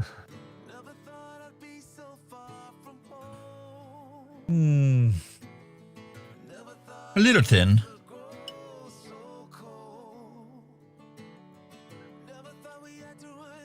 I mean, once it, longest wigging on the show, William Thompson. The longest time he ever spent wicking. It wouldn't have been a mesh tank now, would it? Why, yes it was. How did you guess? I love it. What do we do with that little...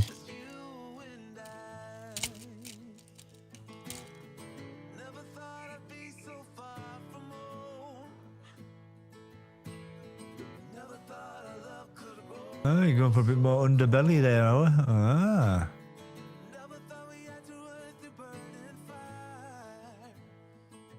Is it gonna go? Oh, yes.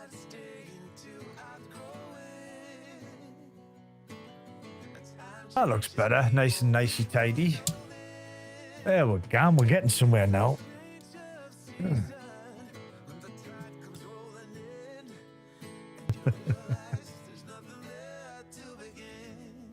I mean, you've got to remember, folks, when you're doing this shit live on camera and you're peeping down our lenses and fuck knows what, it's difficult. Oh, yeah. You know, so I kind of sympathize, you know.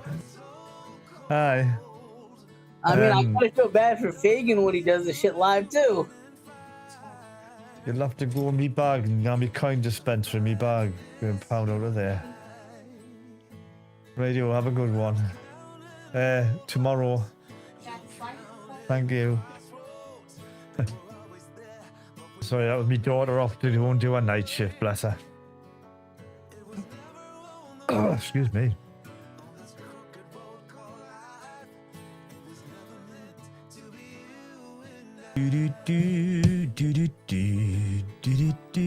Snip it, give it a haircut.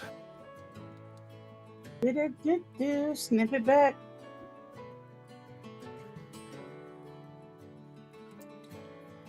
You can tell his wife's a hairdresser. Attention everyone. According to Neil Pitts, shut your mouth, Dylan. That is all.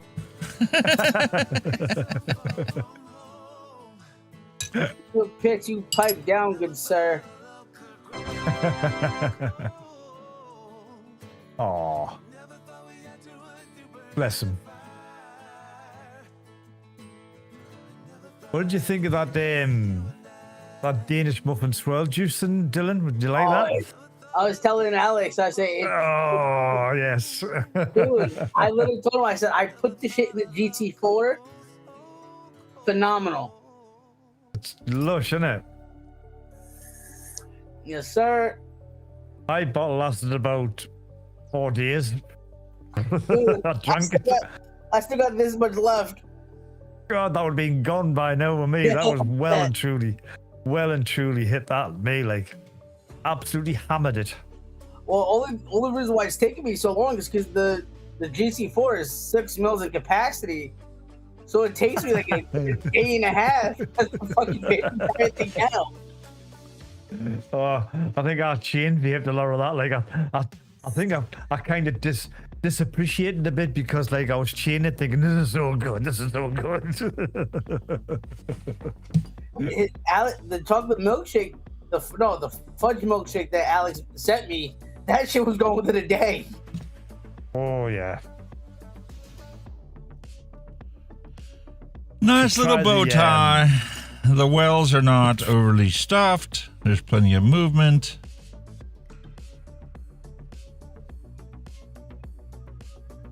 Yeah, it's looking good. We had to put shitloads of juice on that, like, and I mean shitloads. That'll probably take a 10 ml bottle, that. Oh, yeah, sure.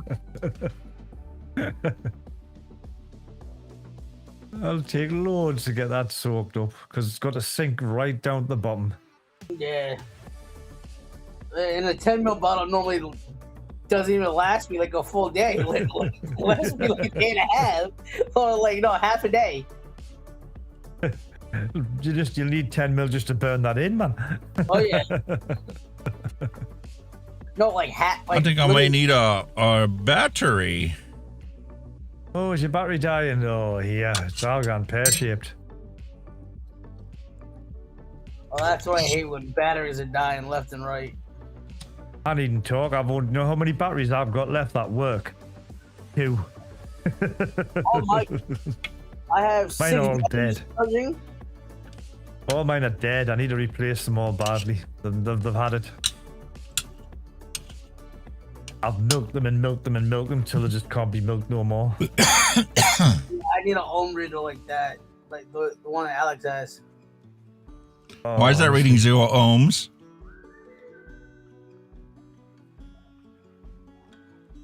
Oops. There you go.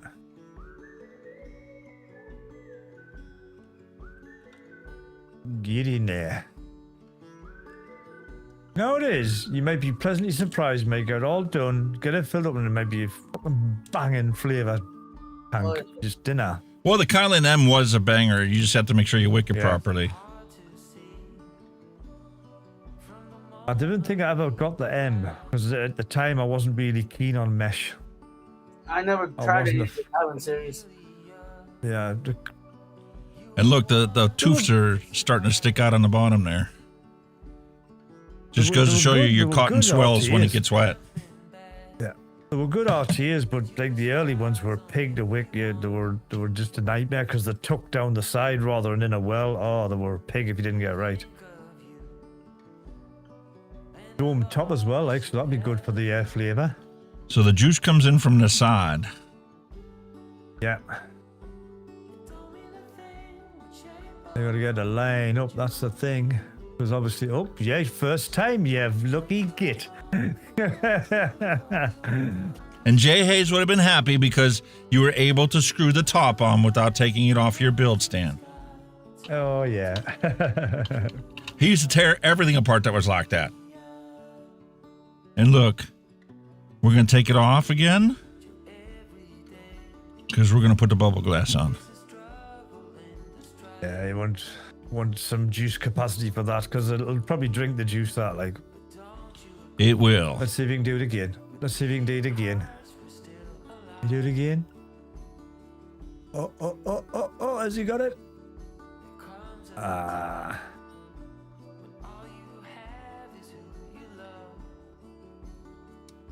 He's got it.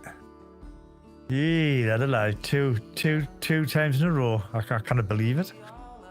Well, it was easy. Once I figured out where to line it up, I just had to make sure that the juice holes line up, and then it went right in. Piece of cake. That was a good one. All right, so what are we putting this on? I could put it on this old Smoant mod. Or plastic. The Smoant Taggers. Attention everyone. According to Freerider Vapor 4908, Kenny and Dylan, I think you both need to do a build off with a mesh tank. That is all. Only thing is, Freerider, I don't have any mesh tanks. All of mine are on the...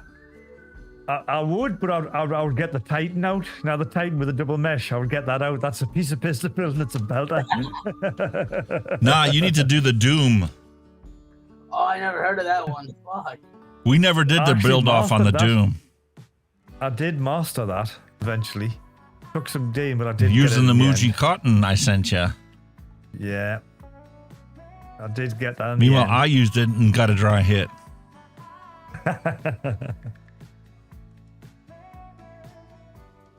Oh, don't get us wrong. It took a while to get it. Honestly, it was the times that I nearly flung it out the window was unbelievable. Ugh.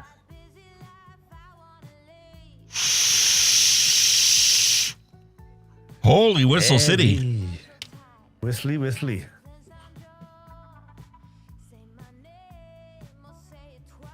Reading 0.13.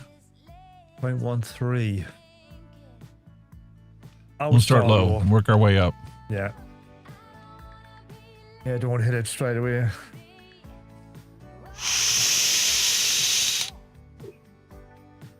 Shit. Look at the Vape machine in it. It was definitely a cloud machine, I remember that.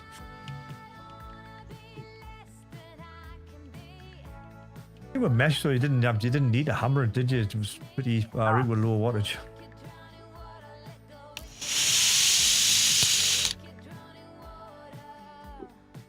Boom. See? That is awesome. Even though it's a clone, it still vapes like a champ. Tell you. It does. And the flavor is phenomenal. The saturation coming out of this tank. Even for a clone. As long as it keeps wicking well, that's what you want. Yeah, Winston said that those coils... It says 0.13 ohms. That's what this one read it at. Yeah, you said those coils are 0.15 to max 0.2. So you got a little word which is 0.33. Yeah. Like, what's going on there? Flavor banger, here we come. That's why all my quotes I think are a point anywhere from a 0.32 to a 0.35 at most. If I'm using Holy normal, cow. like, normal coils like Clapton's or something, I normally go for about 0.12-ish. I need to mix this up into 3 to use in this thing because of how much vapor it makes. Yeah, I always go for floral bangers and shit like that. Oh, me wire came. Oh shit, what was that? That fell off. Oh, hang on, me backrest just fell off. Get on there, you little swine. Cozy backrest. The wire came, me 38 gauge wire, so I can start building again. Ah, cool. So I got me outer gauge wire. Attention everyone. According to Neil Pitts, Alex, do you have or ever used Delozy flavors? I am going to order some next week. That is all. No. Delozy? Never heard of it. That's where I got the Saltnik from. Ah, Delozy. Delozy Labs. Oh yeah, that's what we were talking about before, right, Alex? Yeah, it's 38 gauge, so it says the wire thickness is 0.1, which I think's about right. And the spool length is 200 meters on that. 200 meters of wire. Woohoo! Fun and games. Get the drill out. You'll burn through it quick once you start making your own. Oh yeah, definitely. I am going to try and get you a Dia Dallas for Christmas. If Brick City still has one, I'll get you one. I didn't get them over here. They were right before they came out, but I've never seen them for ages. Never seen Holy them cow, before. is that delicious? But I like that one. I like that one that you bought. That like looks like a little lathe, doesn't it? That one looks cool. That one you got from Germany. That one you could actually get easier access to. The guys in Germany. Yeah. You have to send us the details, though, and I'll have a look at them. I'll see if I can get one. Yeah, sure. I can't remember now. Can't remember off the top of my head now. Alex, I see him every once in a while on Facebook. Vaping just came out with a nice mod where you could where you could literally stick your RBA on the mod itself and just dry burn all your coils. I think it's called the iRoyal V3. All right. Alex, I'll end up texting you with what site I found it on and everything, because I seen Vaping Vic do a short on it, and I seen another reviewer out in the UK, John Vapes, review it. Yeah, baby, is that pretty newish guy, isn't he? I think I know who you're talking about. He's pretty damn good, and he's good, like. He done a live, man. He had all these top bloody vapers on his live show or something, didn't he? That got a big name. I think he had Bogan on. Yeah, he had Bogan on one, like twice at one. Yeah. At different times. That's right. Yeah. He's doing well. He's doing really well. Oh yeah, he even had Mike Vapes on at one point. Yeah. Coil Factory, 2B3D. Coilfactory.de for Germany.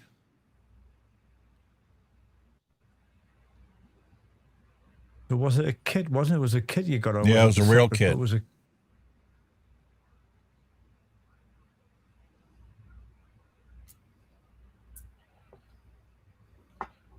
Ah, yeah. And you can buy the rail system to use with your own cordless drill, or you can buy the rail system that includes the motor. Yeah, because we were looking at the bearing on that one. When you got it, we said the bearing could have been improved. Yeah. Was it the bearing that we think? Was it a nylon bearing, but you could replace with a steel bearing, like a roller bearing. Yep. With the push and pull on it, the slack. Fill it with a taper bearing that's meant to be pulled. Like a wheel bearing. Hey, Alex, I don't mean to cut it short, brother, but I gotta go assist my father. No worries. Don't worry. I appreciate you coming on, Pleasure to see Dylan. you again. Thank you for having me on. Have a Pleasure to see you great again, day. Eddie. You as well, brother. Later. See ya. Take care. Ah, that's where it is. Coil Factory DE. I'll put it on the browser and bookmark it. Where are we? There we go. Minimize that. Shouldn't cost too much to get that from Germany anyway, should it? No. C-O-I-L. Factory. Dot. E. And down. And they use ceramic bearings in theirs. That's what I'm saying. The ceramic on there. Yeah, but I didn't like them because they were not designed to be pulled on. Nah.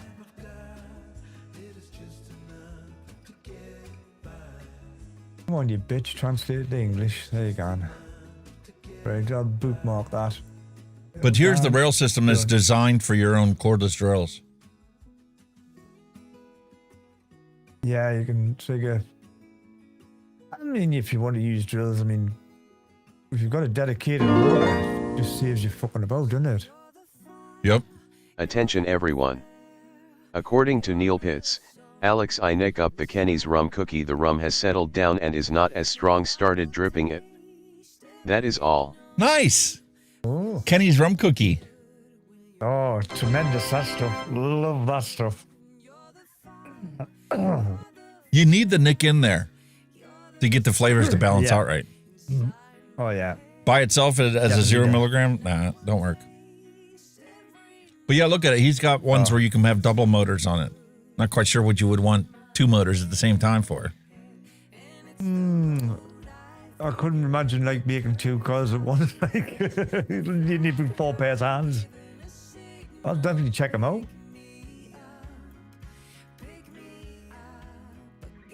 Yeah, see, like an old way. I say old, but like, you know, like a wheel bearing off a car. You know, you can get the same dimensions. You can just get like a wheel bearing what you would order off a car, like I say, a tapered wheel bearing would scan in better. There's a table system, and he's got ones where that height is adjustable based upon the size of your drill. Yeah. And you can actually put the chuck of the drill on the other side in a clamp. Oh, yeah. But he's got all kinds of stuff, and he's got all kinds of wonderful tools that you can use too. Like that coiler I have. Got the coil winder. Yeah, you got that, didn't you? I remember you getting that. Yeah, I really like that. Isn't it? Because that's plenty for you to grip on, isn't it? It's like and the thing is, it's got a little ledge on there, so when you put your wire in there, it makes it very easy. And because it's fat, it doesn't tire your hands out like your little tiny coily jig tool that you had from Coil Master. It would be good because, like I say, if you're making exotic coils that you've got to wind by hand rather than on a coily thing, that would be like you said, the nice thick handle to give you some bit of fun. Oh, I see what you mean now. Yeah, you got the drill jigs. Yeah, that's cool.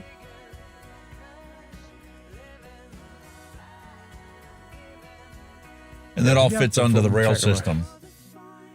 And he's even got a foot pedal accessory that you can clamp onto your drill. That would be class. Just press the pedal. Yeah, we were gone. That would be mint. Then you could focus on actually, making sure that the Clapton takes the way it needs to. He's got jigs for your wire to hold the roll. I made one years ago. It was just a pen. I just put on two clamps and just put the coil on, and it just rolled off a pencil. Sorry. Cool, man. He even has one now that you can do in reverse direction, depending on which way you want to wind your coil. Ah, yeah. You can do it either way. Yeah. And he used to sell it as a complete set where you could change the bits out. You could put a 2.5 mil bit or a 3 bit or a 3.5 or a 4 mil.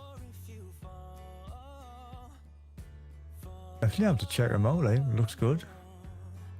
Frank, nice guy. I never actually talked to him, but I did exchange multiple emails when I placed my order. Yeah. It's awesome stuff. He's got little clampies to, you know, make sure that your things don't wind up, and you can put that over top of your stuff and tighten it down so it doesn't twist. Yeah, it stops your wires twisting, yeah. There's all the sorts of things for that. Like, you mean you use buttons and weights and all that stuff. Something. Oh, there's all kinds of things you can use. Paper clips. Some people use paper clips. Yeah, yeah, paper clips, all that stuff. It stops them twisting.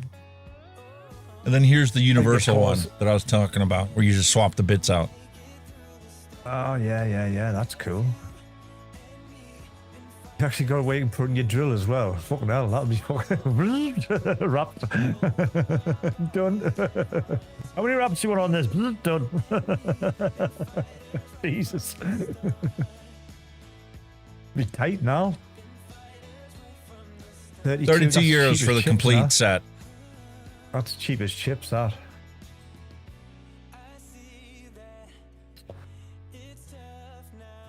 And then the rail kit, the rail system with the drive.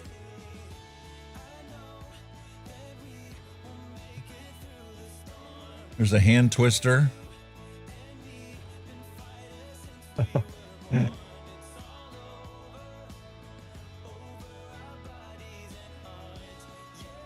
£100. Well.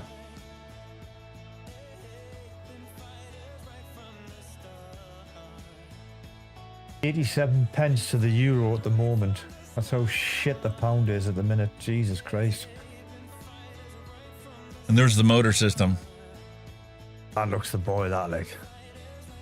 Yep. You buy the rail and then you buy this motor and slap it on there, and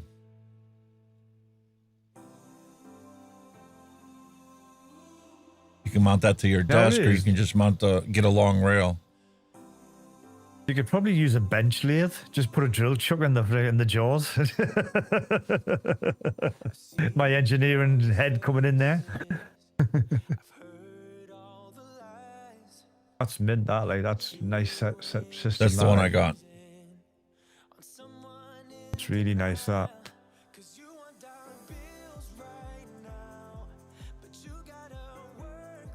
That's still not bad. That's still not bad. That's with the 1 meter rail. A 2 meter rail is $198. And you can get a 1 meter rail with a foot pedal to control the motor for $198. A 2 meter rail. 6 kilo. How much is it going to cost to ship that from Germany to England? 6 kilo. 20 quid maybe? A 2 meter reel. Fucking hell, who's gonna make 2 meters? Never fucking ever. 1 meter rail is what I got. It was more than enough. Yeah. 2 meters. Jesus Christ. That's a production line, that man, not a fucking hobbyist. I've actually seen people do that, you know, they make the wire and all they do is they current the lengths and then just put it in bags and sell it, so you just coil it yourself. Yeah. But I mean, if you got the patience for it, this is fantastic. Oh, it's mint. You can make your own, sell them. It'd be easy, no problem. My problem is I tried to make it too big right off the bat. You should start small. Only put out about 6 inches of wire, which is going to be more than enough for a complete set of coils, and you have better control over it. And there's less chance of it twisting up on you. I normally make them I normally run it about 12 inches because it gives you a bit of room for like error as well. You know, like you might get your first one and you might fuck it up so far long, so you just continue, just cut the bad bit out. You know what I mean? Nice thing about this one is you can flip it in reverse, the motor, and you can unwind it to where you fucked up, and then start going back at it again. I mean, you can do that with a drill and all, I suppose. Oh yeah. But depending on what you're building, I might just say, well, fuck it, I can just cut that out and just keep going. It looks good. And he sells all kinds of different swirls and jigs, and you pick it however you want to do it yourself. Yeah. You don't want all the big fancy thing. You actually have a workbench that you can screw this to. Then you can just buy this one end that's got the swivel built into it, and you can put your drill on the other end and clamp it down just with the regular clamp, and you're off and running. Variable height, you can make it as tall as you want. Definitely check it out. Definitely worth a look. He does do clearance stuff every once in a while. Yeah.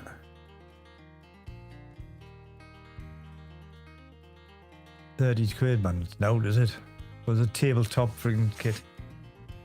30 quid comes with the tabletop setup.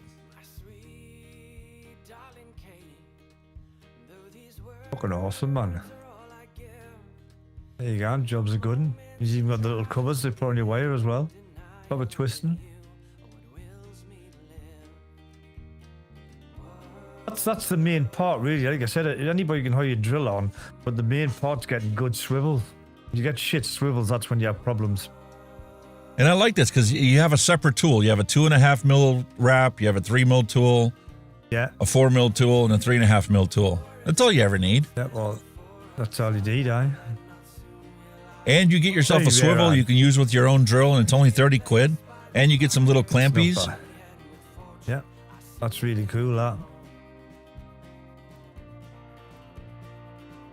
Say 50 quid all in with shipping. Jobs are good. Yeah.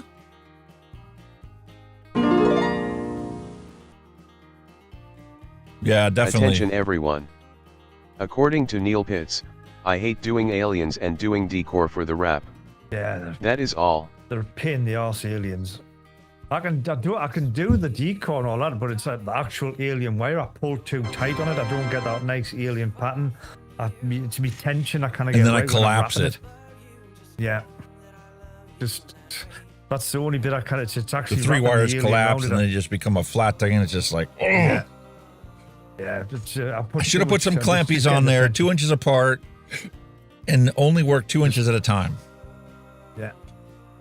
I mean, once you get gunning, you get your rhythm. It's a piece of piss, but it's just the tension I get on the aliens. I just end up pulling it flat. It ends up like a fuse clapping again. That's the problem I always had with the Daedalus. I couldn't getting the tension set on it. Even when it worked fine, it would work good for a while, then it would just like bind up, and there goes that whole thing. X-Euro 3D. X-Euro 3D is very good. I did see somebody selling this same type of stuff on Etsy.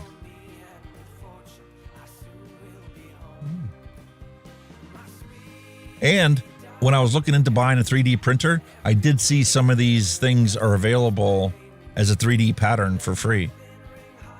Really? A couple of the websites had those on there. Like those little clampy tools. Yeah. To print those yourself, the patterns were available online. Ah. So, but yeah, I really enjoyed having that guy thing, and just never really committed enough time to learning how to do it properly. Legos. Yep, I've heard of that. Use Legos to keep your wires flat. Oh, Lego bricks, just fucking wedge between, just put your Lego bricks on. Yeah, cool. You know, I hate to say this, but I like the finish on this clone better than the finish on the Vandy Vape ones. It's gunmetal, isn't it? Maybe they did it in colours that they didn't do. That's sometimes happens. Well, the thing is, this one was anodized individually, whereas the other one is put together and then anodized as a whole. So it only did the outside. And the inside was completely, original machining. Yeah, stainless steel. Which takes more assembly and more time. Hence why the Vandy Vape ones, cost you an extra 20 quid or whatever. Yeah. But Vape's great. That's all that matters. Job. Yeah, exactly. As long as it does the job, that's all you want, isn't it? About chucking flavour flinging chunker. I can't help but understand why people love mesh. Once you get mesh and you know how to wick it so you don't get that dry hit, it's beautiful. You cannot beat that saturation. I don't care what kind of dripper you have. Nah. You get it right spot on. Like I said, with that mesh deck for the Titan, that blew me away. That was gorgeous. That for a big old cloud chugger, the flavour of it was phenomenal. You know what I mean? With the mesh decks on, the two mesh ones. The Hell Vape mesh tank is the bane of Neil Pitt's existence. You just kind of get it done. Some of them I used to hate because my initial experience was with the Doom, and I couldn't get either one of those to last any length of time on the mesh. Then I got the Kylin, and I'm like, oh, I can get this one. And it got to the point where, you know, by the fourth time I re-wicked it and, you know, put new mesh in it, I was like, okay, this is no problem. I'm not worried about dry hit. This will work perfectly. Yeah.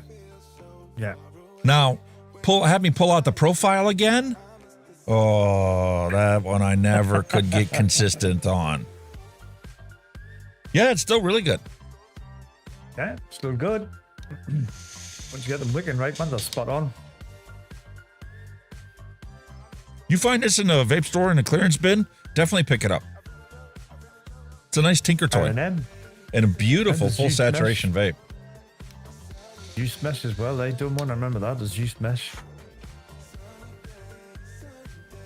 Delicious. Like I said, I mean, I never really got into them because I was just having a bad time with them, you know, until I finally figured it out. This is underneath my desk. The cold air return. I told you, man, I'm trying to get the air conditioner like be appropriate for the studio with the computer running all the time. Here's the old vent. Look how close the register vents are inside there. So I replaced it with a newer one that has less veins in it. And that one's like way better on the intake for the blower side of it. But I need to do the cold air return. So that's my project for this weekend. I need to move the big lights on the stands away from there, then crawl in on the other side of my desk all the way to the wall so I can take the other one off and put this on. Holy moly. That's a challenge, is it? Getting in behind that desk. Oh, that's a challenge. Once I get in there, it's not going to be hard. I mean, it's 2 screws. Zip, zip, pull the thing off, put the new one on, zip, zip, done. And then, you know, crawl back out without disconnecting any wires or displacing anything. Well, we had the weekend off this week. I had Sunday and Monday off. And I thought, oh, I'll do a bit of garden. I'll tidy my garden up. Oh, my God. I've got muscles that ache that I never knew I had. I was like, what the fuck? I'm pulling weeds and stuff like that. My best Jesus investment Christ. at Temu so far has been that 6-inch chainsaw. It's legit this big. You can hold it in one hand. It's light. I was going around, you know, trimming all the trees and carrying the branches in the back, zipping them all down into small pieces, throw them in the burn barrel. I got my whole yard done in like 3 hours. My best buy is a car buffer. It works, a battery car buffer. I was like, oh, whoa, this has been this. Awesome. I got some and then they're in there. I think they're in there. Oh, the old power drill. Yeah. Hammer drill. Yeah. And it uses an actual chisel. So I should be able to control this enough to be able to open the current place where the wires and the coolant lines come through from my air conditioner. Yeah, boys with toys. That's what we're like. Boys with toys. I was debating, I'm like, should I make a separate hole so I don't take the chance of piercing the coolant line? Or do I open up the one that's already there? I'm like, now that I got the tools, I could do either or. Yeah, you're spoiled for choice. I think to be safe, I am going to run the electricity through a separate opening. Yeah. That would make Slip the sense. conduit You know, through all and cools. then wire it all up. Yeah. Stick it through, yeah. That would make sense. Definitely makes sense. Because then I can take and put new foam over top of the coolant lines and the return line. And then I can caulk that whole closed so that there's no water ingress. Yeah. Makes sense. Would make sense, sir. Yeah. All the little jobs to do, eh? That was on my to-do list back in June. Oh, shit. Here we are in April. Better late than never. I'll get it done before it gets hot out. I'm relying on air conditioning. Mate. Yeah, you're going to need those. You got to be sitting there cooking. Yep, and then I got the other project in here. I got to swap out the power supply in this one. There's 4 fans I need to swap out in this computer. That the original ones from 6 years ago, when I built this thing. And then the power supply from the enterprise computer is going into my tabletop computer, because that one actually has a white certified power supply that I bought 7 years ago. Gee, this is the second computer it's been in. Wow. So basically I'm going from a white energy certified power supply to a platinum power supply. I'm going from 76% average efficiency to a 94% efficient power supply. It's a big jump, like, isn't it? Definitely a big jump. I'm looking at saving $10 to $15 a month. The power supply is going to be paid for by the end of the first year. So I'm going to do an actual review video on the power supply, and I'm going to, go into the details of why it's getting swapped out, and then show the cost comparison and go, how old is your power supply? If it's 5 years old, number one, it's already time for you to start considering, purchasing a new one, even if you don't swap it out right away, but at least have it in your home ready to go. Yeah. But look at the energy efficiency sake. Even if you only save $5 a month, over the course of 12 months, that's $60. It'll pay for itself in 2 years, and these new platinum power supplies come with 10 or 12-year warranties. It's a no-brainer, isn't it? Yeah, no-brainer. And your electric bill will thank you for it. Oh, I think it's here, especially the price the power and energy is at the minute, you know what I mean? Christ almighty. Yeah, and I don't see it coming back down anytime in the near future. Our fuel has gone and our petrol and diesel prices have gone through the roof. That's £1.90 a litre for diesel at the UK now. Nearly £2 $8 a gallon you guys are paying. Yeah. Almost twice what we're paying here. My wife just filled up the Excursion or the Explorer today, and it was like $4.13 a gallon. Jesus, man. Crazy shit, like.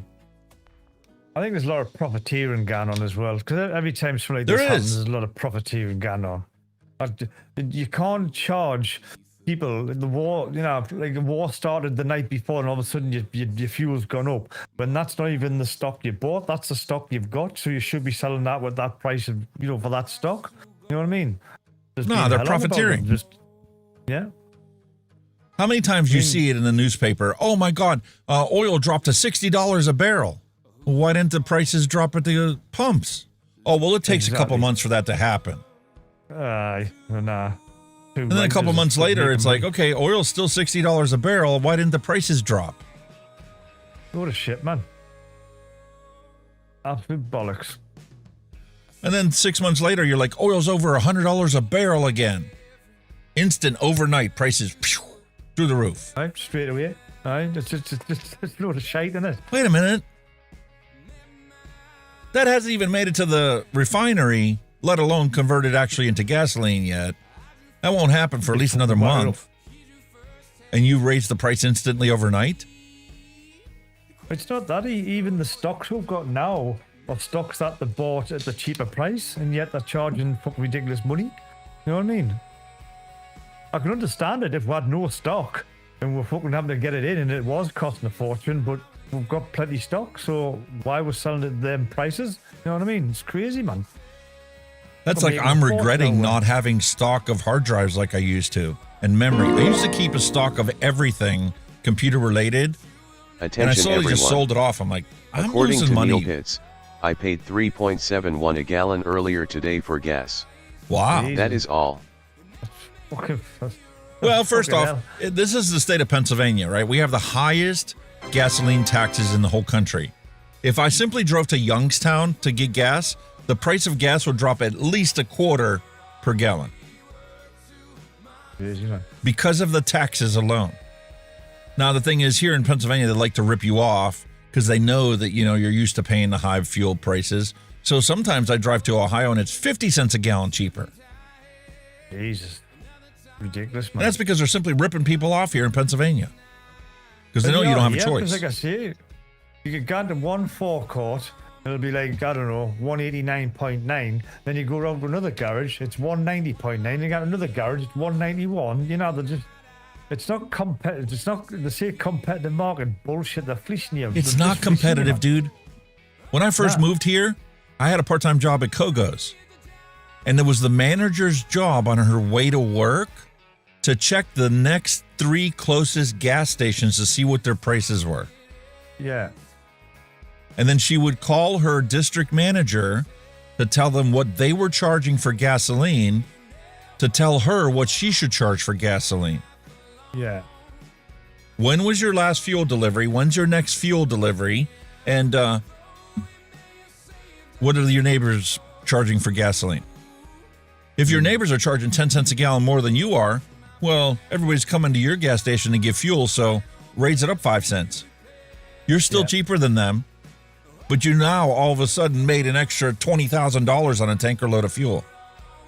Exactly. Yeah. Oh, it's like a dog-eat-dog thing, isn't it? Just, we'll sell it a little bit cheaper and we'll get more people, but they're still making profit on it. By a long way. And then Sheetz would show up and they would start, selling gasoline, and all of a sudden they were always the lowest one in the area. And there were plenty of times where she called the boss in and she's like, hey, man, nobody's buying gas here anymore. The only people we get are regular coffee customers and customers that stop in from the school on their way home from, school to buy their sodas or whatever, snacks. We've got no gasoline customers. And they're like, yeah, but what did you pay for that tank of fuel in the ground?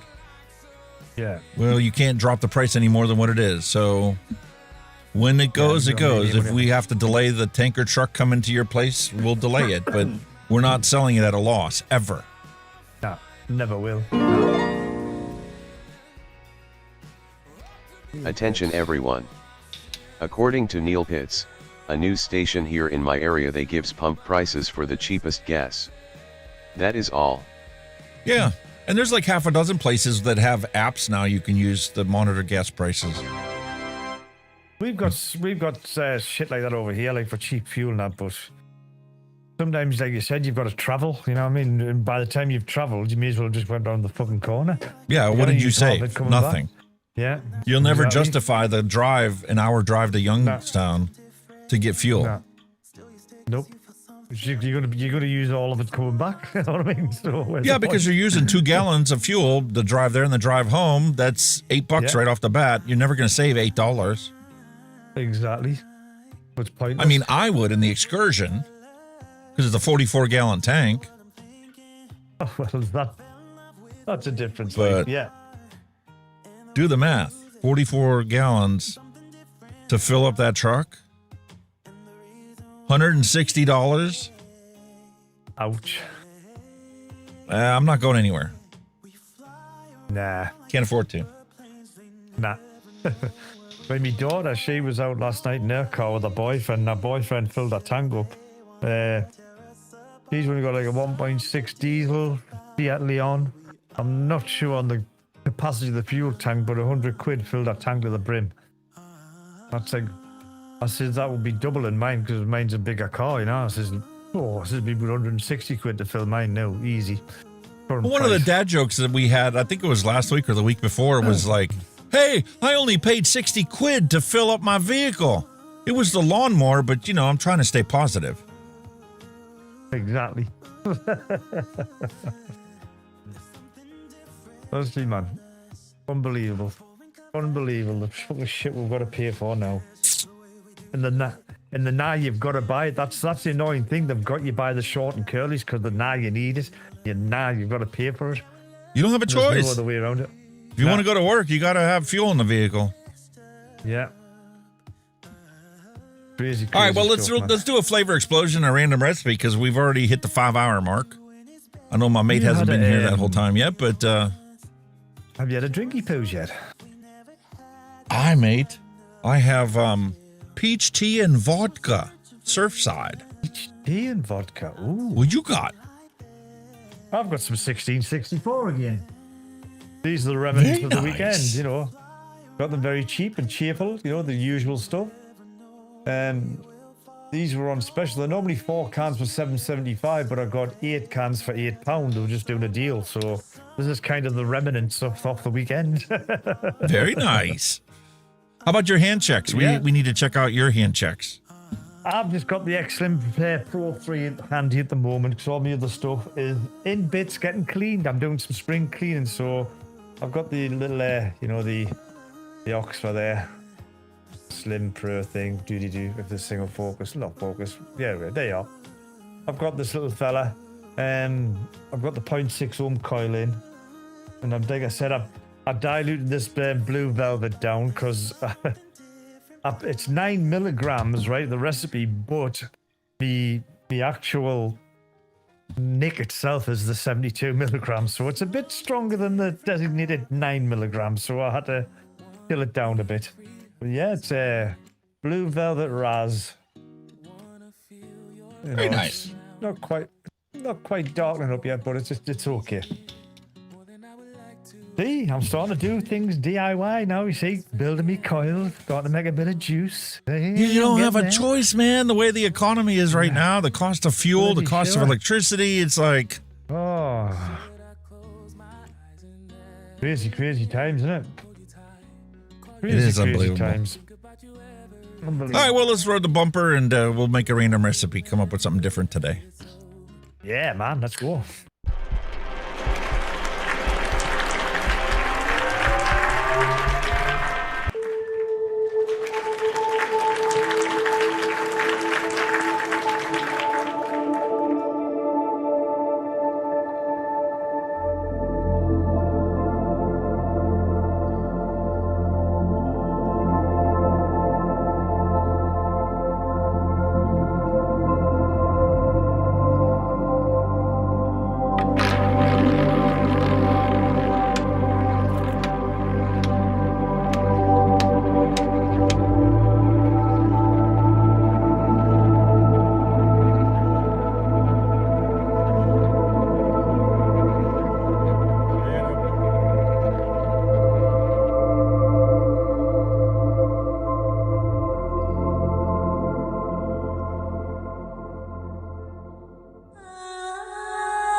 Bloody hell, look at this, 854 flavors. Ouch. Hey, you haven't got far to get that magic 1,000 now, mate. Not too far now. I've got 6 more to cover this Friday on the Flavors Diary. That'll take me up to 860 flavors. Ooh, 140 to go and you're 1,000. Unreal. I need more space to put it on. I legit took up 2 shelves on the rack on the wall. I moved up all of the Bull City flavors over there, and I moved the VSOs, and they're sitting behind them, the big bottles, and the small Bull City ones are sitting up front. So, all right, what can we make? What can we make with 854 flavors? You need a dispensing machine. That's what you need. Like a record, but now the old record jukeboxes. You just press in SSA, blah blah blah, it'll go book and spit it out. We had somebody walk into the club the one time. They wanted to sell us one for $20,000. You just load up all the alcohol bottles into it and program, each of the hoses, what's in each of the hoses. And they were like, oh, you don't even need a bartender. You can have your patrons order their drinks and it'll make it right in front of them. Wow. And you can swipe their credit cards and you can pay right at the, Like, oh, no. Thanks. Part of a Not small for that business's kind of job money. is to employ people in the community. We're not That's putting it, like- robots in to serve drinks. You can't beat a nice cocktail made by hand or whatever, you know what I mean? It's just nah, can't beat it. And the conversation you have with the bartender. Exactly. That's the whole point of going to a bar, conversation and socializing, Yeah, not just pressing the camaraderie, button, socializing. getting the fucking- yeah. Although if you want to be scientific about it, it's actually to give you cancer. Did you know that alcohol Aye. gives you cancer? What? You can't Oh, say shit. that. Why? You say it about my vape. There's a Yeah. greater chance you getting cancer from the alcohol you consume, even once a week. I No, like then the they'll look really of that clamp one us you've got down because highlighted. combining alcohol with vape is really cancerous. I like the looks of that one. Banana tropical cherry. What's that one look like? Have a gig at that one. That looks interesting. Banana tropical cherry. Tropical cherry. I'm just interested to see how they've done it. Banana cream. Very simple. black Banana cherry, cream, pineapple. black cherry, and pineapple juicy. They're all strong flavors, though, aren't they? They're literally making it by the liter? Jesus. Holy moly. 837 milliliters is 1,000 grams, 1 kilo. Fuck. And they're making it for a pod system, 50-50. Oh, their Nick juice is 50-50. Whoa. 12 milligram. Hallelujah. Oh, no, it's 12% of 20 milligram. Let's do this. We'll try it out. Because this is actually a 2.4 milligram concoction. Probably in Canada. 20 milligram per milliliter juice. Yeah. Canadian. All right, we'll adapt this. We'll make 15 mils. We'll leave it at 6. Do I want to add super sweet? Well, let me taste it first and then I'll decide. Yeah. I'm not going to assume anymore. PBA banana cream. Have you tried that? Have you flavor tested that one yet? Not that I can Banana cream? recall.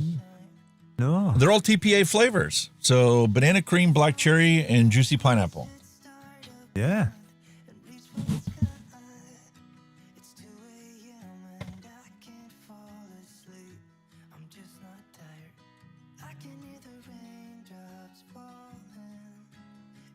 Oh, it's got a bit chilly over here now.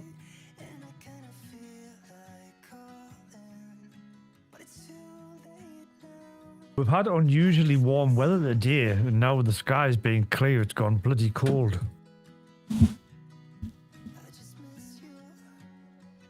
Mate, we had snow the other night. Well, we had Storm Dave last week. 80, 90 mile an hour winds, loads of rain. That breeze through, and now we've had an output brilliant sunshine. You're like, what the fuck's going on with this weather? Attention everyone. According to Neil Pitts, did you try the sweeter you made Friday, Alex? That is all. Oh, yeah. Yes. Oh my God, that 10% of Neotame is sickeningly sweet. 6,000 times stronger than sugar. Like, did you make a 5% one as well, though? Yes. I did make a 5%. I made a 60 ml bottle of the 5%, and then I got a 120 ml bottle of the 10% Neotame. Fucking hell. So, like, if I'm using it for a pod system, I'm going to use the 5%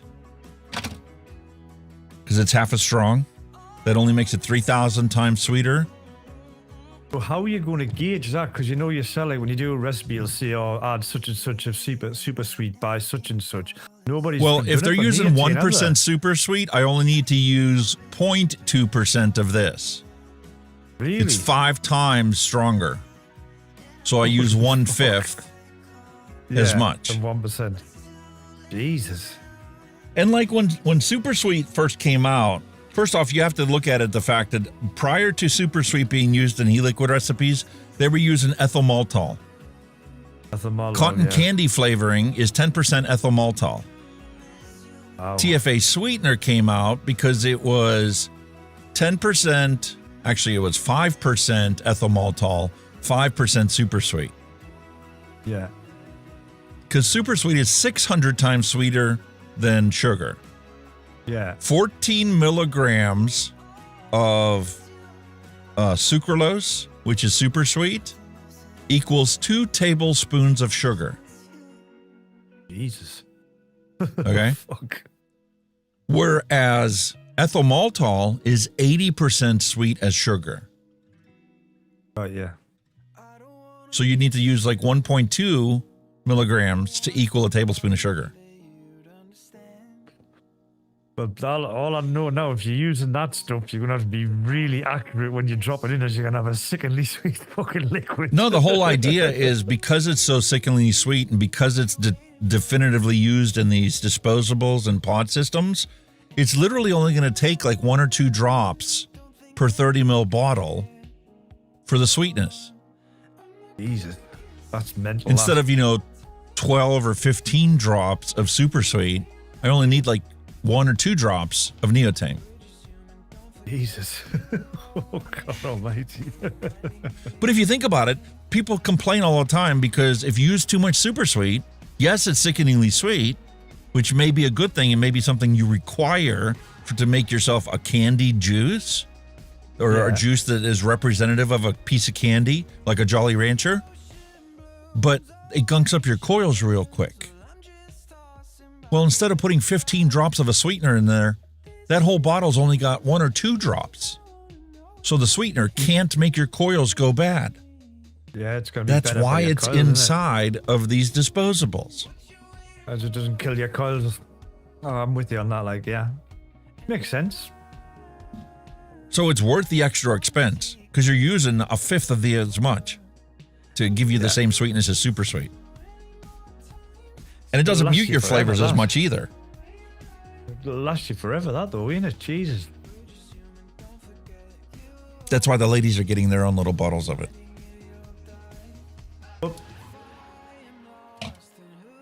You know how like super sweet does blend flavors? Will that do the same? Will that do the same thing? Will that help blend flavors as well? Theoretically, it should, Sure. shouldn't it? Yeah. They're all flavor modifiers and they're all designed to actually reduce the harsh notes inside of your recipes. Yeah. Like some of the pineapples get really like dry mouth and throaty feeling or whatever. This gets rid of that dry mouth and throaty feeling because it gives you that sweetness, which makes you salivate so that you have a wet mouth again. Yeah. Neil, I'm going to have to send you some. I got some of the Nicotine here in 10 ml bottles, 10% and 5%. Next time I send you a package, I'll throw each of these in there for you.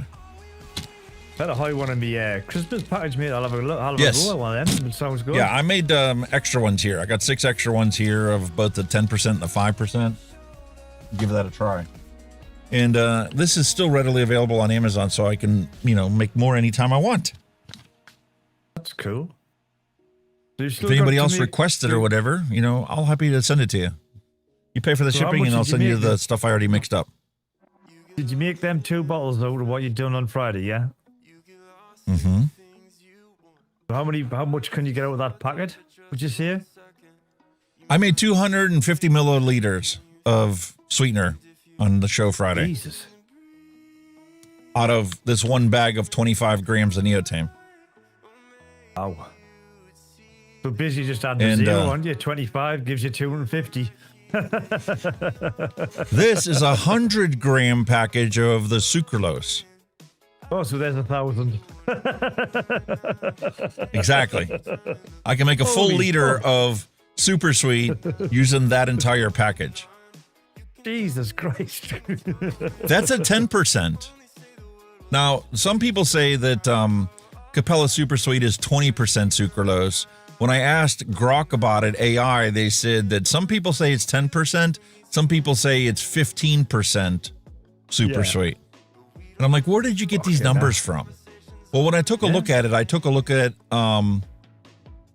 the actual information about the sucralose as an ingredient, as a chemical sweetener, and that's where I came up with 14.9 milligrams is equivalent to 2 tablespoons of sugar.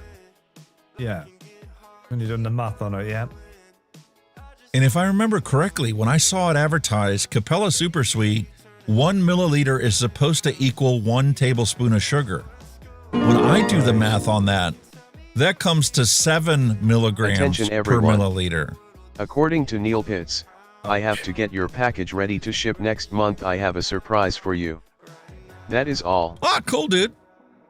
Yeah, we'll exchange packages next month. That sounds Because there's good. more flavors I need to send you, but I don't remember what I already sent you. The VSO flavors, like the cocoa and the bacon. I don't remember if I sent you those last time. Bacon? I got 5 more. Yeah, bacon flavor. Fuck off, man. Yeah, not bacon. Yeah. Bacon. Oh, dear. I want to do a chocolate covered bacon e-liquid. That's why I was like, oh yeah, it's on clearance. I'll pick it up. Oh, I've never thought of vaping bacon, like. Oh. When you think of it in the confectionery standpoint of they make chocolate covered bacon, you know, for the holidays as a special gift you can give to somebody. I'm like, ooh, that does sound good. That salty, bacon with sweet chocolate on it. No. Oh, no. Hell no. It's way better than musk candy. Oh, anything's better than that, but bacon with chocolate on. Nah. No. Bacon's a fry up. You put tomato sauce or brown sauce on it and stick it between 2 slices of bread and Listen, you can order like mashed potato flavoring from one-on-one flavors. Dave Lloyd's mixed up some savory recipes. He made a ham and cheese sandwich that he sent to Steve at Legion Vapes. You were saying, did you? Ham and cheese sandwich. How the fuck? I remember when Steve vaped that on the thing when he first got it in. He's like, ham and cheese sandwich, folks. Dave Lloyd sent it to me. Ham and cheese, Jesus. But again, as I suppose, like, you know, like when I started my vaping journey, you know, and I thought custard, and then I branched out. You never know, you know, you could, couldn't you? Attention everyone. According to Neil Pitts, here's the recipe http://tjek.nu/r/l6k. That is all. Did I show you the new bottles I picked up from Amazon? Oh, very nice. Little 30 ml bottles I got on Amazon. Because I was legit paying $2 for 5 bottles from Bull City Flavor. Oh. And I'm like, this is getting to be expensive. Like, I looked at ordering a whole box of it. If you order 25, it was affordable. It was only like 13 or 14 bucks or whatever, but they wanted like $20 to ship it. I'm like, at that point, we're over $1 a bottle. Be good. I'm like, this is crazy. So I got onto Amazon. I'm like, let me find 30 ml bottles. Yeah, this one's got like the glue top, like your Elmer's glue type of twist on top. But for us to do random recipes, there's nothing wrong with this thing. And this thing came in at 20 cents a bottle. What more can you ask for? Perfect. Even if it's just for storage, you know what I mean? If you bottled something into it, you could store it in it, you know what I mean? So when we mixed up our show on Friday, this is my raspberry gummy candy recipe we did. Very nice. Works great. And as a dripper, this is actually really nice. Oh, it'd be good for a dripper. But Buck Christian said maple flavored and brown sugar bacon. Maple and there brown he is, sugar Dave bacon. Lloyd. Hello, Davey. He makes all kinds of stuff. He's made plenty of savory recipes I get notified of. Davey, you can keep your ham and cheese, mate. That doesn't appeal to me. Oh, I want to try it, man. That sounds good. And when I place an order Davey. from One-on-One, I am going to order some savory ingredients. They've got chicken and they've got like... I'll give David a challenge. Do as a chicken tikka masala. Oh, would that be awesome? Do some Indian curries. Lovely. Listen, you can get some hot seasoning. They sell flavors with hot seasoning. Or like a what's it called? Malarian curry or something. It's very sweet curry. It's like coconut, banana, and pineapple. That would be a nice vape. Yeah. Oh. It's not like a curry as you would imagine a curry. It's more like a creamy curry. Oh, yeah. That would be nice. Lots of people have mentioned the fact that, we should do some savory vapes. And I'm like, I've never actually tried a savory vape. Never have. Never. All of them are sweet vapes. I don't know why. But then again, when you think about it, like you do gammon with pineapple. And gammon is just baked at the end of the day, innit? But with a sweet pineapple on, so it could kind of work, couldn't it? Yeah.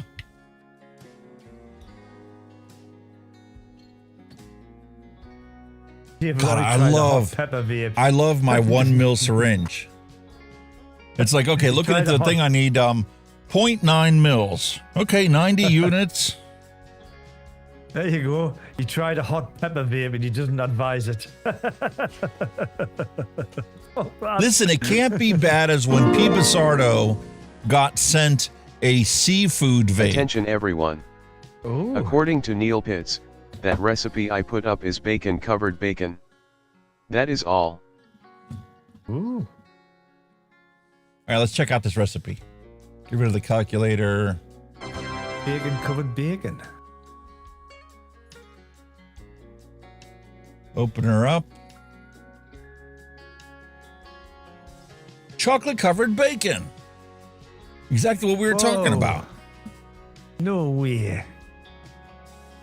Get out of here. VSO bacon, liquid amber from Flavor Art. Oh, that's interesting that you use that because I could never get that to work with anything. Milk chocolate from Flavora, milk chocolate TPA, and super sweet at 1%. Chocolate covered bacon. What am I missing? Milk chocolate from TPA. I'll have to order that. Save. Yes, very much so. I would love to do that. Yeah, it's worth a double, like, isn't it? Gotta be worth a double. I mean, come on. Over here, we actually deep fry Mars bars, for Christ's sake. So you know what I mean? They do the same thing here, man. Deep fried Twinkies and all kinds of stuff. Deep fried chocolate, for God's sake. So, oh, well.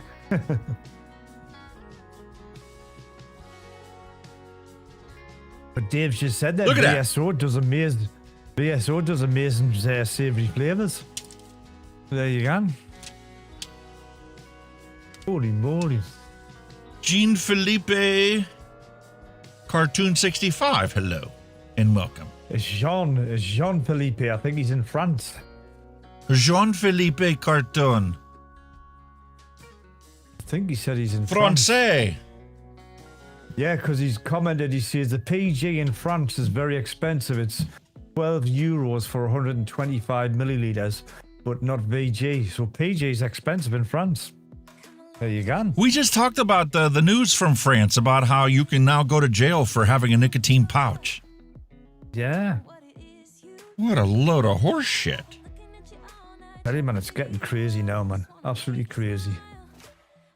Don't mean to offend those of you that totally despise the cussing, but what else are you supposed to react to that situation? Crazy, man. Meanwhile, you can get fags everywhere. Yeah. All right, here we go. TPA banana cream, 0.55 grams. On the plus side, the wife got she's had a bad chest now for a few months.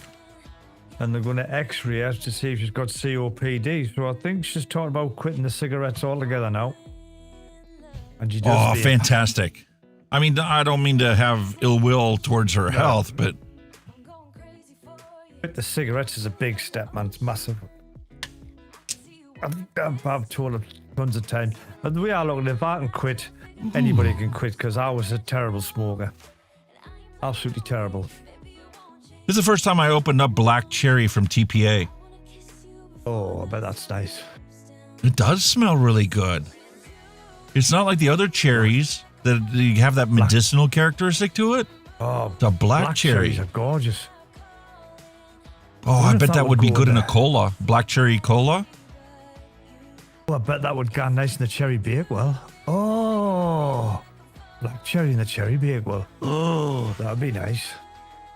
You know what? I think this fits in the cherry Bakewell recipe way better than the maraschino cherry I used. Yeah. I'm gonna have to revisit that. Ooh. Definitely. Oh, I'll definitely have some of that, matey. You know how much I like that.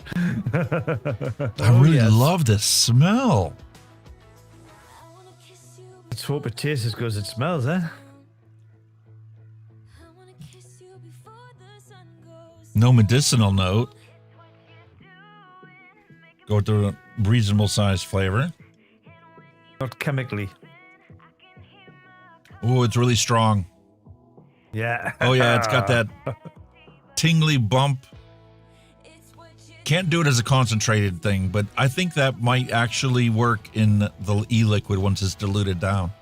Because when I put that tiniest drop on here and licked it, it was a perfect cherry. When you went Black big, cherry. it go overpowered. Yeah. Yeah, man. Yeah. 0.28. I'll tell you what, that would go in nice as well. A black currant with black cherry in it. Oh, that would be ideal. Yeah, they're all about the same. Oh, yeah. That would go really well. Here's the juicy pineapple from TPA. I've tried to have this before when I was trying to replace my Hunky Hawaiian Punch. Flavors pineapple. This is very reminiscent of the Sugarloaf pineapple on the scent, but it's got more meaty characteristics to it. Yeah, Neil. Whereas Neil the Sugarloaf uses a pineapple is cherry. more like the pineapple juice in canned pineapples. Neil says he uses the black cherry as an accent with other cherries as well. So yeah, that would make sense. That's a good idea. Mix it up with some other cherries, give it a bit of pizzazz. Because I've had too many times where I put the cherry in there and it gets too medicinally and the cherry's too recognizable. I keep cutting the percentage back, but then the cherry disappears. And it would be nice to try and put some of this black cherry in there to bring that cherry back to the level I need it in the recipe. Yeah, that'd be awesome. A black cherry ice cream. Oh, yeah. Black cherry vanilla swirl. That's what we've got to, that's ice cream we've got over here. Black cherry vanilla swirl. It's fucking gorgeous. That's what I want to do. I want to do a Washington ice cream. I want to do a maraschino cherry and vanilla ice cream. Oh, damn. And I'm going to have to use the Flavors dairy in there to give you that rich, creamy mouthfeel where it isn't a custardy type base. Oh, stop it. No, okay, mate. Now you tell them what your idea was before the show today. What do you think we should do? Well, what our new special segment should be on the show? Well, it started because what I did the day, I sent Alex a Attention picture of my everyone. lunch, which According consisted to of, Neopets, hang on, we'll get chocolate this covered out. cherries. Chocolate That cherries. is all. Oh. Anyway, getting back to it, I showed Alex a picture of my lunch, which was a chippy lunch. It was chips with a sausage, a battered sausage, deep fried sausage with curry sauce all over it. So I thought, that could be a good feature on the show. We could call it something like, I don't know, what you're cooking or something, and you can upload pictures of like what you've been cooking for your tea or what you've been cooking for your dinner, and you know, we'll all drool over your recipes. And if you put up desserts, then maybe that can give us some inspiration to do some new recipes for the e-liquids, you know? So if you're up for that, we can definitely get them on the show and, you know, just put them on the usual Discord and that, and we'll have a laugh. We already have a good food section on there. Mallory's uploaded a couple recipes and stuff. I've uploaded a recipe or two, I think. That's what I'm saying. I think it'll be right up Mallory Street. Pictures of our cooking. But yeah, take a picture of your lunches whenever you guys go out to eat or something, and upload them to the food, and we'll do a special segment just for food. And just make me even more hungry by the time we get off here, so I'll end up eating the fridge as well as the contents of the fridge. I'll tell you what, this black cherry has really worked well, because now my palate and my tongue has started to, been washed down to a normal concentration, and I do get that like black cherry flavor like you would get in a black cherry soda. Yeah. If you could subtract the soda characteristics of it to just identify that black cherry in a black cherry soda, that worked really well. There's another idea from Neil. Use a touch of rum with chocolate cherries. A bit of rum in. Oh, yeah. Oh, yes. Now we're talking. I've been meaning to make a rum cake. Oh. That'll be out of this world. Flavor West. A bit like a yellow cake. Some rum. It'd be kind of like a Christmas cake or a fruit cake, wouldn't it? Where you add your bit rum in or your bit sherry in or something like that. That'd be cool. Hard to do, like, there's so many fruits in there, like the sultanas and raisins and fuck knows what in. Yeah.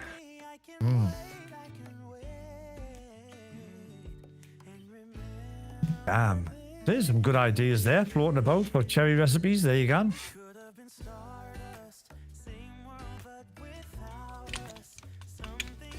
I like this because it gives you plenty of room to shake this stuff up in the bottle. Look at all the empty space in there. Oh, spicy. We made 15 mils as well. We could make 30 mils if I really wanted to. Depends how good it tastes, I mean, if it's a shake and dip or whatever, you know what I mean? Did you put any super sweet in? No, you were going to wait, weren't you? No. You were try it without it, weren't you? Yeah, you tried it without it first. It might be sweet enough.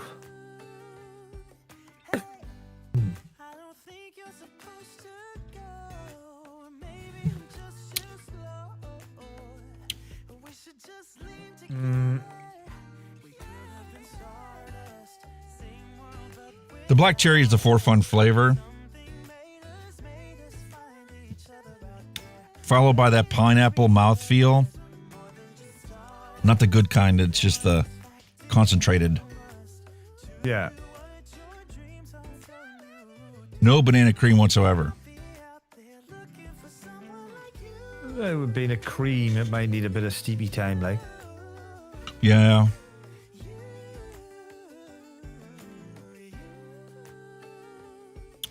I'm waiting for it to wash off my tongue. The strong flavors, that cherry, like you said, that cherry's a strong flavor. Pineapple's a strong flavor. Sometimes you might think they might be fighting each other, you know what I mean? See, the banana cream's in there at the same basic percentage that the pineapple is, but I'm getting none of that banana cream flavor. I don't even smell banana.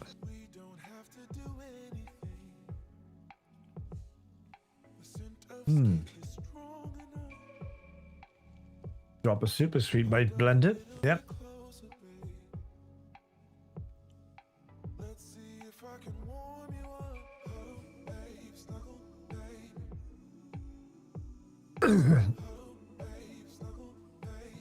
All right. I meant this originally for when we drip it. Yeah. But I made it 2% super sweet. It's just VGPG and super sweet. I can put a drop there of that. Can put a drop of the liquid we just made. Mix on your hand, eh?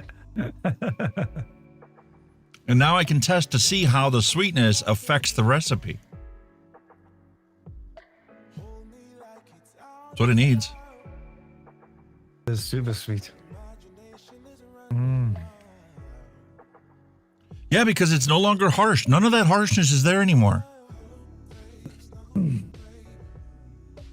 That black cherry and that pineapple together gives it a little bit of an astringent characteristic in your mouth without any sweetener. But just putting that 2% super sweet in there, so you basically, because of the volume, this is 2%, and this is the flavor profile that it is. This is actually a 1% sweetness added to this, is what this mimics. A drop of this and a drop of this. So it's interesting. I still don't get any of that banana cream.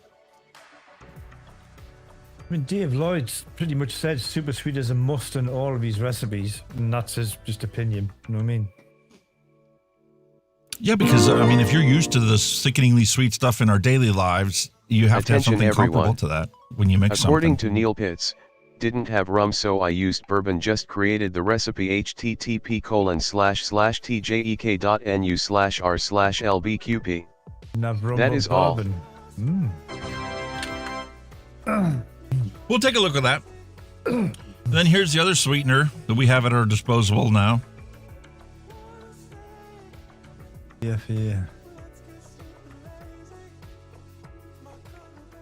Stevia. TFA sweetener, it's stevia as opposed to sucralose or ethyl maltol. Oh, that's different. I can immediately recognize stevia as a sweetener in anything. Only because, that my wife bought that for me a long time ago when I was trying to lose weight the last time. And she used you just use stevia in your sugar. Is instead of sugar for your coffee. Yeah. So and I can recognize the off taste of stevia. Monk fruit sweetener. So I wasn't thrilled when I did the knuckle test of this. When I made up the single flavor test. Yeah.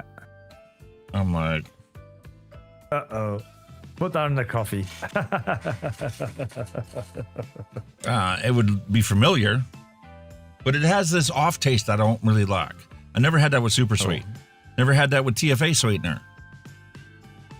The problem with TFA sweetener and a lot of these other sweeteners is sucralose works because very few flavoring companies that I know of use sweetener for you get the sweet guava. Why do they call it a sweet guava? Well, how is that different than Capella's guava flavoring? Yeah. Well, they're using probably ethyl maltol in there as a sweetener. It removes the harsh notes of the guava and it gives you the sweet guava characteristic. Just like, sweet strawberry. What differentiates that from regular strawberry? What sweetener are they using in there? Probably ethyl maltol.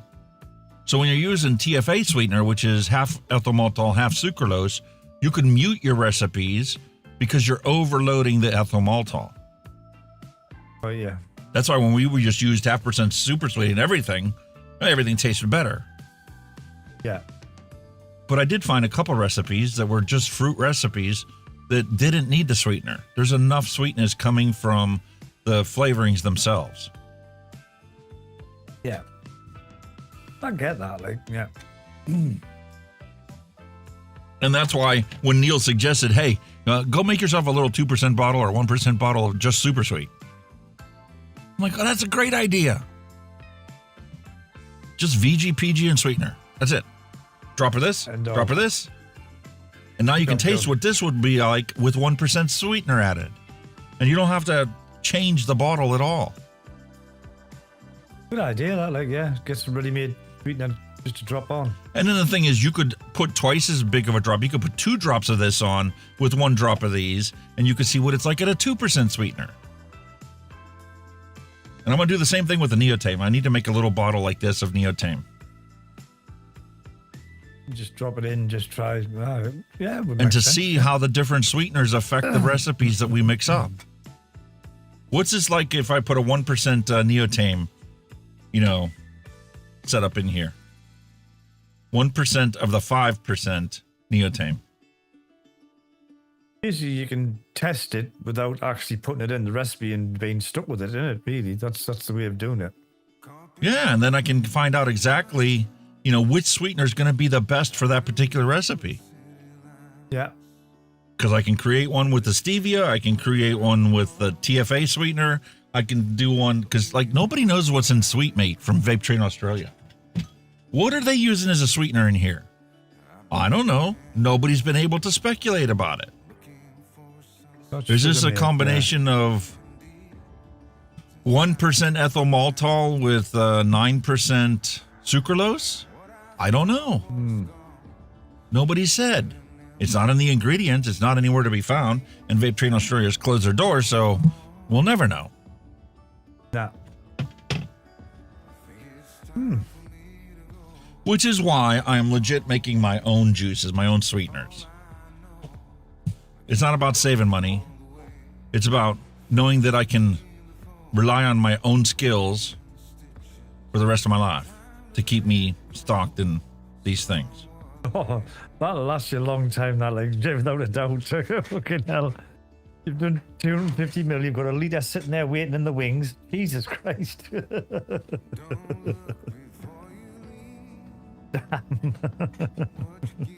Because I went to Bull City Flavors, and to replace these 2 bottles, this is going to cost me $15. This was going to cost me $15. Why?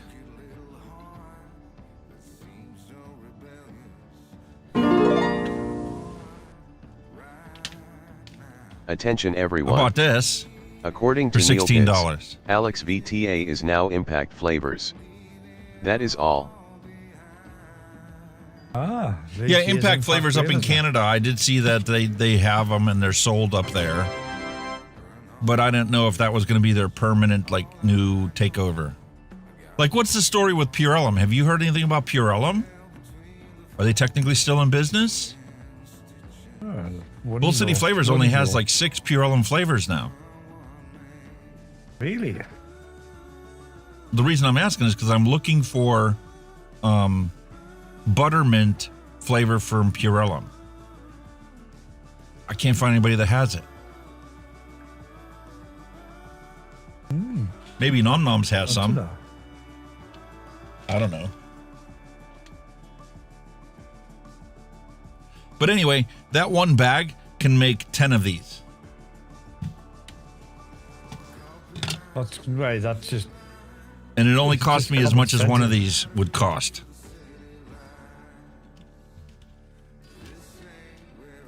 Not rocket science. Why you want to make your own. Pure buttersweet.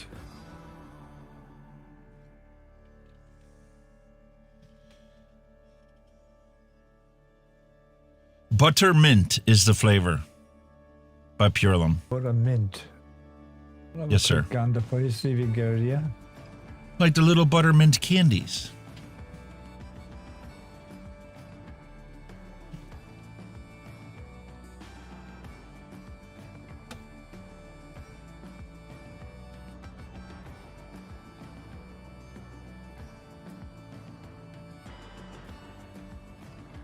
Chocolate bourbon cherries. Here's the recipe he just uploaded for us.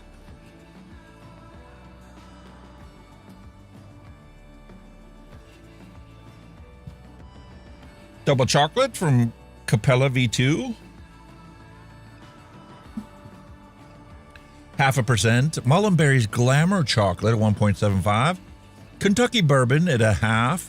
Maraschino Cherry at 1.2. Ripe Cherry SSA at 0.3. And 0.5% Super Sweet. We mixed up a black cherry recipe. It's a juicy pineapple from TPA, black cherry from TPA, and banana cream from TPA. And I don't get any of the banana or the cream. The black cherry is really punchy and potent in there, even though it's a third as much as the juicy pineapple. So I need to wait a minute and, give her a try next week. See what the flavor actually tastes like.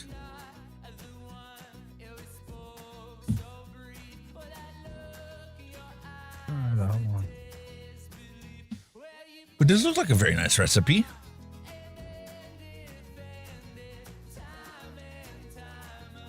Double chocolate V2. I have the V1. I don't have ripe cherry from SSA.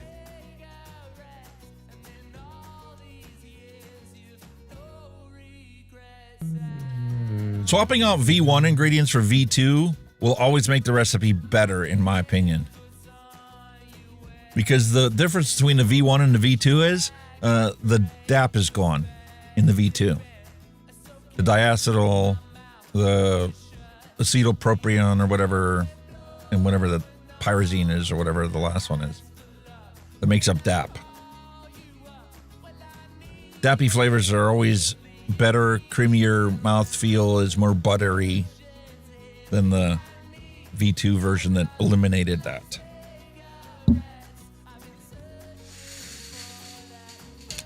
I don't think Nom Noms has got it. I don't think anybody has.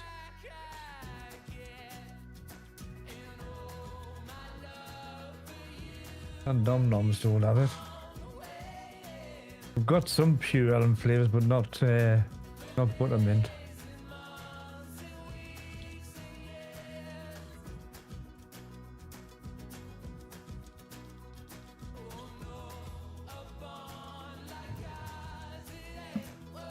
There's the buttermint, dude.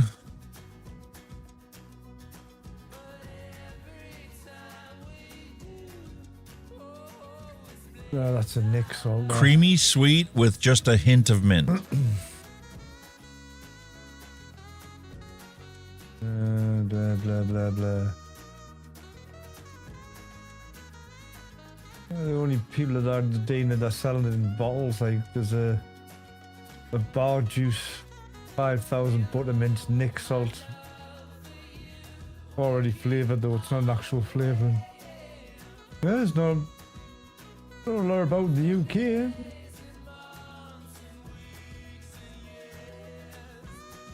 Nick River comes up in the search. They no longer sell to the public. Mm-hmm.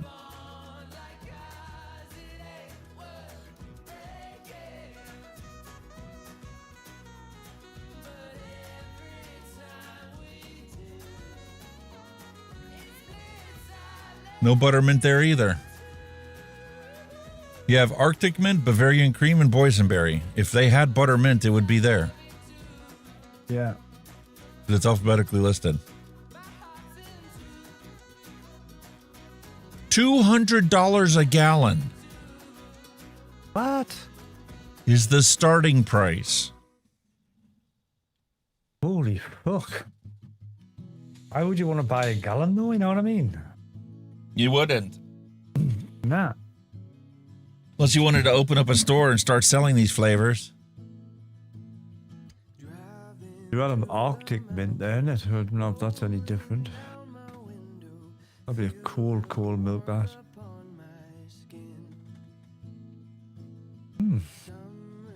They've had some good flavors.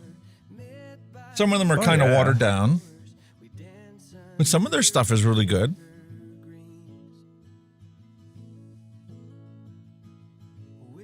I mean, how a gallon of Bavarian cream, for fuck's sake, how really? Well, that is 4 liters of flavoring. Yeah, but it's just for instance, there, if you had buttermint in there, would you buy a gallon of buttermint? You fucking wouldn't. You know what I mean? Not unless a bunch of people in chat said, hey, I'll split that with you.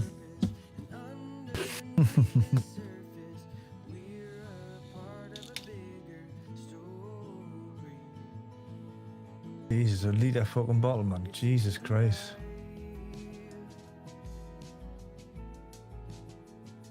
Wow.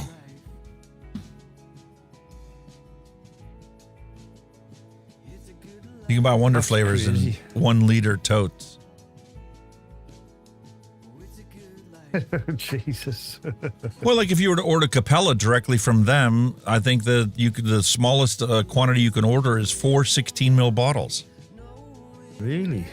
It's only like $30, but you're going to pay $30 shipping for it. Yeah. That's the thing, and it's the shipping costs that fucking hammer you. You know, and granted, I mean, these guys would order it by the gallon and then distill it down into 10, 30, 60 ml bottles, 120 ml bottles. Although Bull City Flavors got rid of their 60 ml bottles. Really? Odd.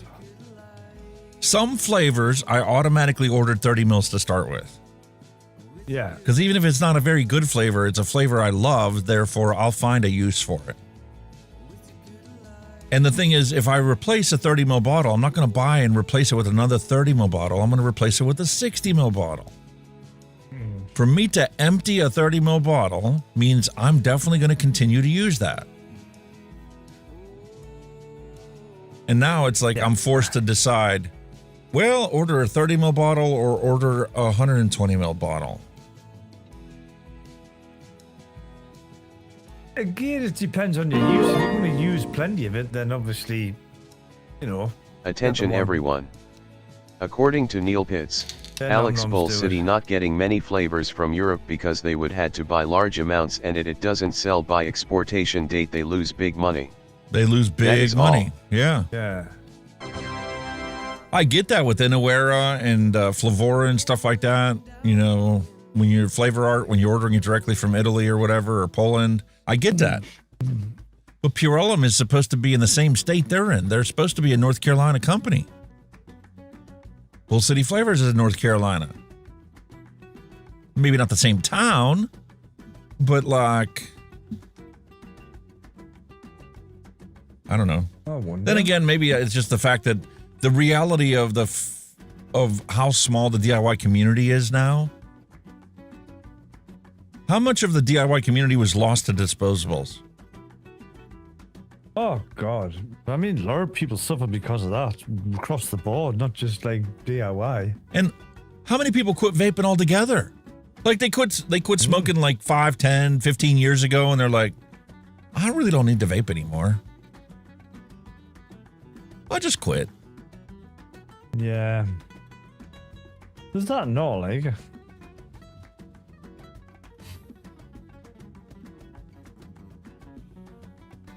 I mean, I have no idea where I'm going to be in 5 years.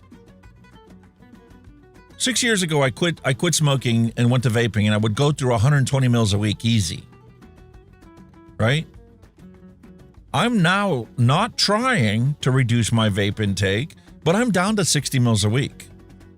Granted, I've got disposable I pick up now and then, so I don't need my Nick fix from my 6 milligram because I took a couple chuffs on a 50 as part of a review process.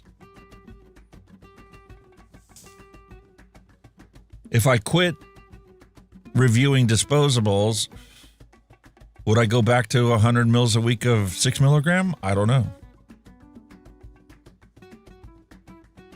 On to the internet, I certainly. Purellum are still going as a company. They haven't. Yeah, they haven't gone out of business.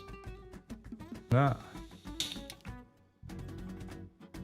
They've ended long-term exclusive supply agreements with companies like E-Alternative Solutions, the makers of Leap vapor products. So they're supplying companies, I presume, still. Yeah, and I think that they're mixing it up on a as demand needed basis.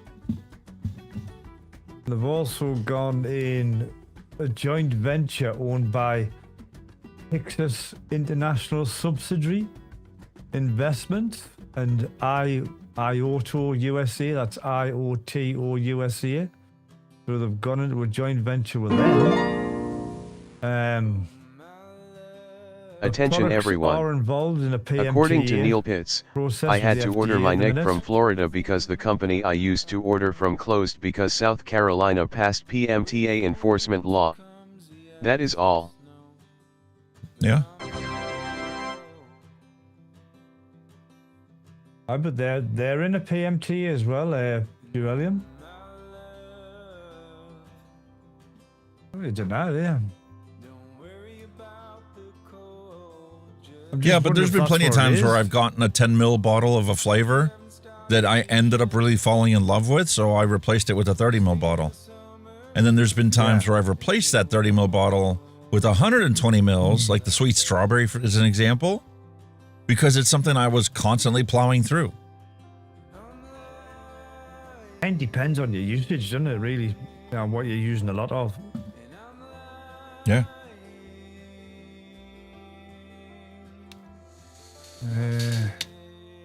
Well, sir, we are hitting the 6-hour mark. I think it's time for us to call quits for today. Yeah, my apologies for being late again, mate. I do. Nah, apologize. man, It was you just had to one of work those- until 7:30. What are you supposed to do? It's just one of those things, isn't it? Unfortunately. And it was kind of cool, you know, having the three of us on. Yeah, I enjoyed it. Should do it more often. Nice man. You should get banter. him on more often. Yeah, you should get him on more often, man. Anybody's welcome to join us. Send me a message. I'll send you a link, and you can join us anytime you want. So if you know you got a day off coming up on a Tuesday, send me a link, and you can come on anytime you want. Exactly. The more the merrier. A bit of fun, man. Very much A bit so. of a giggle. So my wish as always, folks, Love it. peace, love, and a hunky vape. We'll be back same time, same place next week, and I will be on Friday at 2 p.m. for the wrap up to the TFA flavors single flavor testing, and we will make a at least 250 mils of super sweet from scratch and random recipe. Cheers. Happy days. As always, thank you everybody in chat who pitched in with their comments, etc. We do love you guys, and we know you make the show. Absolutely love it. Yeah, remember that one. If you fancy doing the old food picks, drop them up in Discord, as well as your dad jokes and your hand checks, all that kind of stuff. And like I said, check Alex out on Friday with his flavor testing. And just keep everything going swimmingly well, so to speak. So in the meantime, guys, hopefully I should be on time with a bit of luck next week. We'll see what happens. But in the meantime, you all stay safe, vape safe. We'll see you all very soon. Bye-bye. Thanks for listening. We'll be back next week again for a fresh round. It is a lie when you tell me that nothing is wrong, just leave it be. But I see it in your eyes, something isn't right. Tell me again what I'm missing, 'cause you're fading out. We've been here before. Tell me again, just tell me again, and I'll make it right. Don't go through that door. Tell me again, just tell me again, and I'll make it